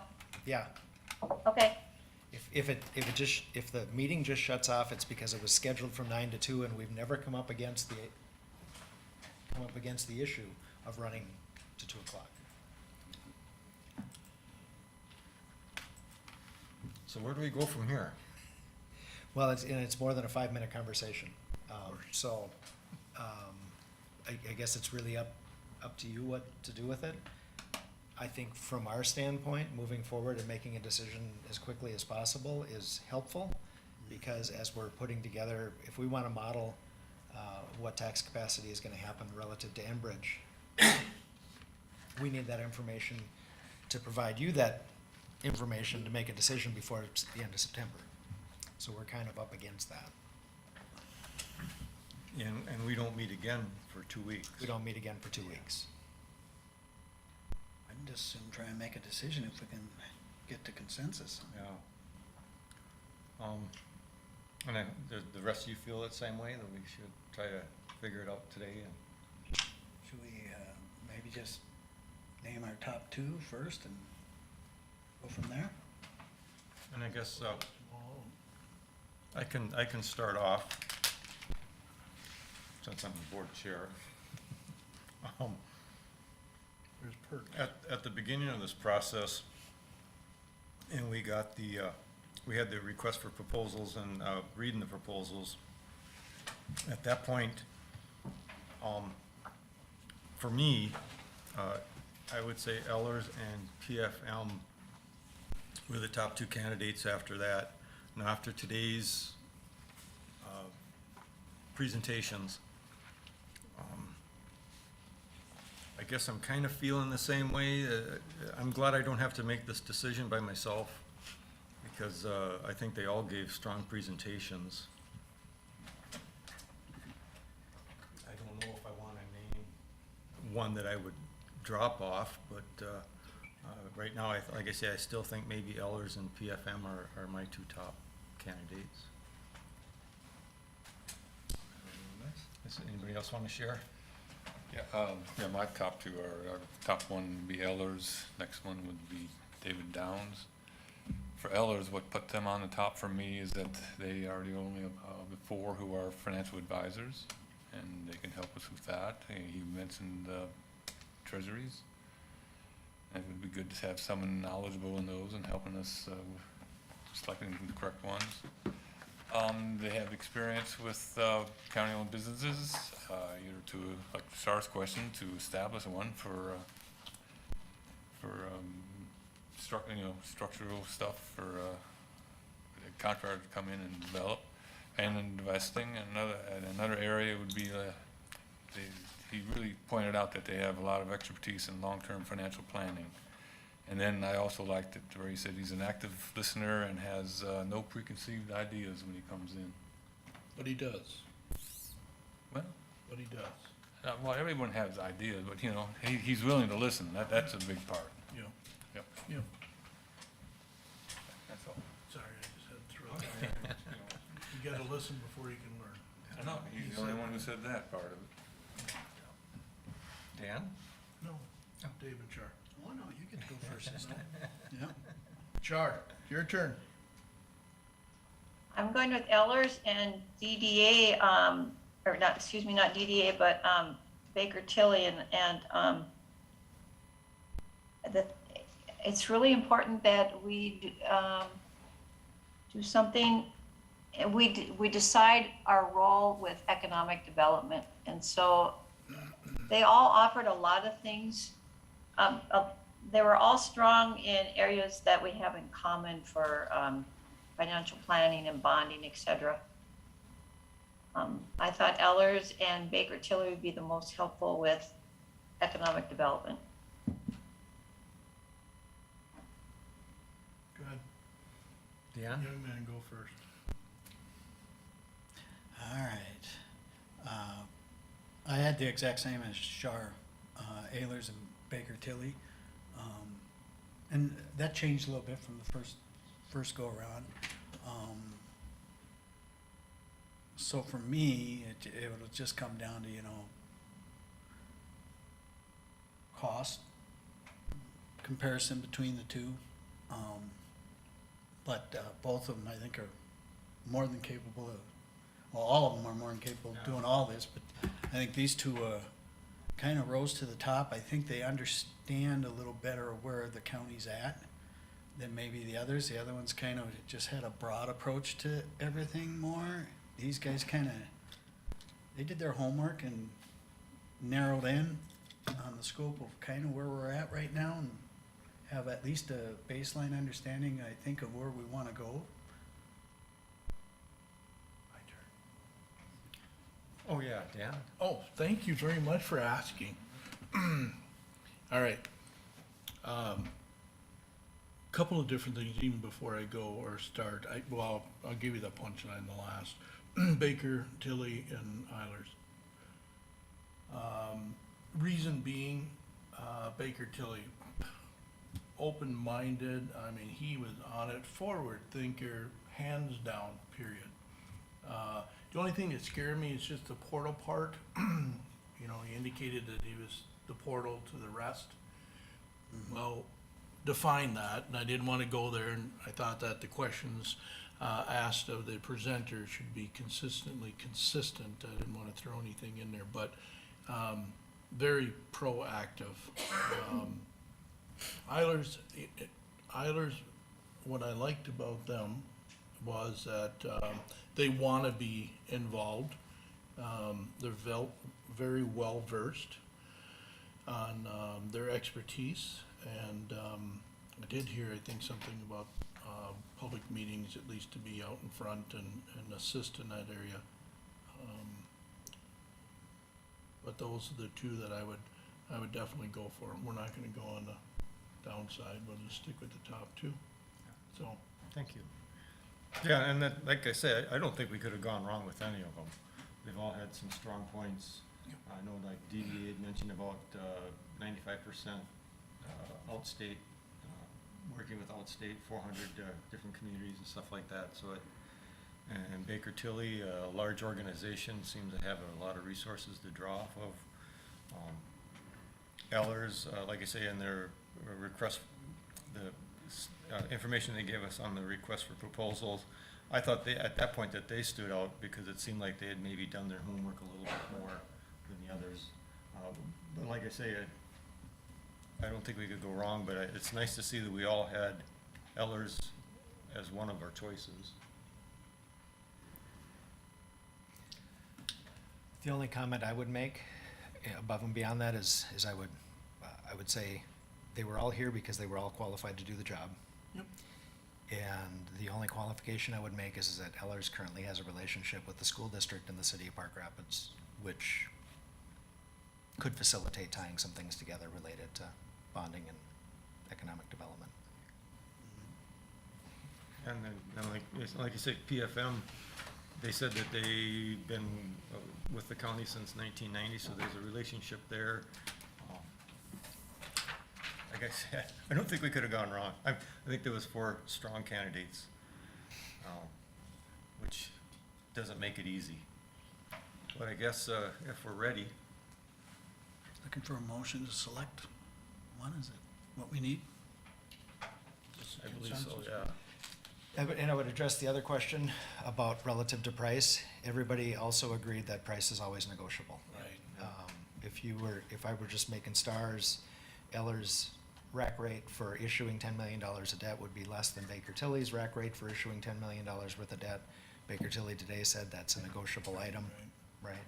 Everything else is gonna be negotiable. Any project would be, here's the hourly rate not to exceed this.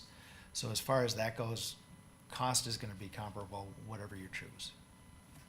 But yes, if we knew who we were working with, we would, where'd you go? We would get busy right away. I'm talking to you. Being that everyone had, it was on the list, one of their top 2, I would move that we approve entering a contract with Ehlers. Thank you, David. I can I'll second second. that. Oops. I can Who's second first? that. Who's here first? So I have a question. Are we looking at a 5-year contract? Hey, you said we're all. Yes, I believe that's. Yes, that's what the RFP said was to create Yeah. a 5-year agreement. Okay. I thought I heard Tom first.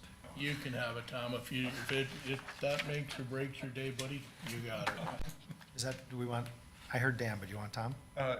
Oh, you heard, and I heard maybe because I'm sitting right next to Tom. It's, Yeah, the I have voices David project and- Let's differently. flip a coin. I have David and Tom. I don't care, go ahead, Tom. It don't make a Maybe because I thought Dan was just gonna say something else. but- So we have a motion and a second. Is there any further discussion? I think it was a great presentations received today. I mean, it was like very good. It's better than reading the documents, as you know. It's always better to have them in person, so it was a good meeting. Worth it. And on that, all those in favor say aye. Aye. Aye. Aye. Opposed? Motion carried. Thank you all, and thank you all for letting me run over that half hour for each one of them. Ready to adjourn? We, I'll make that motion.